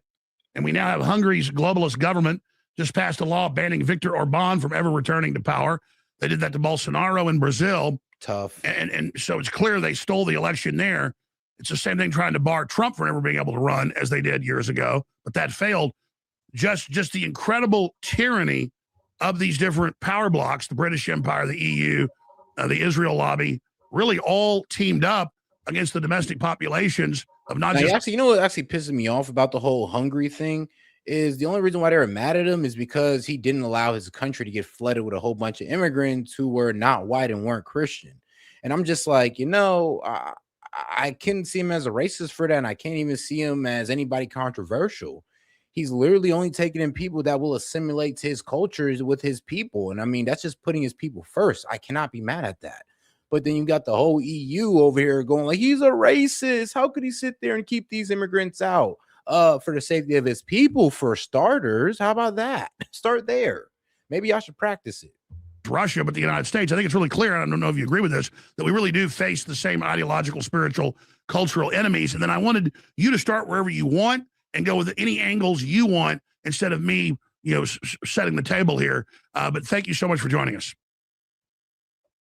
Well, greetings, and you're absolutely right. I think we are in this kind of the global awakening. At least all normal people, whether it's in Russia or in United States, start thinking and start analyzing what they see and not buying what they're trying to sell them.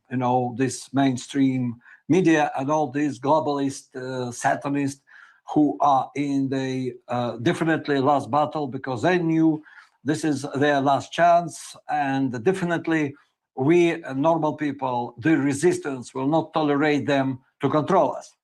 Well, and on my opinion, we already passed the peak of the first stage of the new World War III, which is, really going on the several dimensions simultaneously, where they're confusing sometimes theater and circus which going on, and distraction. Of course, the media become the same important weapon like a bombs which is flowing. So you're absolutely right, and that this is now not only separated conflicts which go in Ukraine or separated conflicts which go in Middle East, it's all interconnected way more deeper. And what's going on? Let's start, of course, with the situation in Ukraine and Russia.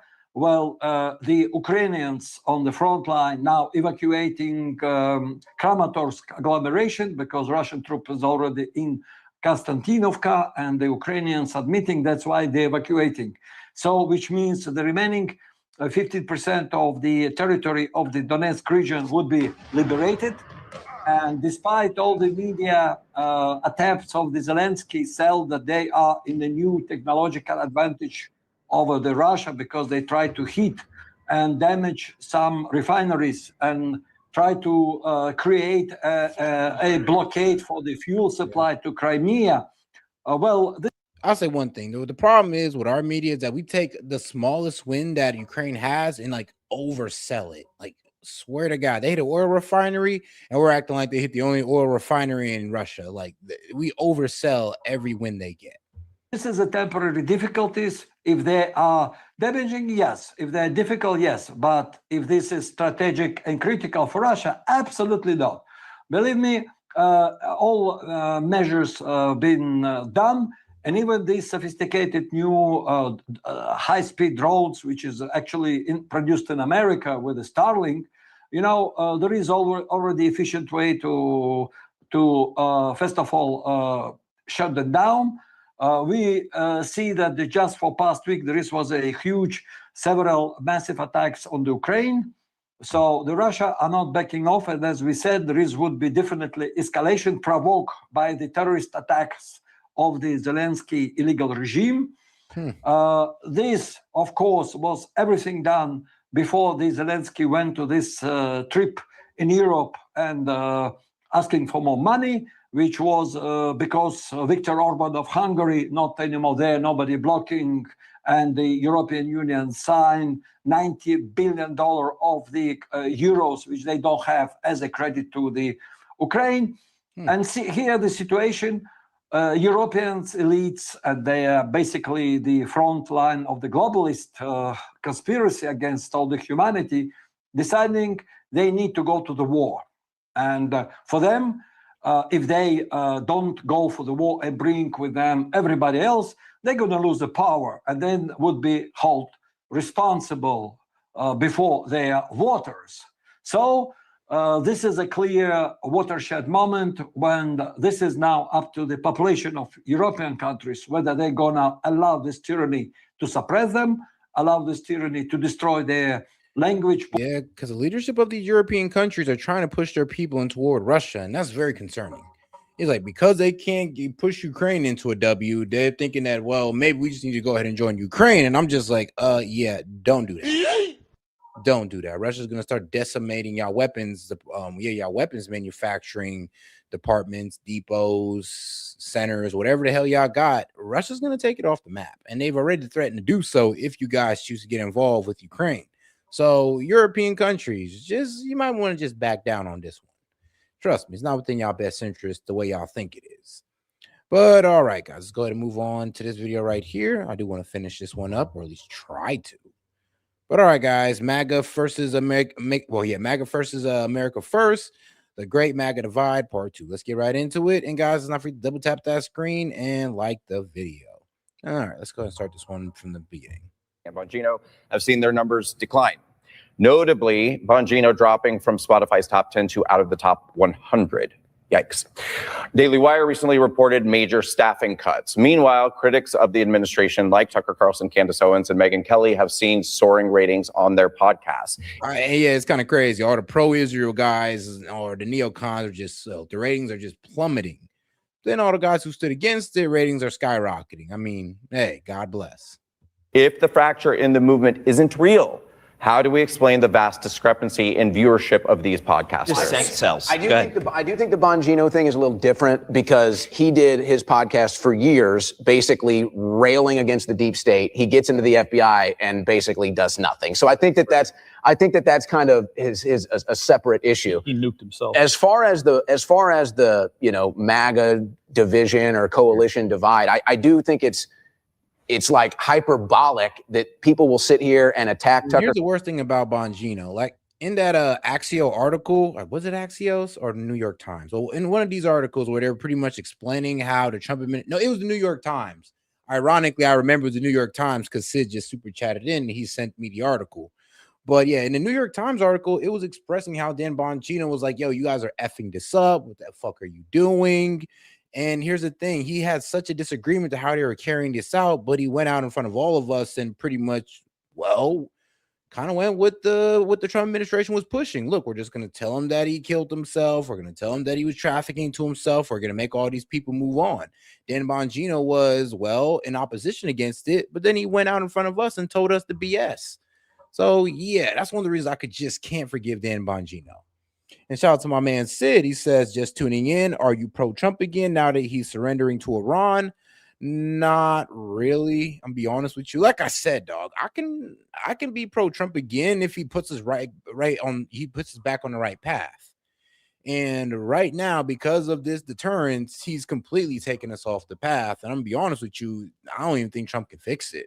And I'm in honestly permanent question of his leadership for him even getting us into this conflict. So it's going to be hard. It's going to take a miracle of a complete turnaround for this man to get my support back again. To be honest with you, Sid. Not saying it can't happen. It's just going to be highly unlikely due to what he's done. And I highly doubt he can just fix this overnight. And I highly doubt this is going to be the last time he F's up like this. It's only year one. This was killing me. It's like, dog, it's just year one. Remember that. Carlson and Megyn Kelly and all the former MAGA people, and then say, but there's no divide. And it's totally backwards, too, because if you actually look at the charts. And hold on, and Sid, considering the fraud, not the fraud, but considering the scandals that's going on and all this good stuff, it's kind of hard. I'm be real with you. Let's be real. Like, outside the Iran war, I mean, the other bullshit that he's doing is also relevant. Everybody who's been critical of Trump, in my opinion, telling the truth about Trump, their numbers are in the ascendancy. Everybody who's been carrying water for Trump, like Bongino, Ben Shapiro, TPUSA, Mark Levin, down the line, all of them are falling off a cliff. So it's evidence that there's market demand for people who are going to actually be telling the truth. And this is true in regular mainstream media and in our world alternative media. I'll be real with you, Sid. I love the UFC, but guys, you gotta understand. I'm a huge fight fan. So a UFC event on the White House lawn, I mean, I ain't gonna lie, bro. It reminded me of Rome in a way. Of course, we're all watching the circus while Rome burns. Yeah, I get that analogy too. Trust me, I get that. But I mean, dog, it's a gladiator fight at the White House lawn. Now, that was kind of dope. Like, let's be real. We can sit there and get mad that it was Trump and all this good stuff. We can sit here and get mad at Michelle Obama, a comment that idiot made. But at the end of the day, it was a pretty cool event. The walkouts were pretty badass. We got to see some American heroes, some good ass fights, all knockouts. I just can't be mad. I'm sorry. I cannot find a reason to be mad at it. I think we are being a bit too petty. I think the left is being a bit too petty trying to make this a huge deal. The UFC event, like, come on. Like, I really want to hear the arguments for like why it was such a bad thing. And if you're just gonna say, well, oh, he was exploiting our soldiers, I mean, like, come on, both sides do that. So what? We get mad when one side do it? Here's the thing. I mean, I think we shouldn't bring politics into sports. And the reason why I say this is because, like, bro, I was low-key kind of getting pissed off about how the Iranian team was getting treated in soccer. And I'm just like, bro, can we just keep politics out of sports? Can we just enjoy our sports without people making about politics? Because that's what I want to do. Like, when I watched it, I wasn't thinking about Republican, Democrat, or anything. I was just thinking about watching my favorite sport at the White House. Like, I thought that was pretty dope. But then you got people here who want to make it all about politics and this and that. Oh my God, how could he? And it's just like, come on now. Like, guys, let's not do this. And let's not do this with the World Cup either. Like, these Iranian monarchists are losing their shit at the World Cup because Iran's in it. And they're showing their flag. And they're out here literally getting disrespectful towards the players. It's like, this is why I say, let's leave politics out of it when it comes to sports. All right? Let them have their moment. Because anytime, and it is fucked up how y'all were calling us white trash. Oh, this is gay. Oh, this is what MAGA likes. And I'm just like, y'all are trying too hard to be divisive at this point. Like, at this point, y'all trying too hard. Like, really? You're getting mad over UFC? there is a Democrat president, the Republican commentators on social media, the Sean Hannity's of the world, their ratings skyrocket. Well, shout out Sid. At least I don't know. Sid, you're the more reasonable Dems. But I also was mad about the Michelle Obama comment too, though. Like, bro, I sat there, I just put my head in my hand. I was like, why, bro? Just why did you have to say that dumbass shit? And I kind of like how the whole crowd kind of went quiet and got cringe because it's like, bro, why'd you bring politics into this? I think everybody just wanted like not to bring politics into this at all whatsoever. And as soon as he did it, it was just like, oh, why? Nobody else did this but your dumbass. Rocket. When we have a Republican president, their ratings go down. It's because people want to tune in to hear the dissent. And so dissent is what sells. And the reason why Tucker is so popular right now, and Candace, even though I disagree with everything she says. Candace has a liberal audience, by the way. Now regardless of her audience, but what she is selling is what people want to buy. They want to buy the dissent. Here's the key thing, though. Tucker Carlson on Fox. Here's the thing, though. If Candace Owens was just selling people lies, then she wouldn't be getting all these views. The problem is Candace Owens is putting out her theories, putting out her speculations, and some of them are low-key coming true, and that's what brings people to Candace Owens. A lot of people are looking at this Charlie Kirk murder and going like, yeah, the main narrative don't make sense, and a lot of things aren't adding up. Actually, bro, the exploding mic theories makes way more sense than the original FBI narrative. Okay, guys, I just want to let y'all know that. That's how crazy it's getting. News was the number one. That's why people tune into Candace. She's not going to sit here and give you the bullshit. She's not going to sit here and say you the narrative. She's going to go in her own direction with it, and you got to respect that. Daily News show at the time. That was Trump was president. That was while Trump was in power. Tucker Carlson was most famous during the Dominion issues in 2020. And got sued. He was still the number one guy in 2019 when he was just. But that's why he was number one. He was saying the things that nobody else was saying. He was a dissentful voice in a sea of people. Okay, but it goes counter to the fact that Trump was the president of the United States. Trump is currently the president, and Tucker is dissenting because he believes that Trump is off. Trump was the outgoing president of the United States. Biden was the incoming president, and it was among the election dispute where Tucker made his name. That's why he left. No, when Tucker when he was at Fox, he was the number one show, just like Greg Gutfeld is the number one show at Fox right now. But Tucker became Tucker when Tucker left Fox. It ain't the same. Man, I mean, bro, Fox News, like, guys, Fox News got to be down the toilet if Greg Gutfeld is their best show. Like, I'll be real with you. If you ask me who I'd rather watch, Jon Stewart or Greg Gutfeld, I'm going for Jon Stewart every time. And I'm saying that as a center-leaning conservative, by the way.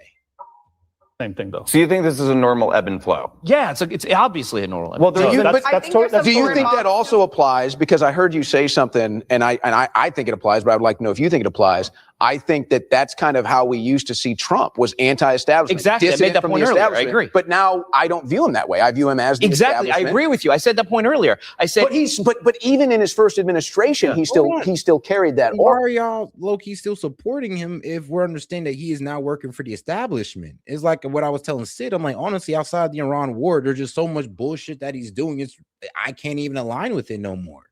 Especially when it comes to the cryptocurrency, especially the destabilization fund, and of course what his sons are doing out there on the sidelines with all of his businesses. Like, this is outrageous. And then of course the Epstein files, like I said, like, we don't even got to include the Iran war. You can leave that out. I mean, shit, the Epstein files is good enough. But you know, like I said, you bring that up, and now all of a sudden, oh well, you're falling for the Democrats hoax. And I'm just like, no, I don't know about that, guys. I don't know about that. Like, did you not read the article on how they were trying to figure out a way to, you know, cover this up, trying to, you know, make the storm roll over? Yeah. Sorry, I don't think this is a hoax. yeah, but that's what buried him. The reason why Trump wasn't a success. No, they stole the election. That's what buried him. He won that election. I'm not going to argue with you there. What I'm saying in 2016, the Trump administration in 2016 was less effective than the Trump administration in 2024 is because he tried to get along with the establishment and they buried him. This time around, he's balancing getting along with the establishment, but also bucking them where necessary. And I think it's a balance. He still carried that aura. Yeah, but that's what buried him. The reason why Trump wasn't a success. No, they stole the election. That's what buried him. He won that election. I'm not going to argue with you there. What I'm saying in 2016, the Trump administration in 2016 was less effective than the Trump administration in 2024 is because he tried to get along with. Honestly, I think we should lean off that election topic. One, because look, if Trump's not willing to run an investigation on it, then maybe we should just stop talking about it. It's not that serious to Trump where he feels like he needs to run an investigation on it, but it's kind of crazy how it's important enough for him to get mad and walk off an interview. So I'm a bit confused on the topic. Because, like, guys, look, yeah, there was evidence of election rigging, but nothing like substantial. And want to know why? Because it was never investigated. I mean, not by the DOJ, bro, not even by states. So when you guys sit here talking about election rigging, I mean, like, guys, the reason why the Democrats eat our lunch on that every trip is because there is no substantial evidence. No investigation was done. So they'll forever eat our lunch and kill us in that debate. So we should probably just leave it alone. The establishment and they buried him. This time around, he's balancing getting along with the establishment, but also bucking them where necessary. And I think it's a balancing act that made him more successful. I think if you look at his administration is much more anti-establishment than his administration in 2016, but yet he's getting along with the establishment externally, which is what's making him effective. I think it's a delicate balance. It's going to piss people off, but at the same time, we have results. And I think that's. Yo, and shout out to my man Sid, because he said, let's see here. He said, Vance thought it would be smart for Tucker to interview Ghislaine. Yes, Ghislaine. Oh, well. By the way, did you watch his interview today on The View? Good content. Really? Know what? I watched him on, what was it? Megyn Kelly, and I think he did one on, what was the first one I did? Fox News. Yeah, he was on the 5. He was on the 5 on Fox today. But I did hear he was doing one on the View as well. So I don't know. We can see how that worked out for him. Let me get back to this real quick. Really, the overarching thing of this administration is he's been able. No, here's the thing though. Interviewing Ghislaine, I'm like I said, bro, they effed up completely with her. All I gave her was a softball interview, never a hardball one. And here's the thing. Tucker interviewing Ghislaine, it could only go good or bad. I mean, it could really be A or B. It's either Tucker has some integrity and he really starts grilling Ghislaine in a way that the administration did not see coming, or he takes some questions, some pre-written questions from the administration, asks them to Ghislaine. Ghislaine makes Donald Trump look innocent as hell, and then that's it. They just drop it. Those are the two ways it could have went. And I'm thinking that since they kind of, pissed off Tucker with this whole Iran war, they kind of just said, yeah, that's not going to work. Well, with the 12-day war. And then also it's like, I don't think Tucker's going to get along for pretty much trying to cover this up with us. Able to get shit done in a very divided time. But, it's not divided. He's got the House, the Senate, the SCOTUS. Yeah, but the House is not. But that is not if the Democrats were in charge and Nancy Pelosi do her little thing, everybody votes the same way.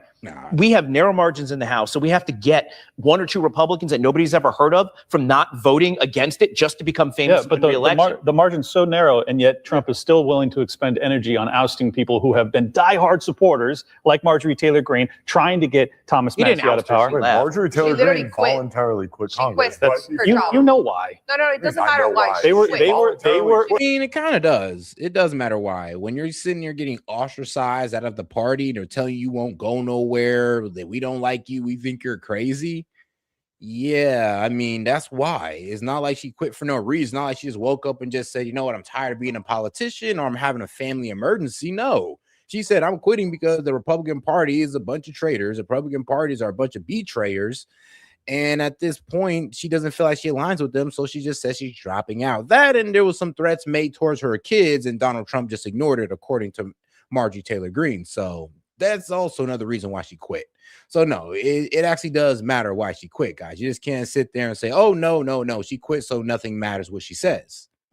They were threatening her with the same women treatment. shouldn't have that position. Wait, but They were threatening her with another the same example. treatment that Thomas Massey. But Thomas Massey didn't quit. What are you talking about? Thomas Massey. It doesn't change the fact that the dynamic was the same. The ousting means like forcing someone out. She left. So it's about Bongino. Dan Bongino, I don't know him. I've never listened to him, so this is not from a fan perspective. He's a bum. Wait, you said Dan Bongino's a bum? We can have this conversation. Hold on. Now, you can criticize Dan Bongino. The dude walked away from millions and millions and millions and millions of dollars. Yeah, he walked away from millions and millions of dollars just to shill for the administration. He showed his ass in that little, Epstein cover-up situation room meeting, and he said, all right, look, I don't agree with it. You guys are fucking it up. But he went out there, and instead of telling us, yo, the administration is effing up, he went out there and gave us the Fed slap that the administration told him to give him. Told him to give us. All right, guys. That's the most deep state shit you could do at that point. And the thing is, like I said, he rode in on that horse of, I'm going to change shit. I'm going to start cracking skulls. Heads are going to start rolling when I pop up in there. And he just goes along to get along. He bends over the desk for the Trump administration. And we're just supposed to respect that? Like, really? To serve making maybe $200,000 and to come back Jupiter, and by have the way. to fight for ratings. Yeah, well, because he left the market. Don't talk shit. And That's then get not into a bum. position. That's a public servant. Hold on, and he was in the Secret Service before. You know, and I do share the same opinion too, though, about MTG. Yeah, Marjorie Taylor Greene. I don't think she should have quit, though. I thought it was a very I'm like, why'd you quit? Like, first off, you're over here saying that you're fighting for the Epstein victims, America First. Is like, sweetheart, we could definitely use you as a vote. Like, why are you quitting, leaving it to them? They're just gonna fill your seat with another Israeli puppet. Why are you letting them do that? So that actually what did piss me off about her quitting, because honestly, you're just giving it to them. You're letting them win. And this is why I said, well, once again, I guess I'm gonna have to go on a sexist rant. This is why women can't be presidents. This is why women don't make good leaders, guys. When shit get real, they quit or mentally break down. Not all of them, but most of them. So, I mean, if you want to sit there and wait till we get that, special 10% of women, I mean, you guys can do that, but we're going to be waiting a while. For that, defending the country. That's just not a bum. And what is the point? They're popular and people listen to them and people agree with them. I listen to, I would say if I have to listen to politics. Don't you?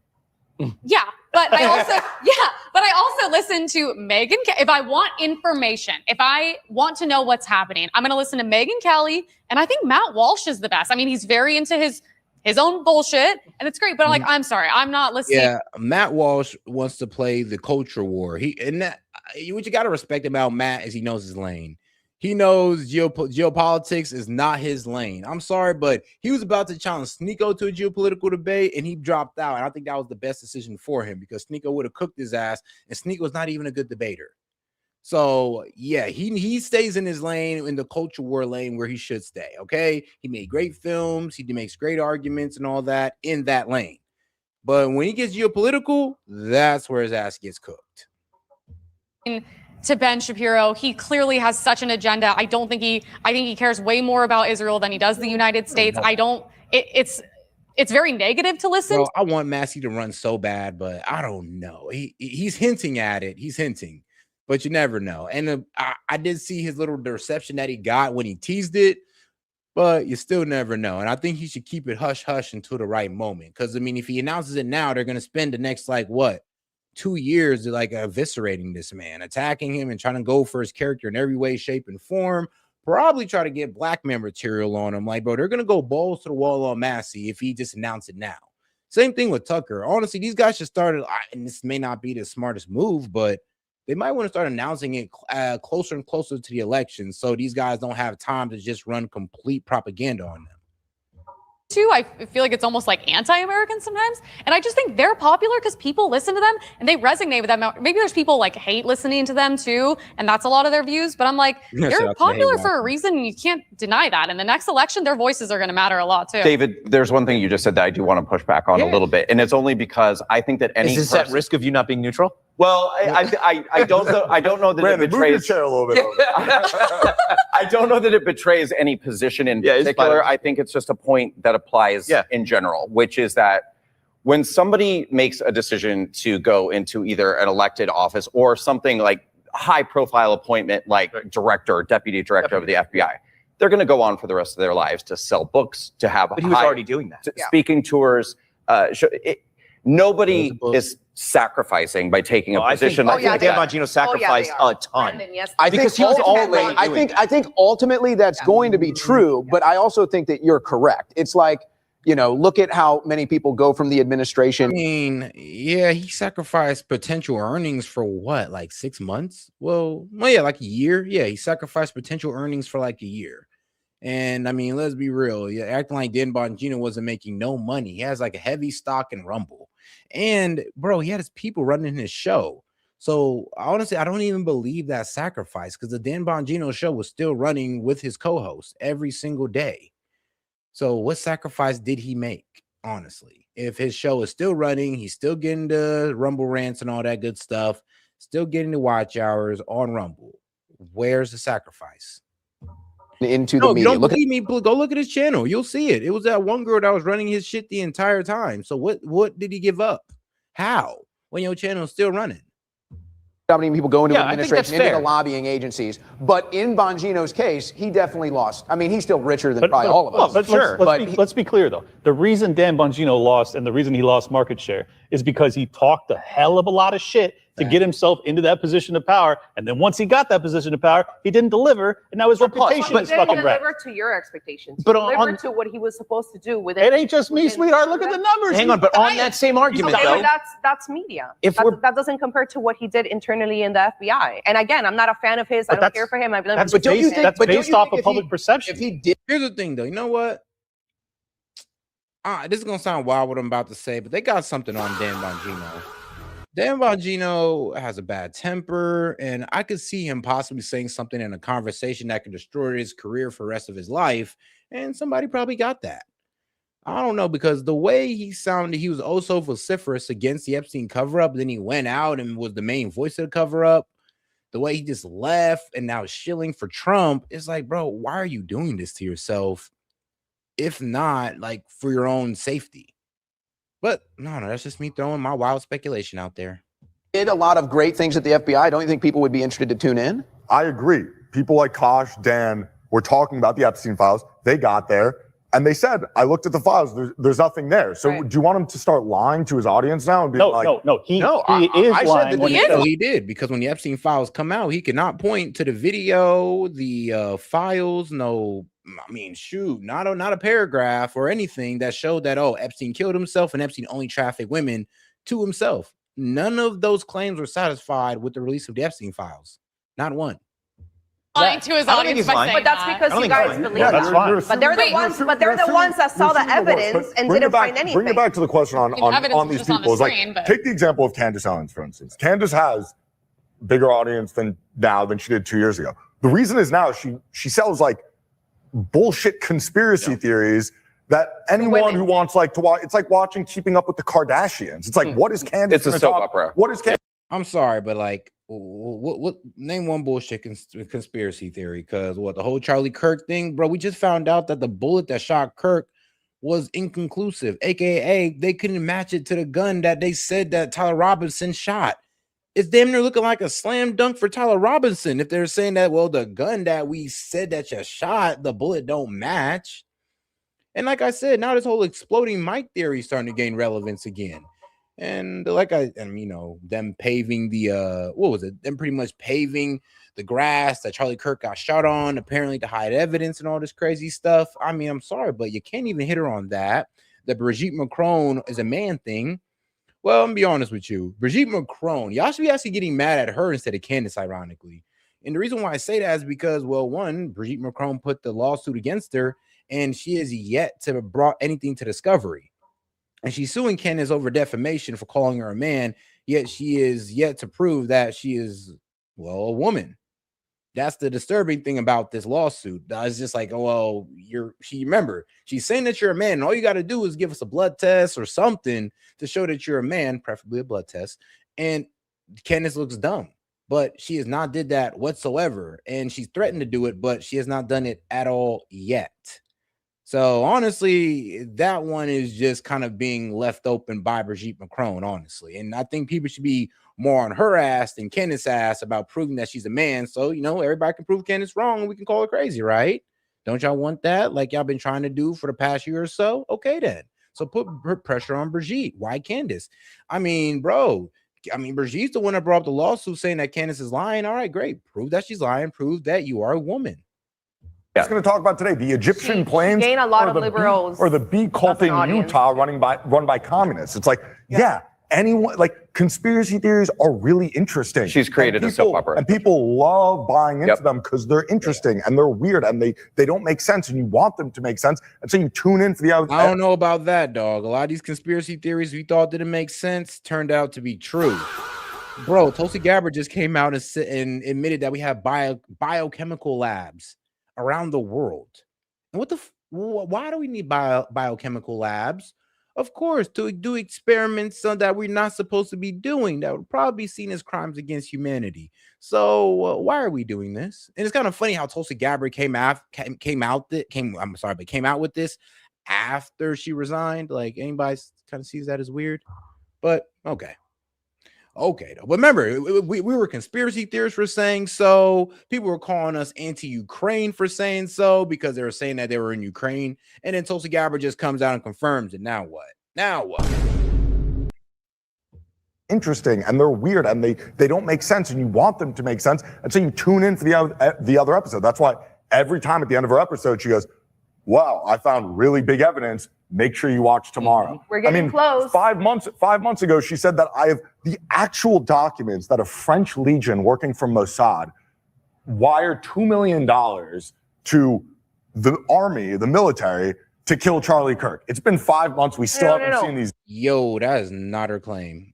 And she never said that. And that's what kills me about a lot of these guys is that, one, Candace never says that, and they're probably going off of what I guess somebody else said. Because if you actually watch this whole thing with Candace, and I don't catch every episode, but I do tend to watch it and catch up and see what the F she's talking about.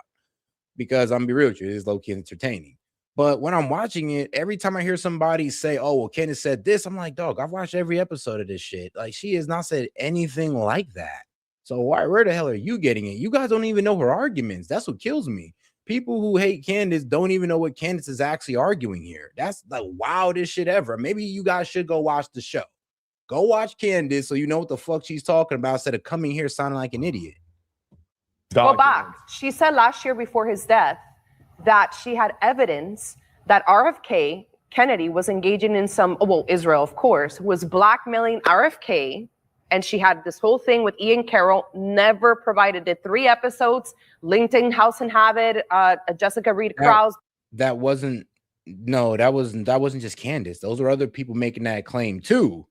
That's the problem. I mean, Candace wasn't the person originally making that claim. But okay. Like I said, they really don't know. They really don't know. Like I said, they really just hate Candace and Tucker for no reason. They have no good reason to hate Candace and Tucker. I mean, you ask them why they hate Tucker, and they'll tell you something about Qatar. And you're like, bro, what? What does Qatar have to do with it? Oh, he has a house in Qatar, don't you know?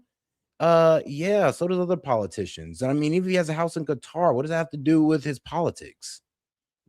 Basically alleging that she was somehow involved with this Mossad operation. Never happened. Did we solve those Egyptian planes? We never solved it. Egyptian planes, the Ukrainians, the people. So is she politics or is she entertainment? She said no, that would be some crazy irony right there. the craziest of irony. Like, bro, that's how she even found out.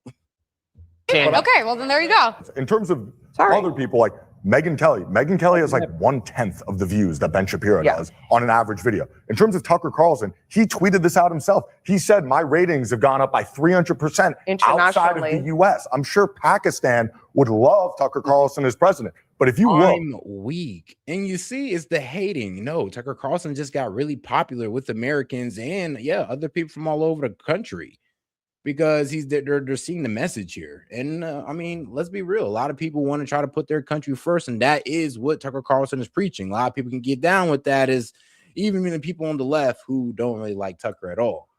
Look, man, I'm just gonna keep it real. I don't have no good reason to hate Tucker at all, but him being against Israel. And that's the same reason y'all don't like Candace. Y'all don't have no real rational argument for why these guys are people that we shouldn't listen to, or they're right or crazy. And shout out to my man Sid. They learned it from Trump. When you can't argue, just insult and smear your opponent. Yeah, literally. Honestly, you remember when Nancy Pelosi came out and pretty much said the same thing, to smear? I mean, literally, they're taking out of the Democrats' playbook on this one. And I would say Nancy Pelosi's playbook. Let's be fair and say Nancy Pelosi's playbook, because she did say it out loud. And here we are, a bunch of Republicans using that exact smear campaign that they exposed Nancy Pelosi for pretty much talking about. Because yes, it was the MAGA group that exposed Nancy Pelosi's old tape of her talking about the smear. And here they are doing the exact same thing. Oh, I guess they took notes. And there's been polls by basically every single polling outlet. Tucker Carlson is like -40 amongst Republicans. Trump is +40 with Republicans. If you look at each issue line by line, you will see that Republicans overwhelmingly think that Trump is doing a good job. His voters think that he's doing a good job. And so in terms of the divide, I agree. At the top of the podcaster class, I fully agree that there's a massive divide amongst podcasters. Right. In terms of the average voter, the average American who voted for Trump, there is not that same divide happening. And it makes sense. The incentive structure is different. 401ks are through the roof. They're higher than they've ever been before. If I'm a voter and Trump's president, I'm gonna be like, I like that. If you're a podcaster, though, the incentives isn't to be like things are going great. It's to engage in conspiracy theories. Right. It's to engage in demoralization. Whoa. And no, that's just us being honest, because when inflation was going down, I reported that. I was like, yo, Trump is doing good on inflation. Job numbers looking good. I reported it. But when things aren't looking so good for Trump, what, am I supposed to just shut my mouth up and wait for things to look better? No. I'm going to sit there and be honest about my reporting. So it's like you guys are just mad that Trump is getting negative feedback. You're getting mad that he's getting negative reporting done by the people who is giving positive reporting. And here's the thing. It's not our fault. It's his fault. He switched up on us. When will you guys learn this? That we didn't leave Donald Trump. Donald Trump left us. How much times do I got to play this video for you guys to understand? Which I'm going to play it again. Just take a quick break. Hey, President Trump, how are those mass deportations going? They said, you got to lighten up on this. We have a lot of heart for people. They came in illegally, but they're good people and they're working now on farms. I have proposed, and President Trump has concurred, that this surge operation conclude. Oh. Well, surely no new wars in the Middle East like you've campaigned on for years, right? Our president will start a war with Iran because he has absolutely no ability to negotiate. We should have never gone into the Middle East. Under my leadership, we will turn the page forever on those foolish, stupid days. They said, he will start a war. I'm not going to start a war. I'm going to stop wars. You're not going to have a war with me, and you're not going to have a third world war with me. The United States military began major combat operations in Iran. Donald Trump issued an ultimatum to Iran: open the Strait of Hormuz within 48 hours or America will attack their power plants. Why is the Pentagon point at Congress for an additional $200 billion? So we're in very good shape, but we want to be in the best shape. Oh. So why are we going to war with Iran again? You know, if we didn't do that B-2 attack, Israel would have been wiped out. They would have had a nuclear weapon within 2 weeks after that. Because Israel was determined to act, with or without the U.S., our Commander-in-Chief and the administration and the officials I just named had a very difficult decision to make. Miriam gave my campaign, indirectly and directly, $250 million. She was number one. Miriam and Sheldon would come into the office. I think they had more trips to the White House than anybody else I can think of. But they were very responsible for so much, including getting me thinking about Golan Heights. Oh. Well, I'm sure there will be zero repercussions for this war, and it's probably only going to go. But yeah, you guys get my point there. It's like I said, Trump ain't, bro, we ain't leave Trump. Trump walked away from us. And this is like the second time for me. But it is what it is. Like, guys, it's not about hating Trump. It's just giving you our honest take on what's going on. And I don't like how a lot of people just say, oh, well, you just hate Trump. You got TDS. No, I don't, honestly. If Donald Trump is doing something good, I'm going to say it. But he's not right now. And I think y'all got to be honest about that. I mean, please tell me how getting into this war and skyrocketing inflation and gas prices is a good thing. Like, I mean, y'all was trying to tell us, but you sounded crazy doing it. I'm just going to be real. So we also have to think a little bit about the incentive structure here on who is tuning in. I mean, Tucker has Cenk Uyghur on to talk about it. I mean, this is someone who said, buckle up, white Christians, your time is done. And so, yeah, he probably has an increased audience from people in Pakistan and communists. And have you noticed, by the way, this whole discussion has been very one-sided it's been a total audit of all of Trump's sins and all the terrible things he's done. And you guys bring up his mistakes and we sit here trying to defend them. But I don't think it's fair that we haven't had, 5 hours of talking about how awesome Trump has been. But the topic is the MAGA divide. I understand. And it just, the takeaway is going to sound like. Oh, he's like, bro, so how come we're not glazing Trump? It's like, come on, can we get a little Trump glaze? I'll be like, bro, how about you make a good argument for the man? How about you do that? Constantly defending Trump, but in true equal discussion would be his foibles and his accomplishments. I'm not criticizing you for doing this. I'm just saying that if you were just to land from outer space and hear this, you'd think this Trump is a screw up. Well, like Obama created this. Yeah, bro. I mean, he is kind of screwing up his whole Make America Great Again agenda and Make America Affordable Again agenda as well. I mean, when you get into a war that skyrockets inflation and gas prices and fertilizer prices, which leads to increased pricing across the board, I mean, yeah, that is kind of screwing things up. I'm gonna be real with you. Yes, if the aliens came here and seen this shit, they'd have an accurate, they would have an accurate representation of what's going on here. I'm sorry, bro, but it is what it is. That's the reality that we're dealing with. Trump screwed up. Of hate in America, where we're all racist and the land was stolen from the Indians, and what it did to the American psyche was just make you feel like shit walking down the street. More racial hatred, black on white violence increased because they wanted revenge. 1619 Project. I think you give Trump way too much credit for the cultural shift. Like, we won that war largely through those podcasters, which you guys now hate. Like, that's how, and Ben Shapiro even played his role. I'll give him credit for that. The woke mind virus was defeated by the free dialogue and debate. Elon Biden. Yeah, the facts don't care about your feelings. I mean, hey, he popped off with that one. And now he's the main person caught up in his feelings. X was huge. That's huge. But there's something big here, though, that's worth talking about that kind of ties this all together. And because a lot of this is, I'm mad at Trump because, or, this is why I'm getting off the Trump train or whatever it is. But at the same time, all of the things that everybody wants from Trump, the Christmas gifts they didn't get to open, were things that Trump would accomplish if he could. And we're saying, well, why can't he?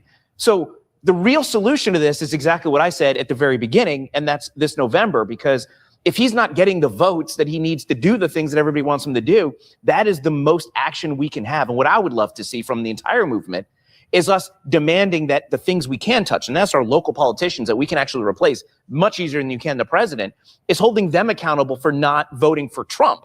And so rather than getting upset with Trump for endorsing Lindsey Graham, get upset with the voters in South Carolina for not approving the primary opponent of Lindsey Graham, because Trump has no. That's also true as well, though. I mean, he really got a good point on that. It's like, yeah, we want to sit here and get mad at Trump for endorsing Lindsey Graham, but the people of North Carolina should have known way better than to vote for that guy who don't align with their.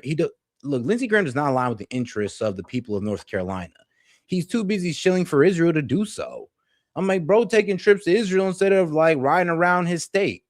Like, do you guys not understand that? So honestly, yeah, we can't sit there and blame Trump. Oh, well, he gave him the endorsement. Well, let's be real. How the hell did this man win?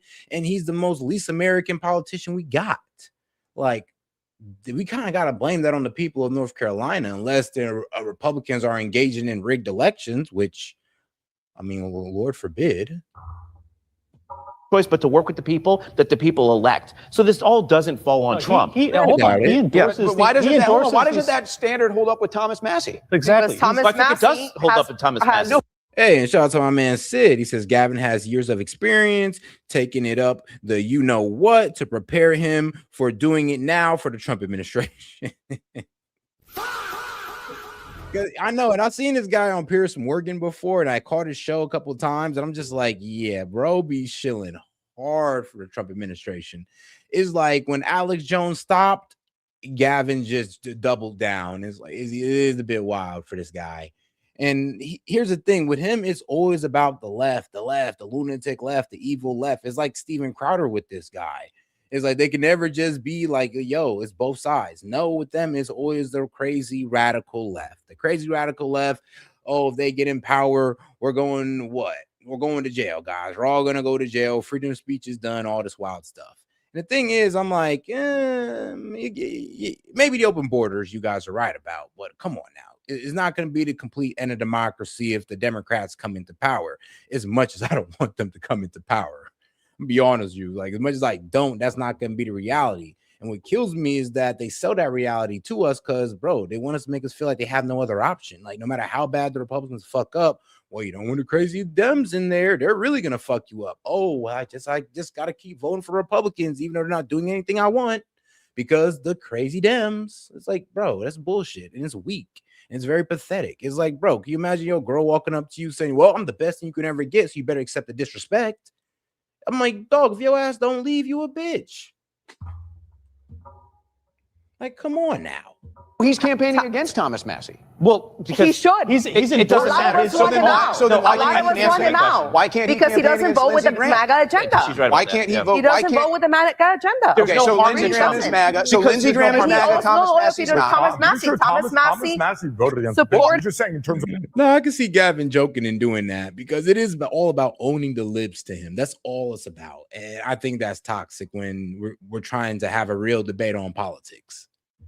why Trump wouldn't campaign with Thomas Massey. But there are reasons why they're not. Yeah, there's no value to Trump to endorse I'm Massey. saying Trump disagrees with those reasons. So Lindsey I'm not Graham is providing MAGA, a Thomas forecast. Massey's not. None of these people are Never. See, this is what Lindsey you Graham always do, agrees with Owen. those reasons. You're I always defending a pedophiles or no? questions. That is not the part. No. We don't think Lindsey Graham is MAGA. We don't think Trump Lindsey Graham does. is MAGA. No, he doesn't. Trump doesn't It's think just- Lindsey does. Graham is MAGA. To get things done. He could get Lynch in if he doesn't wanted. like- Exactly. He doesn't Bro. like Lindsey Graham. Then he Likes could get Thomas- Lynch. Bro, he said Mark Levin's MAGA. Mark Levin and Lindsey Graham's politics are not too far apart. So let's just keep it real. Massey. But it's not advantageous for him to go with someone who turned their back That's on bullshit. him. The And whole he has reason. to go with hold on, this. hold on. It's He not has to tactical. compromise. Lynch would vote along with Trump on 95% of things too. The reason he backs Lindsey Graham is because they have the same fucking benefactors, and you know it. That's not. No, that's what That's you. absolutely That's what It's you not came up Israel. with. What So evidence Trump's is that? endorsed Lindsey Graham What because of evidence? Israel. What do you mean? What evidence? That you There have, is no you have evidence. Lindsey Graham, you have Ted Cruz, you have a litany of other politicians whose entire lives are dedicated to a foreign country. Correct? Is it? No, Can we at least that is not acknowledge that? correct. No, I don't. No? No, that is correct. I mean, bro, they literally brag about how they dedicate their lives to Israel, how they dedicate their public service to the United States, by the way, for Israel. I wonder if I could even find the video. I'm not even sure if I could find the video where they're all just sitting there, just going like, oh, I love Israel and Israel the best thing ever. And we should always stand by Israel. Is like, it's sick. It's sick. And there's literally a video of them doing it. But it is what it is. I don't agree with that. You said the Christmas gifts that we can't have or we can't open. Yes. Whatever. Well, that's the Red Ryder BB guns. That's No, literally, I ain't gonna lie, though. They're literally doing this cowardice route of instead of going straight to Trump, because let's be real, at the end of the day, Trump got the final approval on this, and he's the one who approved this fucking deal. And it's wild how they're over here trying to go at JD Vance. Oh, this is his deal. We need to blame Vance. What's up? What's going on with Vance? And trust me, like I said, they're gonna start calling him an Islamist. He's gonna get the Tucker Carlson treatment real quick, guys. He's gonna be an Islamist. He's gonna be a betrayer of Israel. It's gonna be everything in the book. Everything they threw at Candace and Tucker, they're about to throw at JD. You know what? Maybe JD Vance run with Thomas Massey. That might be able to vindicate him. You know, him running with Thomas Massey would be the holy water he needs to wash himself of the Trump administration. Like, let's just be real. The problem. We can't get the Christmas gifts that would benefit America, yet we can go to war whenever we need to, don't need congressional votes, no funding obstacles at all. You need war, doesn't matter. South, East, West, Russia, Ukraine, you know, you name it, we got war. Venezuela, Iran, Iraq. No, I disagree. Venezuela was a war. Venezuela was a war. Can I respond to what you're saying is just like you take like grains of truth and then you just start with that This and then is you what he just does. slap on. I do. I tell the truth. This is what he does. I tell the truth and I ask questions. I'm glad we got the truth. I tell the truth and I ask questions. They figured me out. I think it's a fair question. I don't want to answer it because it's a fair question. The things you've seen with using the war powers to engage in a military conflict. So we are in war. I said using war powers, engaging in a military conflict. So I'm being very specific on the language I'm using. Well, it's the same thing he's actually done with bypassing the inability to do the things legislatively. He has 200 plus executive orders because Congress wouldn't act. And Trump has rallied the Republicans to. I mean, yo, Sid, I know you've seen the deal, and that deal is wild. I mean, like, me reading it, like I said, I want this war to end, but I'm pissed that it's ending like this. Like, and like I said, I've been the main person wanting this war to end since day one, but the fact that we're capitulating like this, oh my God. Look, and I don't even, and like I said, what's coming after this is going to be something that the American people just aren't ready for. And the entire narrative that the Trump administration was setting up, or the entire administration that they put on, not administration, but the entire propaganda like that they was putting on is about to fall apart before everybody's eyes. Like, guys, as time goes on, bro, give it 3 months. This and the entire propaganda, all the lies they were telling you about this war is all going to fall apart before your very eyes. And it should already have, due to this deal being leaked, but I guess some of y'all need a little more.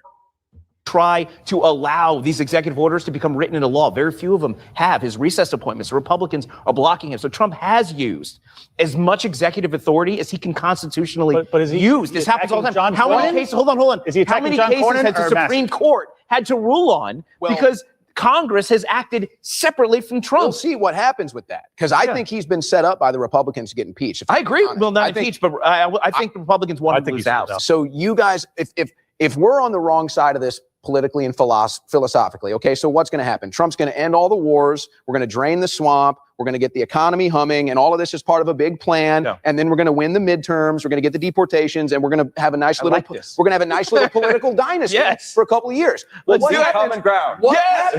So, but here's the issue: what happens when that doesn't happen? We're going to make sure it does. But it's not, and that's the problem. I'll give you an example, and Brandon, I think you'll like this. Is that you'll take one grain of truth. For instance, if we lose the midterms in 2026, you will say this is proof that Trump has lost a coalition, that people aren't turning out to vote. Yeah, it absolutely is. Okay. If you look historically, when you have a Republican president or a Democrat president, the other party typically wins Congress. And we all know why. Yeah, but let's talk about why. Because for some reason, that party decides to go against a lot of their main promises and fuck it up for themselves. And now the base don't even want to vote no more because they feel like, well, they've been disheartened. They didn't get anything they want. It happened with Obama, it happened with Biden, and it happened with Bush, and it happened with Trump. Like, when people feel like they're not getting what they want, things are going to go in the opposite direction. And that's the curse that Trump could have broke. If he'd have just fulfilled all his promises, make sure all the numbers that he promised were going to be in the green were in the green, I'm going to be real with you, he could have broke the midterms curse. But that's just one thing that presidents can't break because they just end up fucking it up. I mean, and that's on the left and the right. They just seem to fuck it up by midterms, and now the other party's in power, and then they become somewhat of a lame duck. Because politicians are liars, and Trump is another lying politician. Dominated the conversation. You don't let anyone else get a word in. Are you scared of someone else talking? Because you're proving my point. And you is talk what you're doing. slow, so. You're proving my point. Are you going to let someone else speak? If you want to continue. Go ahead. Keep going. Okay, so if someone loses the midterms, this is proof of something bigger. But if you look historically back, it is most likely, historically speaking, that the Republicans will lose this midterms. We've held the House for two consecutive congressional terms, and now we have a Republican as the president. So I'm saying you don't need to view everything as black and white. There's nuance to all of it. But you don't understand. You just proved my point. They never deliver. And that's why they lose. Because they never deliver. And Trump was supposed to be different, and he hasn't been. How is it something stupid? So yeah, I mean, like, it's the midterms curse, but I like to call it the midterms curse, but let's be real. It's just that these presidents don't live up to the expectations that they set. And because they don't live up to it, that's why the midterms always go in the opposite direction every time for them. Now, if we'd have a president actually, kept up with their promises, made sure the promises was fulfilled, they would make the midterms. Yes, they would keep their party in power, but presidents refuse to do that, and their party helps them do it. The party literally helps them crash out. Like, look at what the Republican Party did with Trump. They literally helped this man crash out for the midterm. So it's like, can you really feel that bad? Like, metrics. You fucking give me a chance. But what are the metrics of a war, Gavin? I'm not talking if you interrupt me again. Well, you can't just say. Yes, I can. Of course I can. So what is a war? I'm allowed to say a thing. Tell me what is a war. Don't tell me what I can't fucking say. It's like the prison yard. You go and you knock out a dude once a month, and then you go back to your cell. And if you go there, do some shock and awe, blow up some shit, and then go back, then China, then Russia, then Islam learns that you can blow up everyone and kill everyone if you want, but you won't. Did you guys know that you can support Walkaway by going to our shop and... All right. Let's go ahead and get to the real debate here. There's obviously ample evidence that the Israel lobby has tremendous influence in our politics. Off the table, and even worse, if MAGA is now labeling virtually all criticism of Trump as anti-Semitism, thus embracing the same type of identity. Yeah, and bro, all criticism of Israel has been his anti-Semitism, man. Same as, well, honestly, any criticism of Trump is damn near seen as un-American at this point. So it's like, bro, MAGA's turned into the left at this point. It turned into complete leftists. The way the leftists were crashing out over Biden, well, MAGA's crashing out over Trump. Like, you thought they would learn from how the leftists crashed out, but nope. They just followed the same pattern. The politics and silencing through false character attacks like the left uses. Well, first off, there's obviously ample evidence that the Israel lobby has tremendous influence in our politics. Even moreover, Trump, who... I mean, bro, they say it out loud. Like, a Jewish journalist literally came out and bragged about how they use Jewish money to sway politics, to buy seats. Like, what? And they saying it out loud. And then we tell it to you, oh, we're anti-Semitic. But like I said, let a Jewish guy tell it to you in, okay. So now y'all get it. Now y'all understand what's going on out here. And here's the thing. Like, even when they tell it to you, sometimes you don't believe it. It's kind of crazy. But yes, I mean, all the stuff that we get called anti-Semitic for saying, bro, your favorite pro-Israeli politician or your favorite pro-Israel columnist and for the New York Times will say it out loud, and all of a sudden, what? Nobody comes at his neck. But this is what we're saying. It's not that we're being anti-Semitic, because we're just listening to, well, the Israelis and the pro-Israel crowd. They're saying it themselves. They say it out loud. Or, I mean, look at Israeli media. The Israeli Times, Haaretz, they say it out loud. Got $250 million from the Ailsons, who have said that their primary loyalty appears to be to Israel. Don't forget what Trump said on the radio show a decade ago. What was that? That Israel owns Congress. Oh, right. And he's now lamenting the fact that they don't anymore, or it's not as obvious as I guess it once used to be. So that obviously really frustrates me. And then for our generation, I think, I can speak for most of us, we recognize that we were lied into the war in Iraq. We recognize that the global war on terror was based off of lies. And I think most of us that are being honest about our analysis of the war in Iran have come to the same conclusion, that this is once again a war that's being fought on behalf of Israel. So we're now racking up more casualties, $25–50 billion so far. We're also paying an extraordinary expense at the gas pump, that being the primary input cost for economic goods. Yeah, and now because we want to come to a peace deal, Ben Shapiro and Mark Levin are pretty much losing their shit. And Ben Shapiro is pretty much telling, bro, who was it? It was Ben Shapiro, Mark Levin, and this other guy that was pretty much saying that, you guys just need to put boots on the ground. No, don't quit. Put boots on the ground immediately. I'm like, okay, you bloodthirsty bastards. Let me see if I can find that video. Goods across the board. It's it doesn't come without a cost. And it seems quite evident to people in my camp, I'll just speak for myself, that we are bearing that burden because of Trump's donors, because he owes an allegiance to Clinton, you just talked about 20 years of history going back to 9/11. Yes. And Trump has only been president for 6 of those 20 years. Right. This is a pervasive issue. But the thing is, Trump can't be the reason for all of these things, but yet you're giving him all the blame. There's been Republican and Democrat presidents. He's responsible for the war in Iran. He's not responsible for the war in Iraq. Hold on. The war in Iran, first of all, which isn't a war, it's a military engagement. Come on. It's not a war. Congress hasn't declared a war, first of all. Bro. And second of all, how is it not a war? Because it's not a war. Because it's not officially a war. It depends on what day. It depends on what day of the week it is and whether Trump calls it a war. Well, no, but here's the bigger issue. These are semantics. Okay, but here's the bigger issue. The bigger issue here is, and Gavin said this, and I'm going to let him make the point because I hope I know where you're going with this because it's a brilliant point.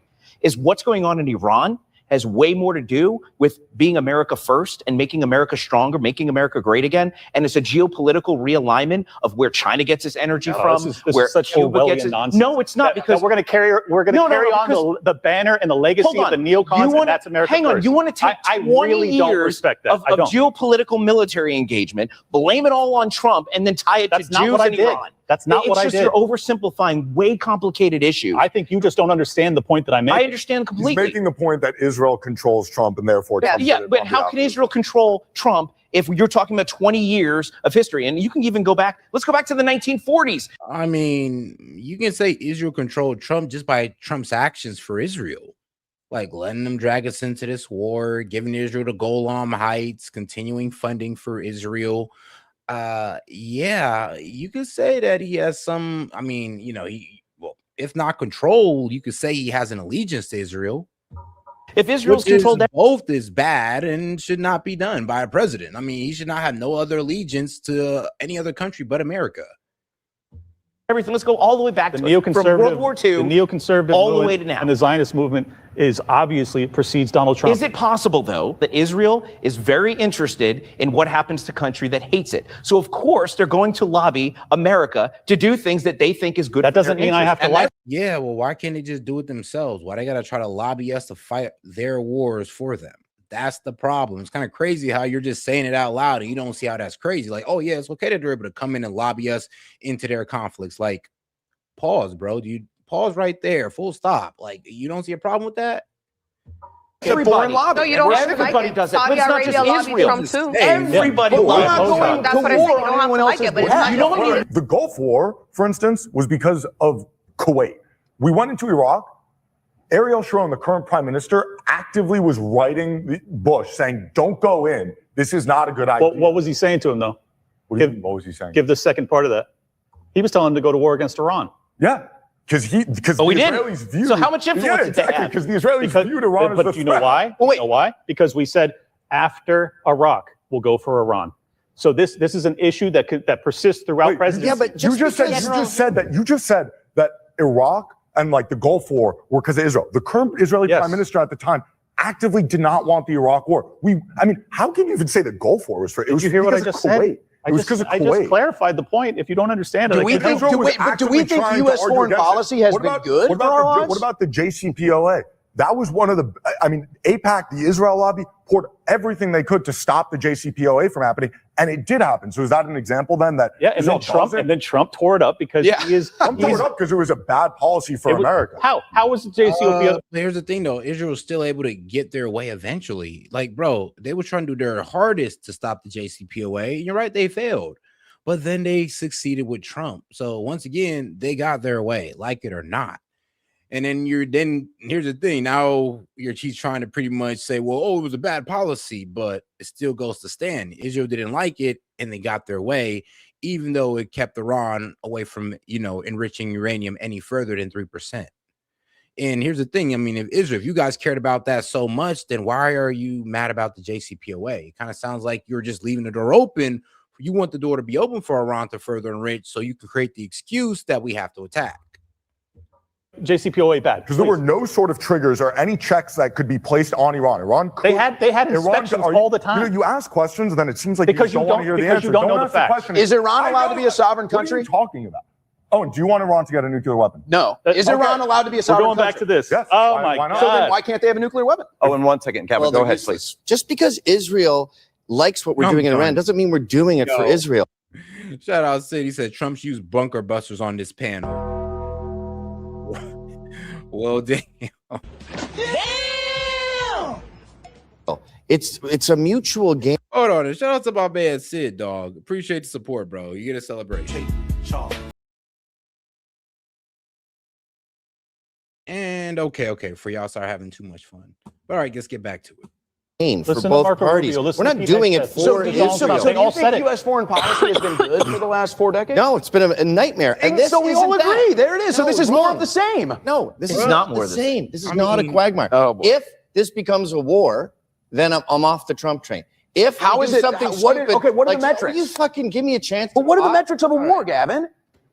I'm not talking if you interrupt me again. Well, you can't just say. Yes, if I it becomes can. a war. Of course I can. So what is a war? I'm allowed to say a thing. Tell me what is a Don't war. tell me what I can't fucking say. Tell me what is Let a me war. say my sentence. Jesus, bro. Calm down. Kind of sounds like you're a bit sensitive with the fact that, he's pushing you. What is a war? If you don't, because that's honestly a good question. If you're not considering this a war, then what is a war to you? Because Trump's considering it a war. Pete Hegseth's considering it a war. Most people are considering this a war except for the Trump apologists. Only you guys are sitting there saying that it's not a war when even Trump is saying it's a war. So wow, you know how crazy you guys look just having that position, right? When everybody else is saying it's a war, but you guys, just to defend Trump. Remember that. For fuck's sake. What is a Right. war? Shut the fuck up for 2 seconds, Owen. Let him in. Jesus Christ, man. We went there. We had a month of action, okay? We lost 15 guys. We decimated their military. We prevented them from building. Shout out Owen Schroeder for not, going off them back. Because I wouldn't even been mad if he'd have been like, man, shut your old ass up, bro. Like, stand up. I wouldn't even been mad if he did that. Because I'd have been like, bro, you ain't gonna lie, you got pretty loud with him. You might just have to fight him. A nuclear bomb. And right now, the situation in the Strait is great for the globalists. Lloyd's of London decides who goes in, who goes out. They control that oil, 25% of oil. Trump is smart enough to go, I'm going to make us the boss. We want to run the Strait. We want to be in control of that. So right now, and again, there's been no action for a month. That's not a war. There's a standoff going on We were right just now. bombing them. Their oil is dying. They can't sit in those tankers forever. So they're about to be out of oil. It's a major gamble. It's the biggest gamble I've seen in my lifetime. But if it works, then we run the Strait. We're in control of that oil, and our fucking economy just goes through the roof. Yep. So what he's done is he's made a huge gamble, and you guys are already calling it a war and leaving after 15 American Trump called it a casualties. war. Well, it's not. He's wrong. Okay. But what so if it Trump- doesn't so it's work, not a- Ben? What happens? It could be the Damn, Trump's wrong. Pete Hegseth is wrong. Man, all of us, bro. The intelligence community is wrong. Everybody's wrong, guys. Everybody's wrong but Gavin. And all right, guys. All right. We done passed that time. We didn't hit the 4 hours. It's at our F. We could have you on the next one. Next time you come on, dog, we'll just have a segment with me and you on that one. But all right, guys, because I ain't gonna lie, I'm tired and I gotta go to work tomorrow. But all right. Let's go ahead and not tomorrow, but today. But all right, guys, we're going to go ahead and close it down on this one, guys. Make sure you guys double tap that screen before you head on now. And if you haven't already, subscribe to the channel. We do this every night, guys. And make sure to hit that bell as well for the next time I drop a clip, short video, or next time I go live. All right, guys, this is Set with Set Media. I will catch you guys on the next one. Peace, man. Appreciate this. Noah! Larry, what the hell are you doing? Larry! Larry, you can't just... Larry! Oh, are you all right? How did...